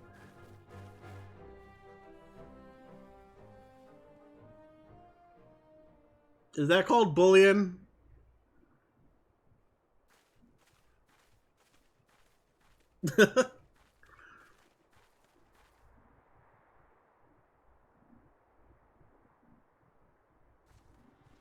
Impressive as always, Leonora. 'Tis ever a pleasure to witness the spectacle of your martial prowess. And judging by the smile on these many faces, they too appreciate the hard-won strength that keeps the perils of the realm at bay. Guardian of Eorzea. Yes, that is a most fitting title.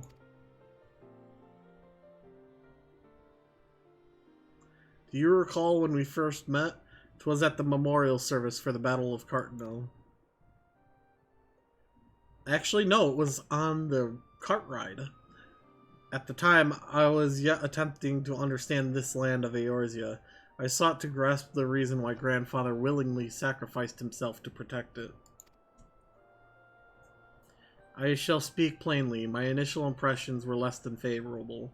Dire problems abounded, and yet the effort I saw expended towards their solution was haphazard and half-hearted. I thought Eorzean a foolish and a childish people. Considering the shambles their home was in, I would not have been surprised if some had chosen to swear allegiance to Gaius and the order he proposed to enforce. The Legatus' single-minded military invasion precluded any such switching of loyalties, of course. Were it not for a desire to continue Grandfather's legacy, I would have abandoned the realm to its fate long ago. The threats were too many, the nations too self-involved and unstable.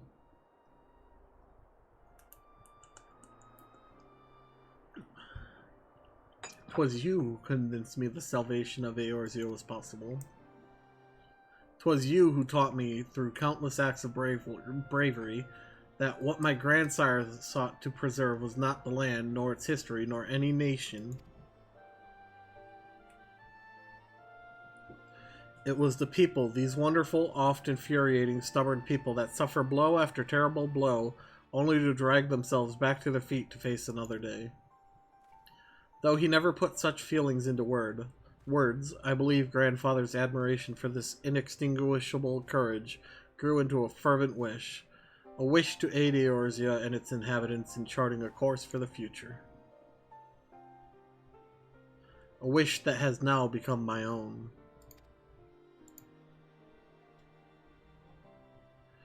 I too will endeavor to take up the mantle of Guardian of Eorzea and champion these people who toil towards a better world.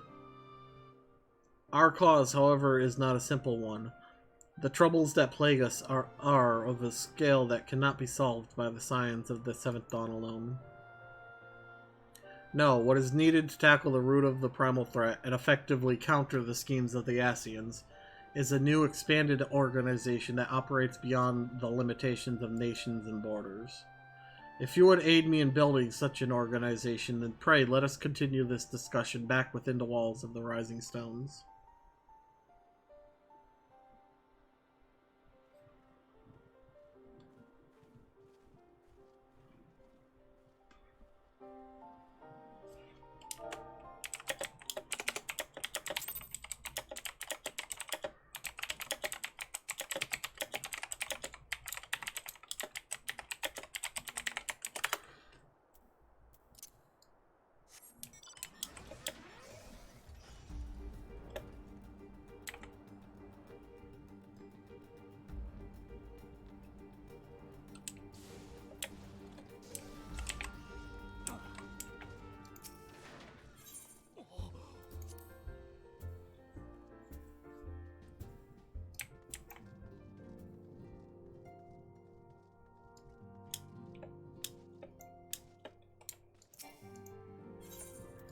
Alphinode!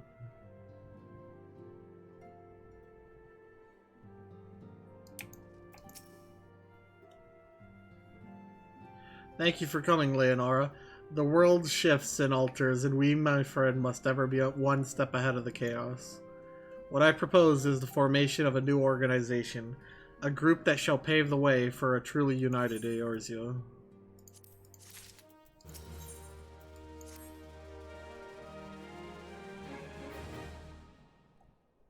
Pray forgive me if I tread over old ground, but I would first speak of the grand plan. Since the advent of the 7th Astral Era, the leaders of the three nations have been deliberating over an accord that seeks to bring the disparate forces of Eorzea together into a single entity. A realm-wide grand company, if you will. The military might of such an institution would be drawn from every corner of the land and directed against threats that no single nation could hope to overcome alone. Yet while the purpose of this hypothetical organization is undisputed, the logistics of its formation have become the source of endless debate. And the longer these discussions continue, the more I sense the impetus towards unification draining away. Thus have I been campaigning for the creation of what might be considered a trial company. It will be on a much smaller scale than what we hope to eventually achieve, but capable of the same manner of unrestricted operation accorded to the Scions. 'Tis my hope that the successful utilization of such a force will lead momentum to the lagging deliberations. Isn't that what the Scions are? Also, being a primarily military outfit, I mean to assuage fears of its misuse by placing the fledgling organization under the authority of the Anti-Ascendant. The Scions work tirelessly to protect Eorzea and its people. But as you yourself have witnessed with the refugee revolt, there are limitations to what even we can achieve. With this new company under the Scion's command, however, we will be capable of responding to a wider range of difficulties without straining our resources or overtaxing your formidable talents. The goals of my proposed organization and those of the Scions are ultimately identical, a point conceded by all concerned. But before I can move forward with establishing this precursor to the true border-spanning Grand Company, 'tis yet necessary that I visit the three leaders and gain their official approval. A tiresome and time-consuming task, which is why I would ask that you accompany me on the journey and attend to the business of recruiting our inaugural members while I am otherwise engaged with bureaucratic formalities. Thank you. 'Tis reassuring indeed to know that the Bringer of Light and her discerning eye will be selecting our future allies. Our first destination will be Limsa Lominsa. Let us rendezvous at the Bulwark Hall.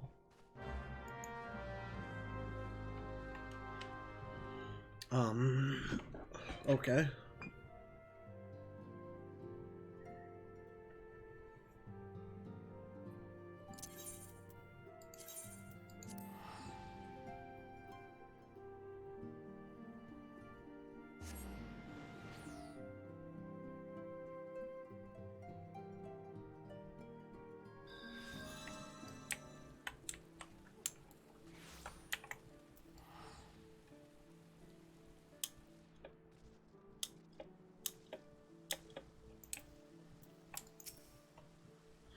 Ah, there you are. I'm ready to ascend to the bridge and speak with Admiral Bloefswin. When the Admiral and I are finalizing permissory boundaries and signing parchments, I would have you begin the recruitment process in earnest. I have, of course, endeavored to spread the word of our organization through various channels, but I believe a personal approach will reach many who may otherwise remain ignorant of the opportunity. As for potential members, 'tis of no matter should they already be pledged to another institution, only that they are willing to lend their strength when the situation demands it, and you needn't range into the countryside. The upper decks alone are populated with sufficient candidates to suit our purpose. Once you are satisfied with your recruiting efforts, meet me at the airship ticket counter, that we might prepare for the next leg of our journey.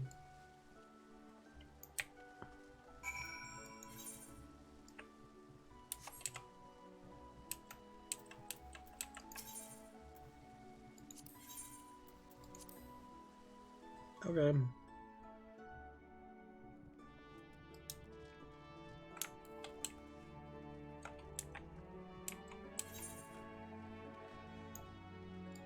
There are, looks like 2 up here. Yep. And then the other 3. Aft Castle for 1, 2, 3. What?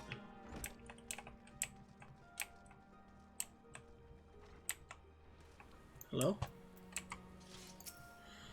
An organization with the freedom to operate with territorial impunity? I must say, your proposal intrigues me. But the Krakens well know that there is a time to act and a time to watch, and I'm afraid this trial company of yours falls into the latter category. He's not wrong.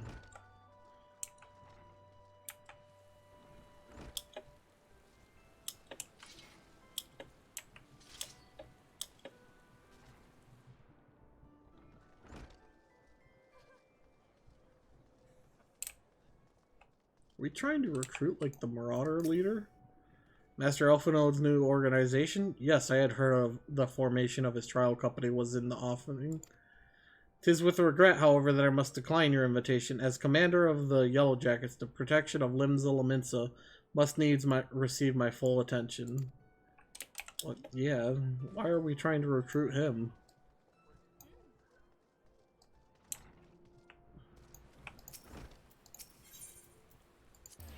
I just noticed she sits on my shoulder. Hang on a second. Normally with Flash Beckon. Oh, look at that! See, perches right on my shoulder. How cute.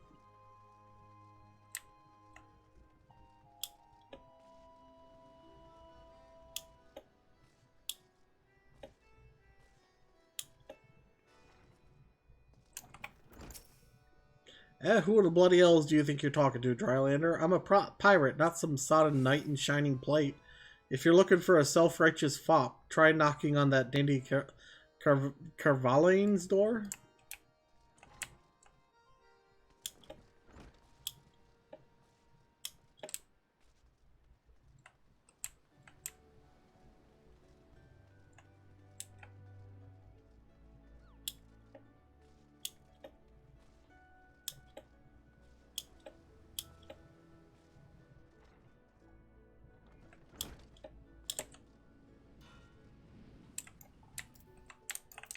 trying to recruit a guildmaster.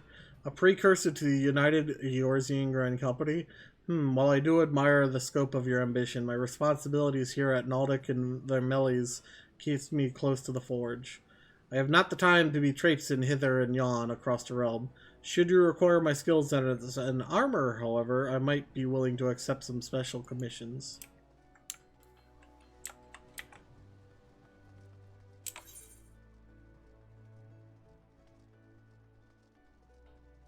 I thought this said the Heidelin.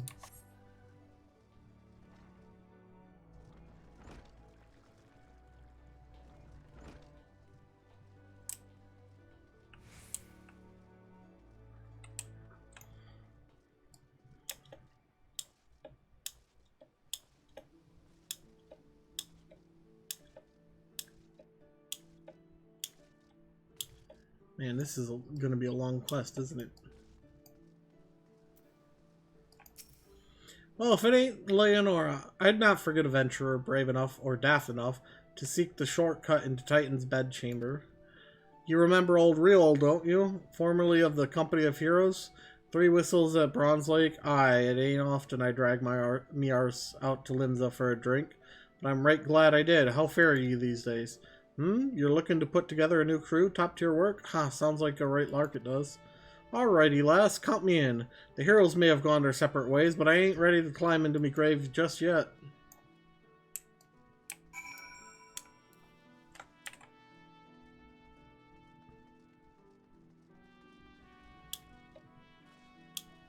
Well, we got one person.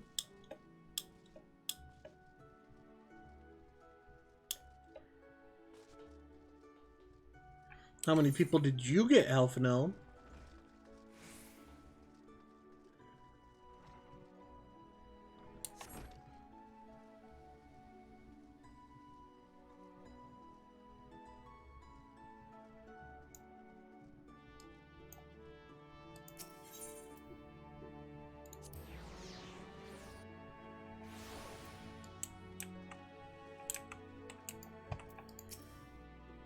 Leonora, your recruiting went well, I trust?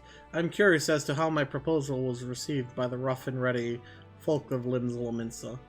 A member of the legendary Company of Heroes indicated his interest. Astonishing, I knew enlisting your aid was the right choice. Few could boast the acquaintance of such an elusive character. I, too, was successful in my task. The Admiral consented to sign all the documents requiring her approval. I can only hope that my visit with the Elder Seeds proceeds as smoothly.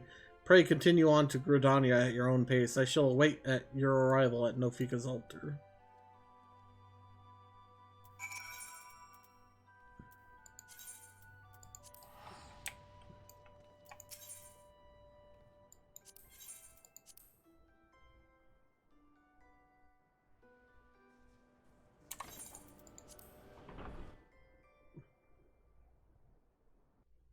Actually, give me a moment.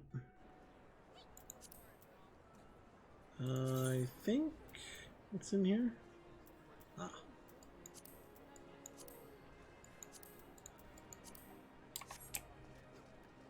There we go.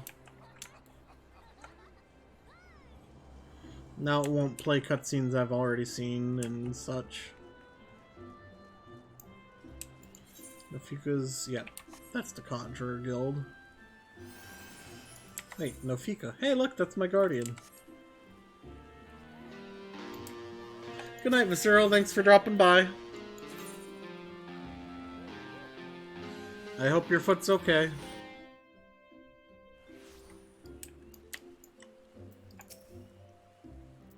My audience with the Elder Seed Seer is due to commence momentarily. I would be grateful if you would once more see to the task of recruitment here in Gridania. After you deem the well of potential candidates has run dry, let us rendezvous at the airship ticket counter as before. Alright, because there's only 4, huh?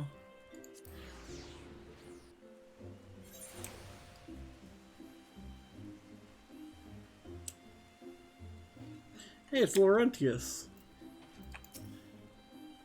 Oh gods, can it truly be you? by what fickle fortune must the first face I see upon my release be yours?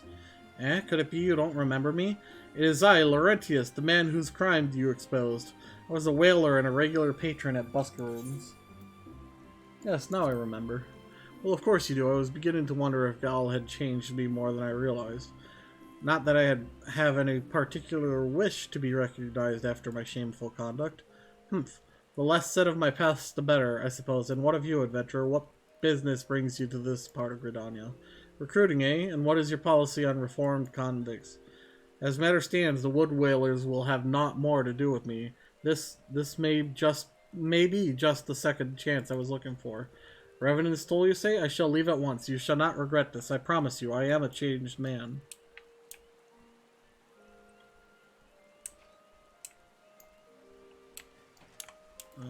We can just go around that way. And then it'll land us right at the Lancers Guild.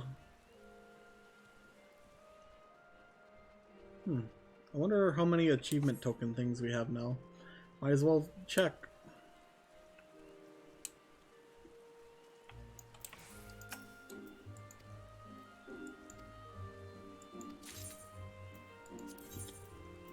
Others. Look at all this stuff. I have that, I have that. Huh. Animo. Don't have that. Fire Chevron? Oh. These are Bardings.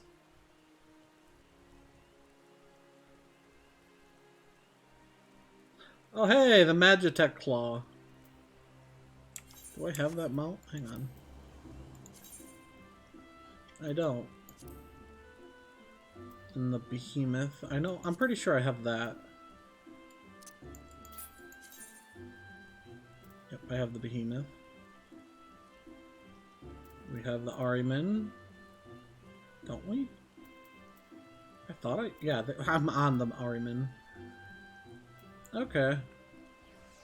A few things I can get. Any weapons? Nope. I like this ribbon. Okay. Now we know for the future.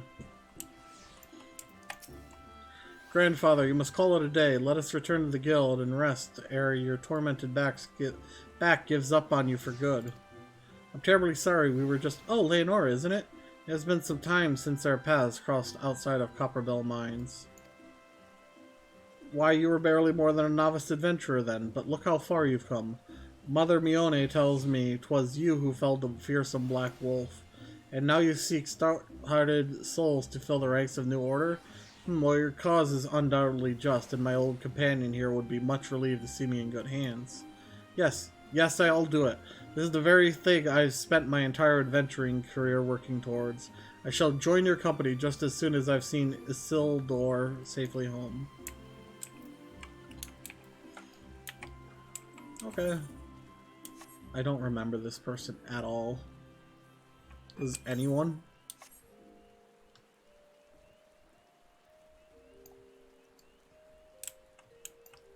Hey, Ursando. You would offer this old man a place in your company of champions? I am both puzzled and honored by your invitation. Pray, forgive me, young mistress, but I cannot accept.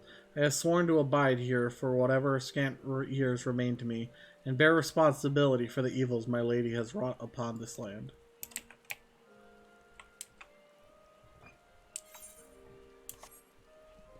You just say that because you don't want to get off your butt.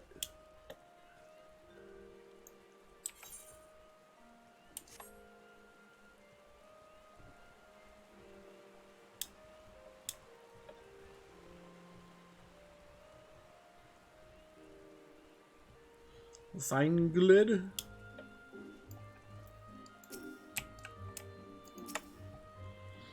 Tis not often a guild officer such as myself gets recruited. This company of yours certainly sounds to have some promise, but its duties appear less than focused. I must refuse your invitation until such time as your organization is more organized. No, that's 100% right. We've got, what, 3 members so far?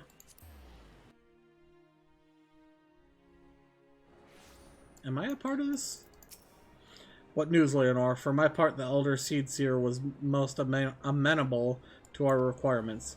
A former woodwhaler and a seasoned adventurer? Our company will not lack for variety, that much is certain. An interesting harvest indeed. Shall we strike into Ul'dah while the iron is hot? Let us meet at the Royal Promenade and endeavor to conclude our remaining business. Our journey draws to a close.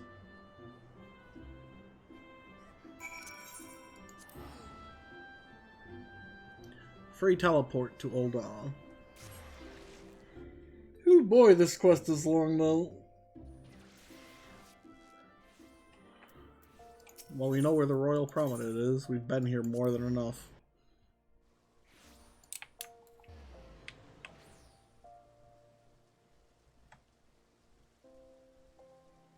Punch him!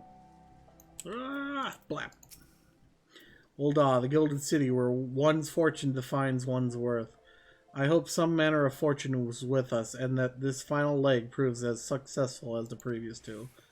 Might I suggest descending to the lower level before beginning your recruitment efforts?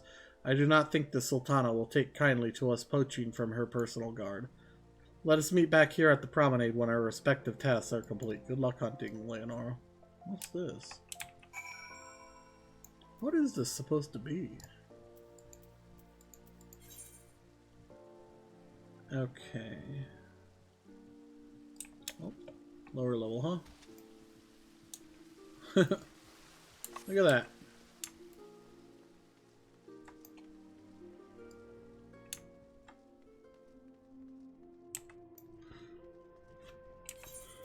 How many? 5? Wait, you're the lady who came to a little Amigo looking for that masked devil. Who knows what might have happened if you hadn't. I'd probably be dead, and a whole lot more of my friends besides. We were such fools. Anyway, that disaster really got me to thinking about our homeland and about the outsider who saved us from ourselves. I realized how easily I'd been manipulated and vowed to make of myself a more worldly man, so here I am. A new company of champions, and you say it will take me to all corners of the realm? That sounds exactly like the kind of opportunity I need. And don't worry, I'm not the same stripling you met in Little Alamigo. I've prepared to fight the evil I know is out there.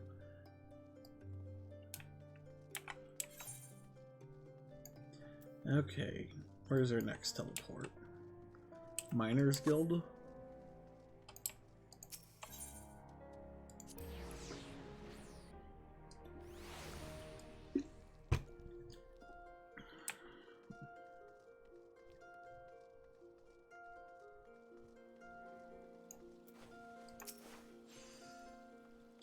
Oh, what a happy coincidence. Do you remember me, perchance? I'm Orson of the Church of St. Adama Landama. Thank you again for your timely rescue.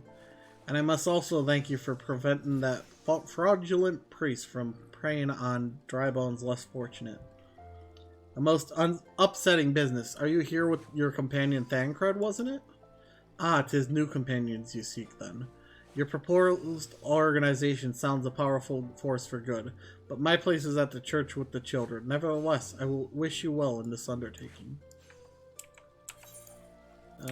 There's one right around the corner here. And then 2 right next to the... well, I just run from here.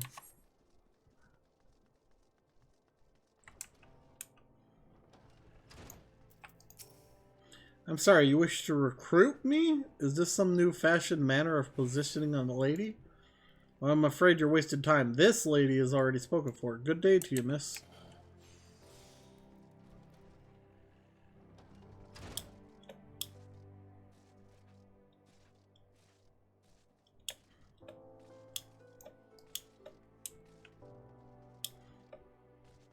I could see Leonora hitting on everyone. Hey, you look... do you have any light in you?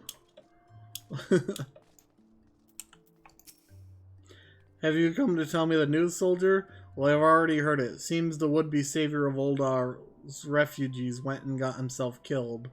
And not by your hand. He was just as much a pawn as the hapless cast-offs he sought to deceive, eh? That's not why you're here? Ah, you'd be surprised what rumors drift down to Pearl Lane. I know of this glorious new company of yours, and just how far I'd go to avoid getting involved with it. Whispers on the street say your organization is funded by corrupt coin, by syndicate money. If you think you're recruiting for a just cause, then you're a bigger fool than I took you for.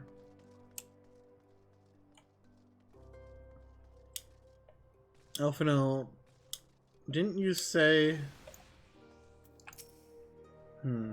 A company that looks to cure the ills of the realm entire? Listen, Fred, I could scarce bear the complaints of the next all over, let alone the conundrums of a neighboring nation. Wonder what his quest is. Gone to pieces. Ah, it's a crafting quest.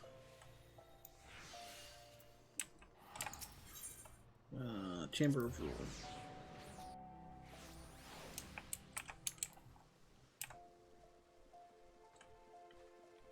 Are we done yet?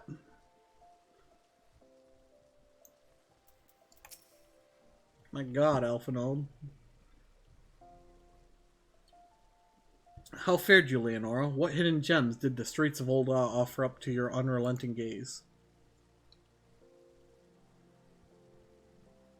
A single Alamegan youth?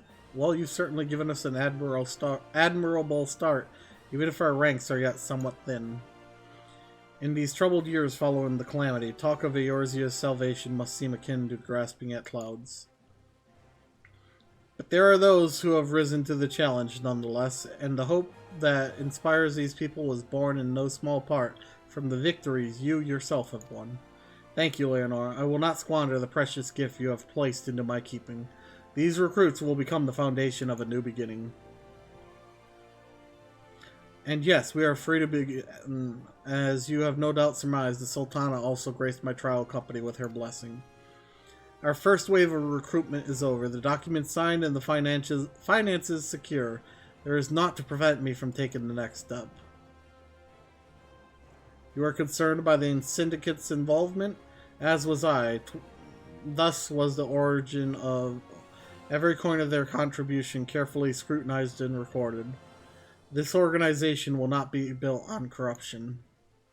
Naturally, I would prefer not to rely upon outside sources at all, but even my family's substantial coffers could not sustain a venture of this magnitude. And as for the rumors and doubts surrounding this enterprise, well, such things shall plague us until the company has had a chance to prove its worth. It will not be an easy process, but we will earn people's trust one success at a time. Speaking of time, we should waste no more of it. Let us return to the Rising Stones and lay the first stone for a united Eorzea.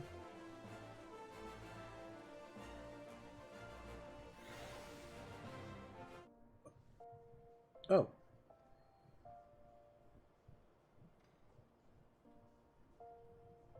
Bye.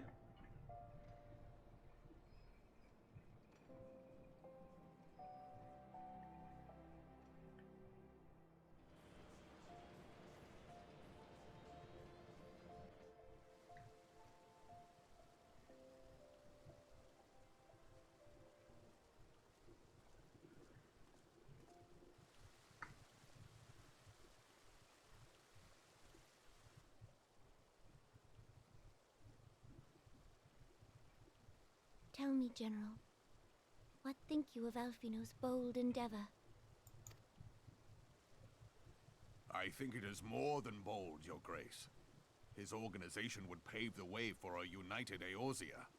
Well do I understand his impatience, since facing the common threat of the Ultima weapon, our nations have seemed farther apart, not closer together.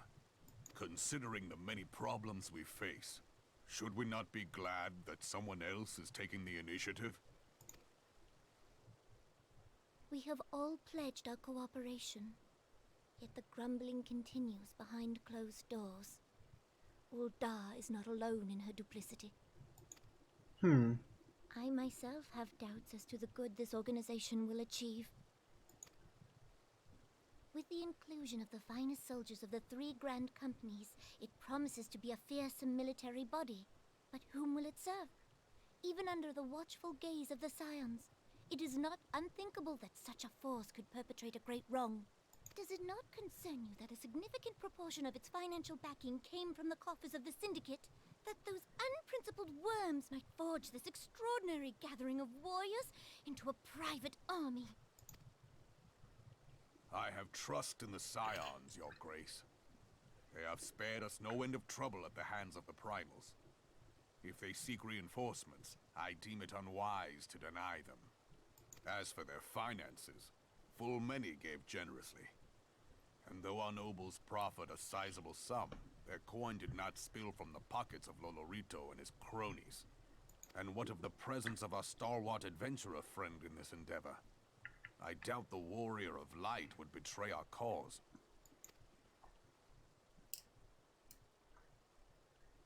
Yes, there is that, I suppose.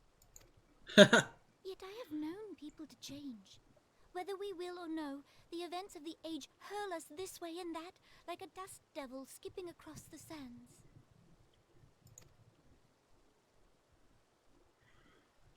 Yeah, I guess she's hoping.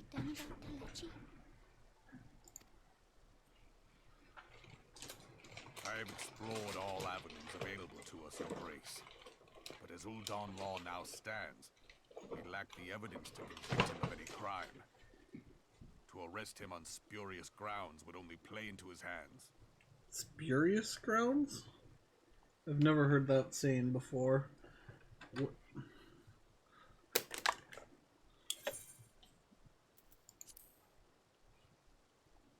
Oh, I guess I should.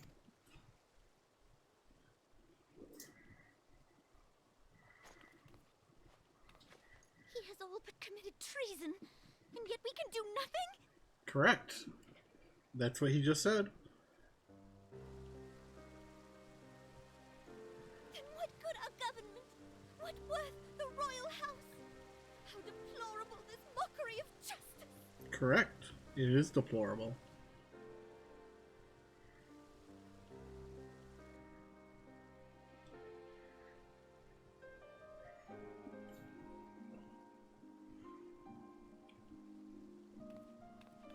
Oh.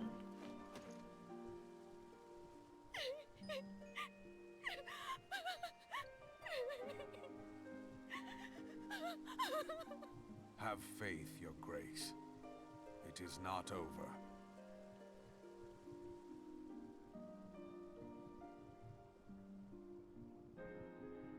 I'm so glad they had Raubon give her a hug there. Could you imagine if she ran up to him and just cried on his chest and he didn't hug back? I'd be so mad.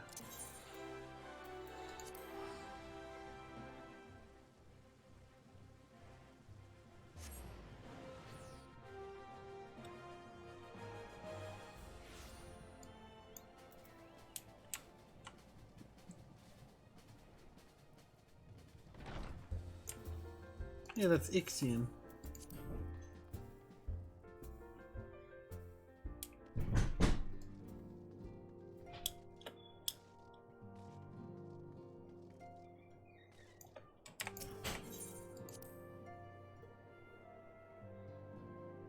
And finally, Elfinold's really ridiculously long quest is over. That is not a journey I soon wish to repeat.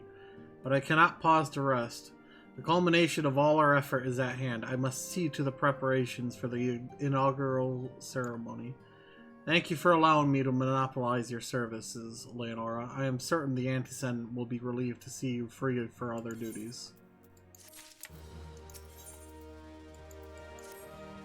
Greetings, Leonora. Elfinode tells me all is in place to begin his trial company. The Scions shall certainly be grateful to have the support of such an organization. The inaugural ceremony is set to take place here at the Rising Stones. Tataru is cooperating with Elfinode to see that all is in readiness, so I'm afraid the recruits themselves have been left to their own devices for the time being. Quite a number of new faces have arrived in Revenant's Toll of late, and I wonder if Slaftborn might not find himself overwhelmed. Would you speak with him and see if there is aught he requires? Heretical harassment.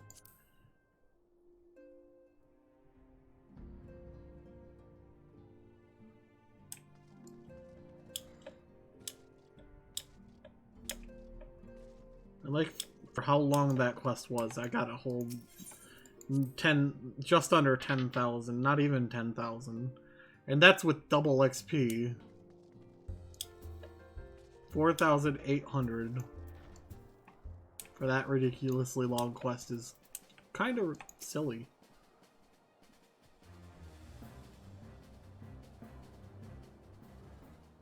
What can I do for you, Leonora? I thought you'd have your hands full helping out with this new arm of the Scions.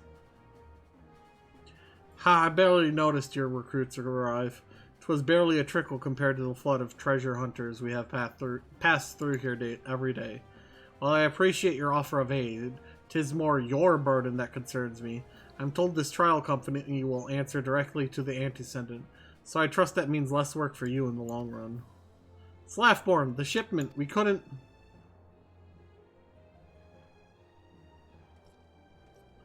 Godswoman, what befell? We were bringing a shipment to Revenant's Toll, provisions earmarked for the frontier effort. But just as we sought to cross over into Mordona, we were set upon by brigands. I believe they may have been heretics.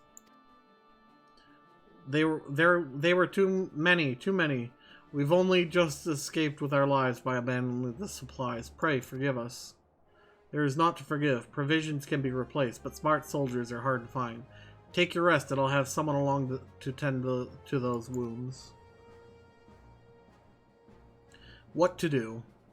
If heretics are involved, then this is like to be more than a case of simple thievery.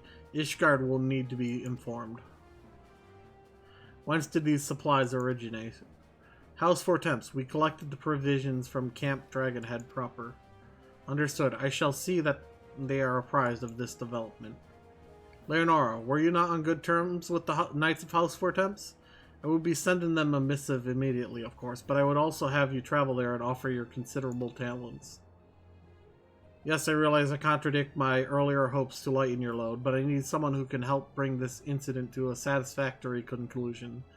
Our favorable relations with Ishgard are far too important to risk half measures. Thank you for your understanding. I am certain Lord Horschfont will be glad of your assistance.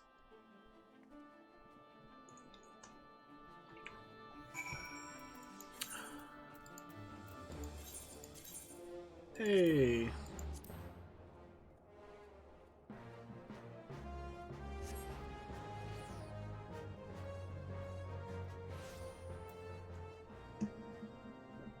All right.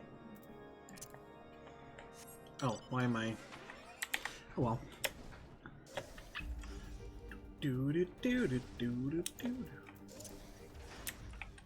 Hi, Horschfont. Well, if it isn't my fine friend Eleonora Escorian, would you care for a plate of roast caracal? Some mulled wine? No? Ah, I see you have not come into my hall merely to escape the biting cold. I was in fact on the verge of opening an urgent missive from Revenant's Toll, and I suspect the timing of your arrival is no coincidence. Ooh.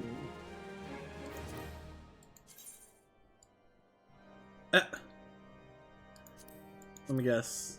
All of them? Oh wait, no. I can wear that. What is that?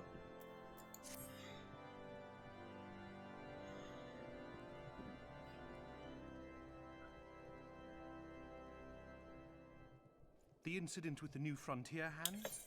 No, you need not elaborate. I have been following their progress with no small amount of interest. Brave men and women all.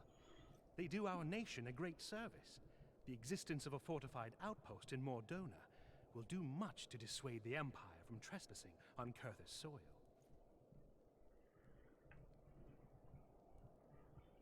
Right glad am I that you have chosen to lend your support to this endeavor. Never let it be said that House Fortom does not acknowledge the efforts of her allies or her debts. 'Twas in the spirit of gratitude that I arranged for sundry supplies to be delivered to Revenant's Toll. That the shipment should chance to be waylaid by heretics is poor fortune indeed. Poor fortune, I say, yet not without precedent. If you would know the truth of it, These incorrigible villains grow more organized with each passing day. This new unity of purpose we attribute to their leader, the Lady Iceheart. But though I have devoted significant resources to the task of identifying this woman, we have yet to learn so much as her birth name. What we do know is that the heretics speak of Iceheart in reverent tones, and would gladly embrace death rather than betray her. Such loyalty is rare indeed, and I fear to imagine what so committed a collective might achieve. The brigands have not yet been so brazen as to risk direct confrontation here in Dragonhead. Some few of their number have, however, been sighted not far to the west of here, and with ever-increasing regularity. A visit to Whitebrim Front may bring you the answers you seek. Will you brave the snows, knowing what implacable foes may lie in wait? I can fly, I don't have to worry. Halone's blessings be upon you! Though I take no pride in the admission, many of mine own countrymen are not so well suited as you adventurers to dealing with such foes. Were they dragons, it might be otherwise. I remember when... But truly, I could not wish for a finer ally. You have done much for my house in the past, and I have no doubt but that I shall have cause to celebrate your deeds again ere long. Should you learn aught of value, pray return to me forthwith. A warm hearth and a warmer welcome shall be waiting for you. I'm still going to call it for attempts, by the way.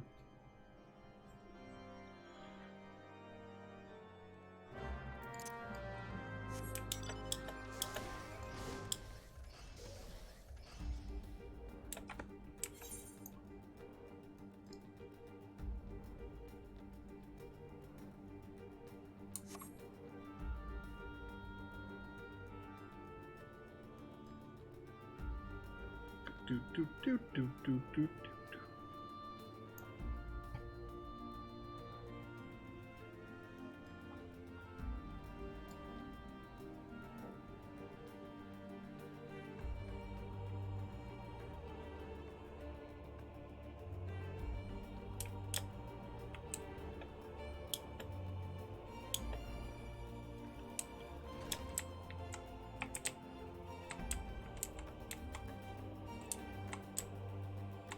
Up we go. Hi, Droma.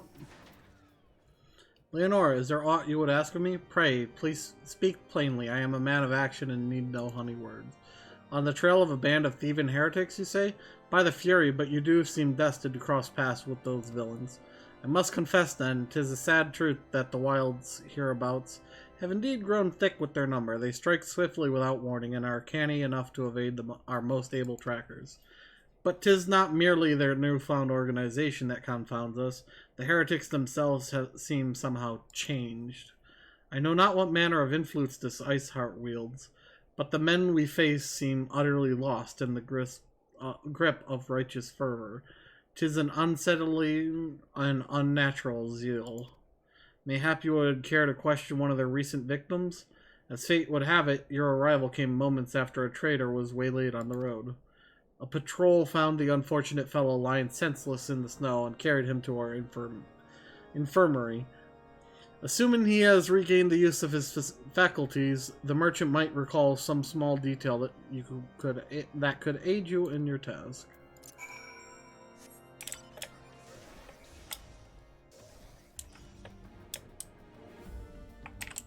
Oh.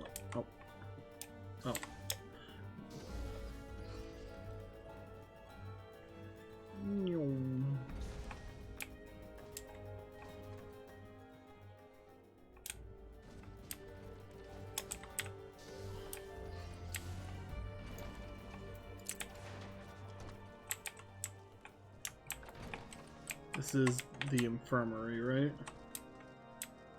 Yep. Tell you what happened? Why, yes, of course. I am quite recovered enough for that. Anything to help catch those cowardly black arts. I was traveling my usual route to Whitebrim Front when a sudden blow sent me reeling. The next thing I knew, I was on the ground, and several heretics were rifling through my cargo. Arms, armor, crystals, they were taking everything. 'Twas then that one of them noticed my bleary gaze and stalked over to better acquaint my head with his mace.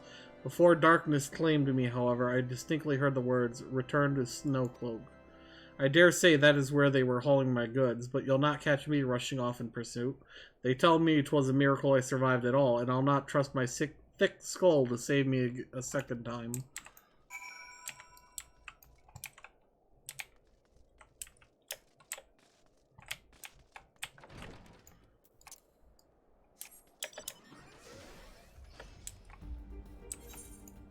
Snowcloak.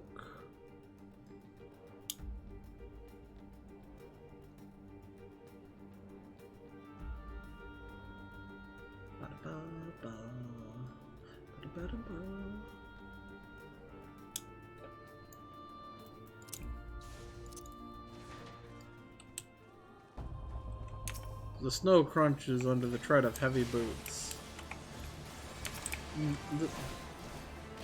This is a mage. They don't wear heavy boots.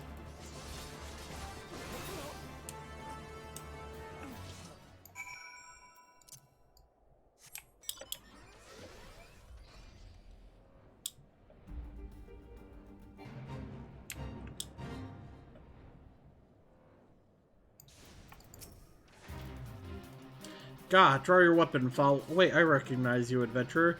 You are come seeking heretics? And we share a common purpose. We were on patrol when we chanced across one of their raiding parties and pursued them here. By rights, we should have had them cornered in this ravine, and yet they are gone, vanished like I could see race.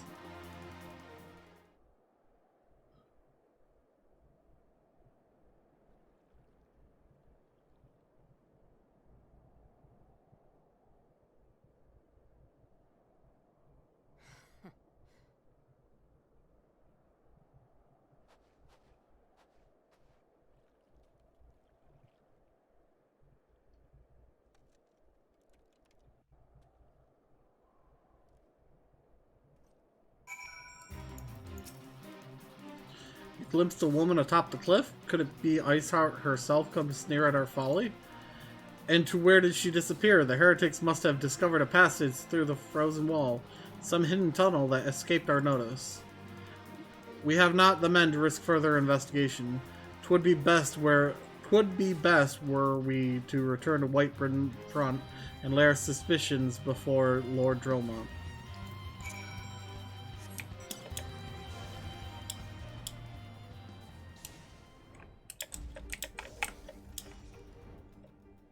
Well, you see, she was up here.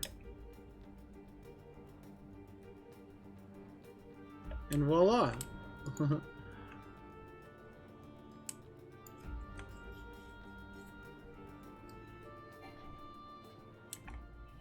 was curious if they included any, like, entrance into that.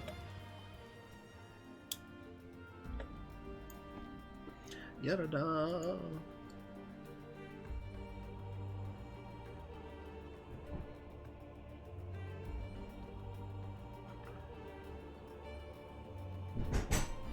This makes returning to him a little bit easier.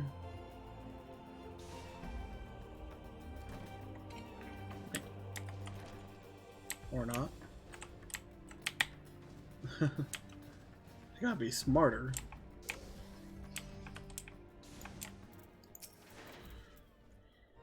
Leonor, it appears I owe you my thanks once again. The surviving knight spared no detail in their report. The men you found out near Snowcloak were some of my finest. That they should be bested so handily, I fear I have woefully underestimated the threat of these heretics pose. While I understand you might balk at the notion, I must ask that you put aside your mission and consider the stolen provisions lost to us for now. 'Twould be ill-advised to blunder unprepared into what may well be the very lair of our enemy. Pray return to Dragonhead and inform Lord Horshfont of your discoveries. He will wish to plan contingencies of his own. As for Iceheart and her fanatics, the freezing heights of Snowcloak will not shield them from our justice for long.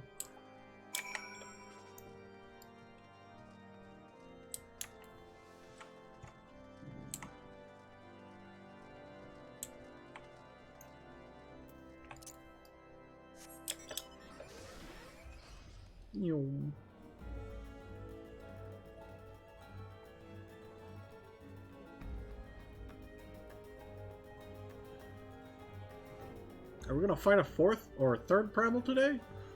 We fought Leviathan. We fought Ramu. I honestly don't remember when the next one comes in. Spoiler alert, there's still a lot more primals in the game.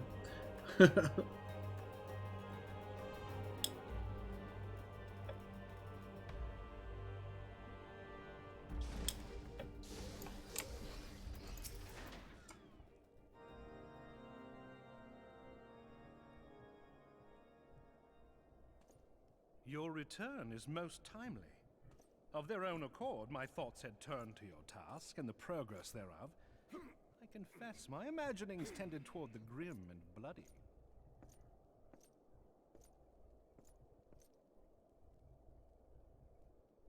Hmm? But you are here now, and I suspect such frivolous wonderings do little justice to the reality of your travails. Tell me, what did you learn of Iceheart?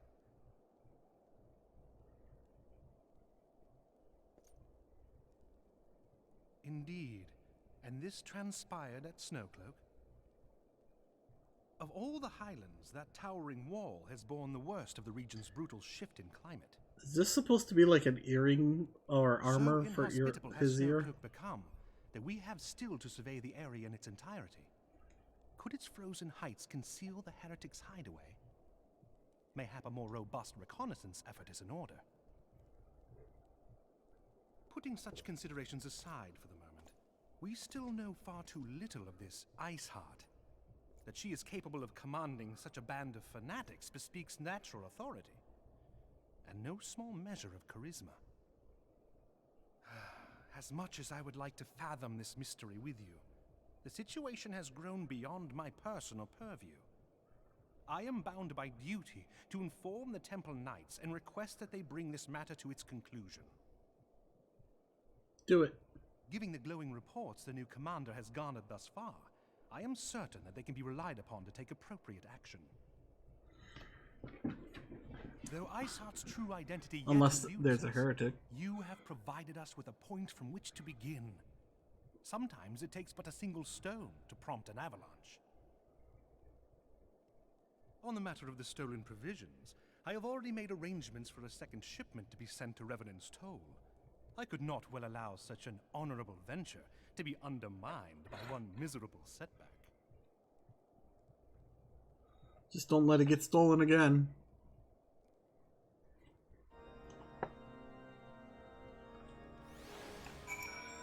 Revenant's Toll. It's free to teleport there, so obviously I'm always going to teleport there.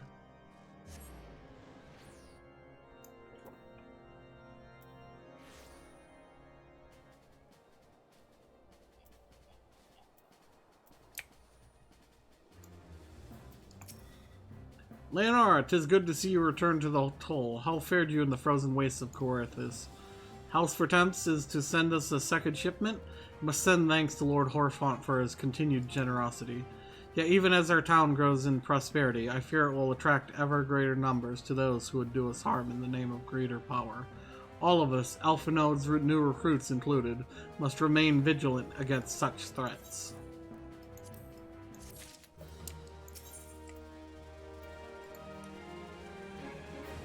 Okay.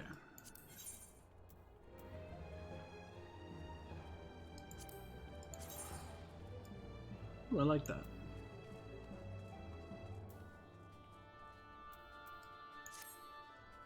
While you were away in Coerthas, preparations for the inaugural ceremony were all but completed, although Tataru does yet seem somewhat flustered. I've taken enough of your time. Why don't you head into the Rising Stone and see if your frantic... Oops, my finger twitched again.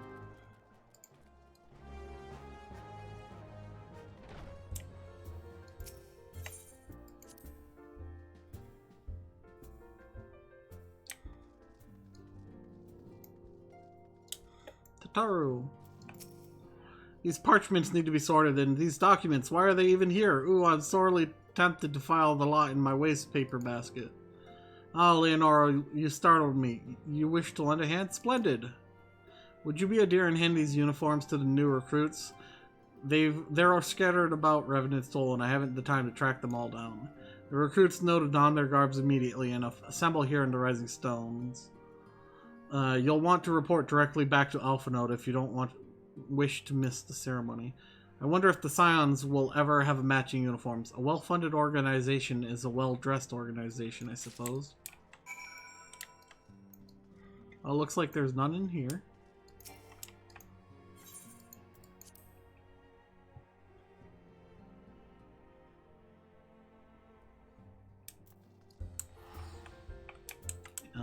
It doesn't look like there's any in here.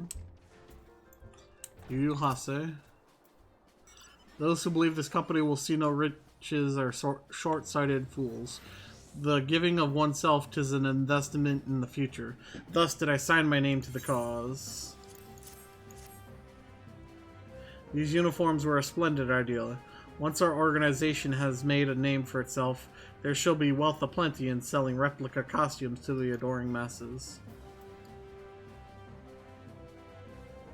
I don't remember this guy, but I feel like we must have. I see you up there. I felt like taking the quick way up. Hey, Laurentius. I thought it best to mimic my fellows here, but I admit that I have no idea what we're supposed to be doing. Ah, our new uniforms. I am reminded of my induction into the Wood Whalers.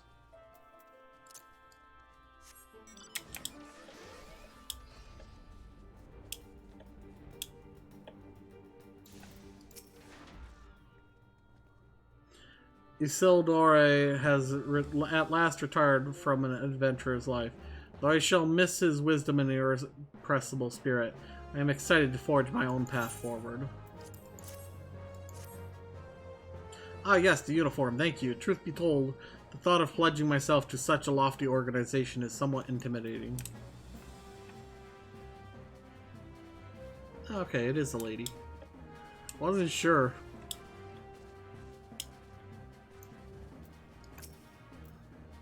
The scarlet garb marks me as a proud member of the Maelstrom and a hardy defender of Limsum Lomensa. Yet in truth, I stand for the betterment of the realm and thought this new company a fine opportunity to contribute on a grander scale. Oh, now that's a striking shade of blue.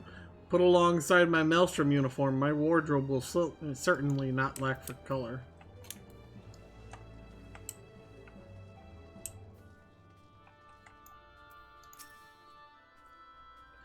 I don't believe we've met. I am Elbird, and I would have the honor of leading my fellow recruits as captain. Much did I lose to the calamity, and I look forward to aiding others in rebuilding their lives. The uniforms are a shrewd decision. There is no easier method of creating a common bond among what is essentially a band of strangers.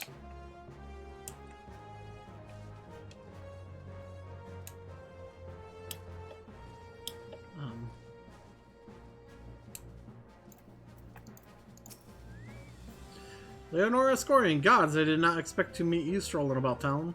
Tales of your primal battles were what inspired me to come to Revenant's Toll. 'Tis an honor to receive this uniform from your hands. I shall wear it with pride. Hey, Wilred. Little Alamigo could learn much from Revenant's Toll. That this town could be so alive in the midst of such desolation. I've never worn aught quite so voluminous. Well, I'm sure I'll grow accustomed to the extra cloth in time.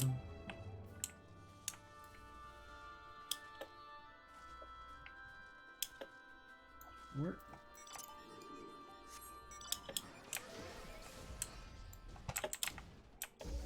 There you are. Hey, Real. Hello there, lass. Looking for me, was ye? I'd suggest giving a whistle, but I'm not sure as I'd hear it amongst all the bustle. Oh, proper uniforms and all. This thing'll cut off the blood into me head. Not to worry, though. I'm sure she'll be fine after making a few adjustments.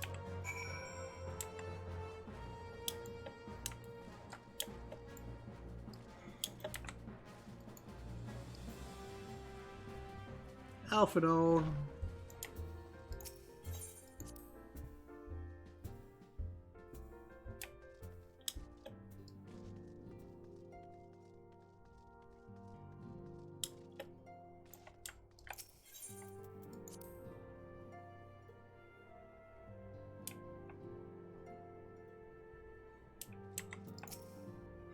Yes, Leonor? Ah, Satoru mentioned you were handing out the new uniforms. I assume you've now met the rest of the recruits? Some few answered the call to arms I put forth through the established grand companies and such. We are not yet an army, but there is much a small corps of elite warriors can achieve. Did I mention I'd thought of a name for the company? 'Tis my hope that it shall soon be known across the breadth of Eorzea. The moment of truth draws near, Leonora. Once the last of the recruits have gathered, I shall make the official announcement.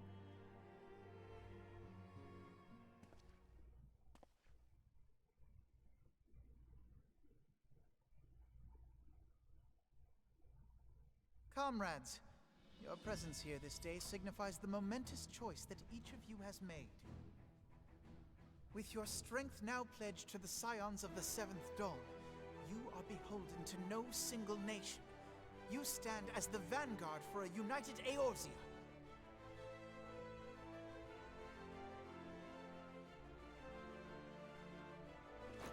From this moment forth, I declare you Crystal Braves. Let us mend this fractured realm and face our enemies as one.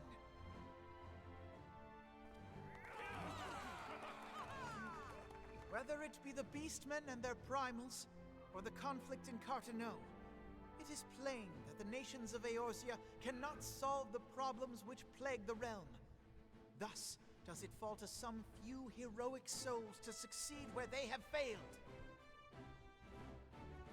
Come, take your place at the Scion's side as guardians of Eorzea, and together we shall fight for the freedom of all! He sounds so angry.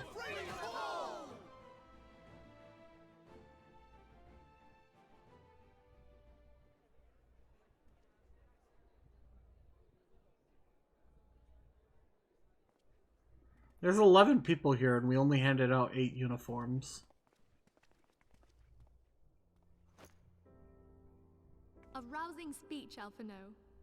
Or should I say, Crystal Brave Commander Leveilleur. What is that weird-ass pose? Please, Antecedent. The title is honorary. I shall not be leading the troops into battle, as it were. We are of the same purpose. Let us join hands and do what must be done to save this land. The Scions stand ready.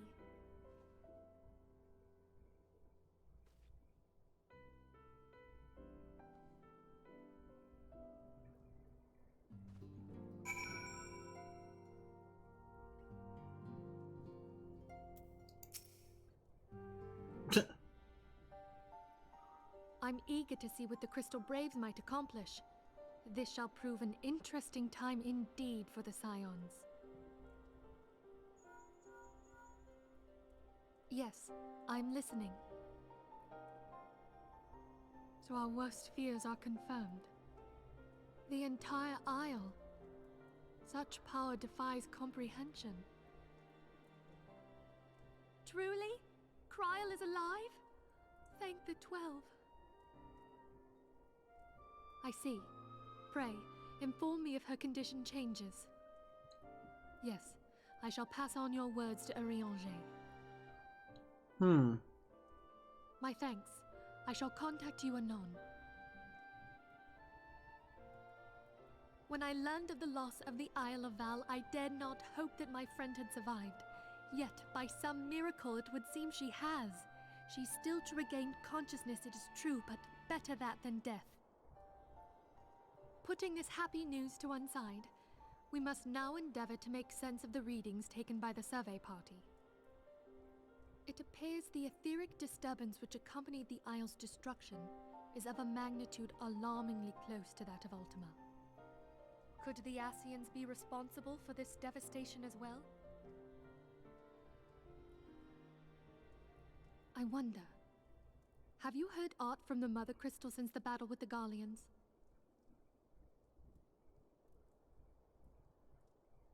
Then she speaks to neither one of us. Heidel's silence portends naught but ill, I fear. Louisoix, I pray you yet watch over us.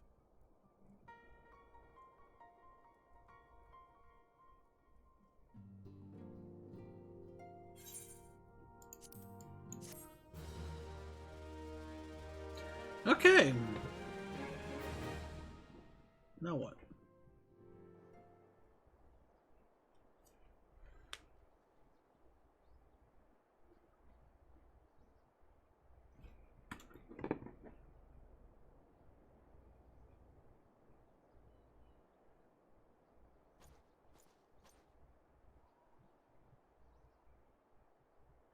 Oh, very good. See that the provisions are prepared for transport.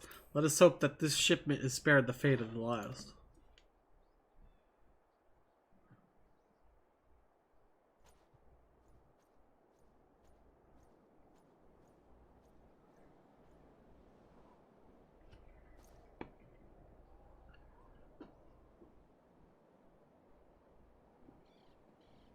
The winds are uncommon fierce this day.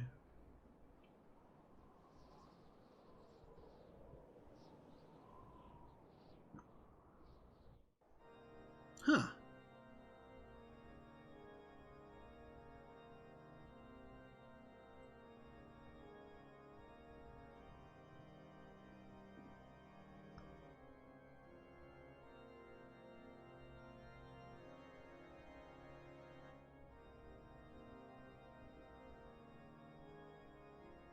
Your beard isn't as good as Rama's.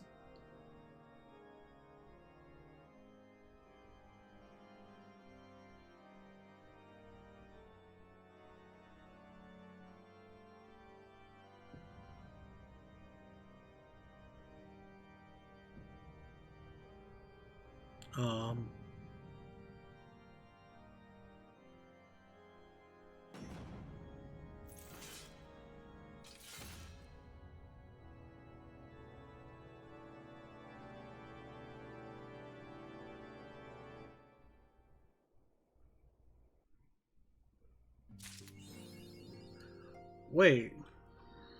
Huh. Alright then.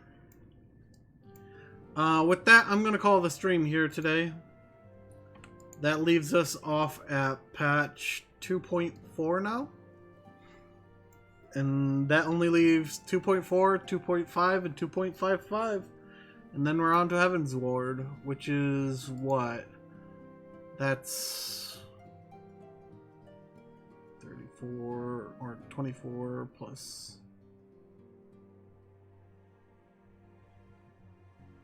42 more quests about, sounds like. But anyways, I will see you all tomorrow, EscoNitz. Thank you guys for watching, and a huge thank you to my patrons. Without you guys, I wouldn't be able to make the content I do and do what I love to do. So thank you very much, and I'll see you guys in the next video. Goodbye.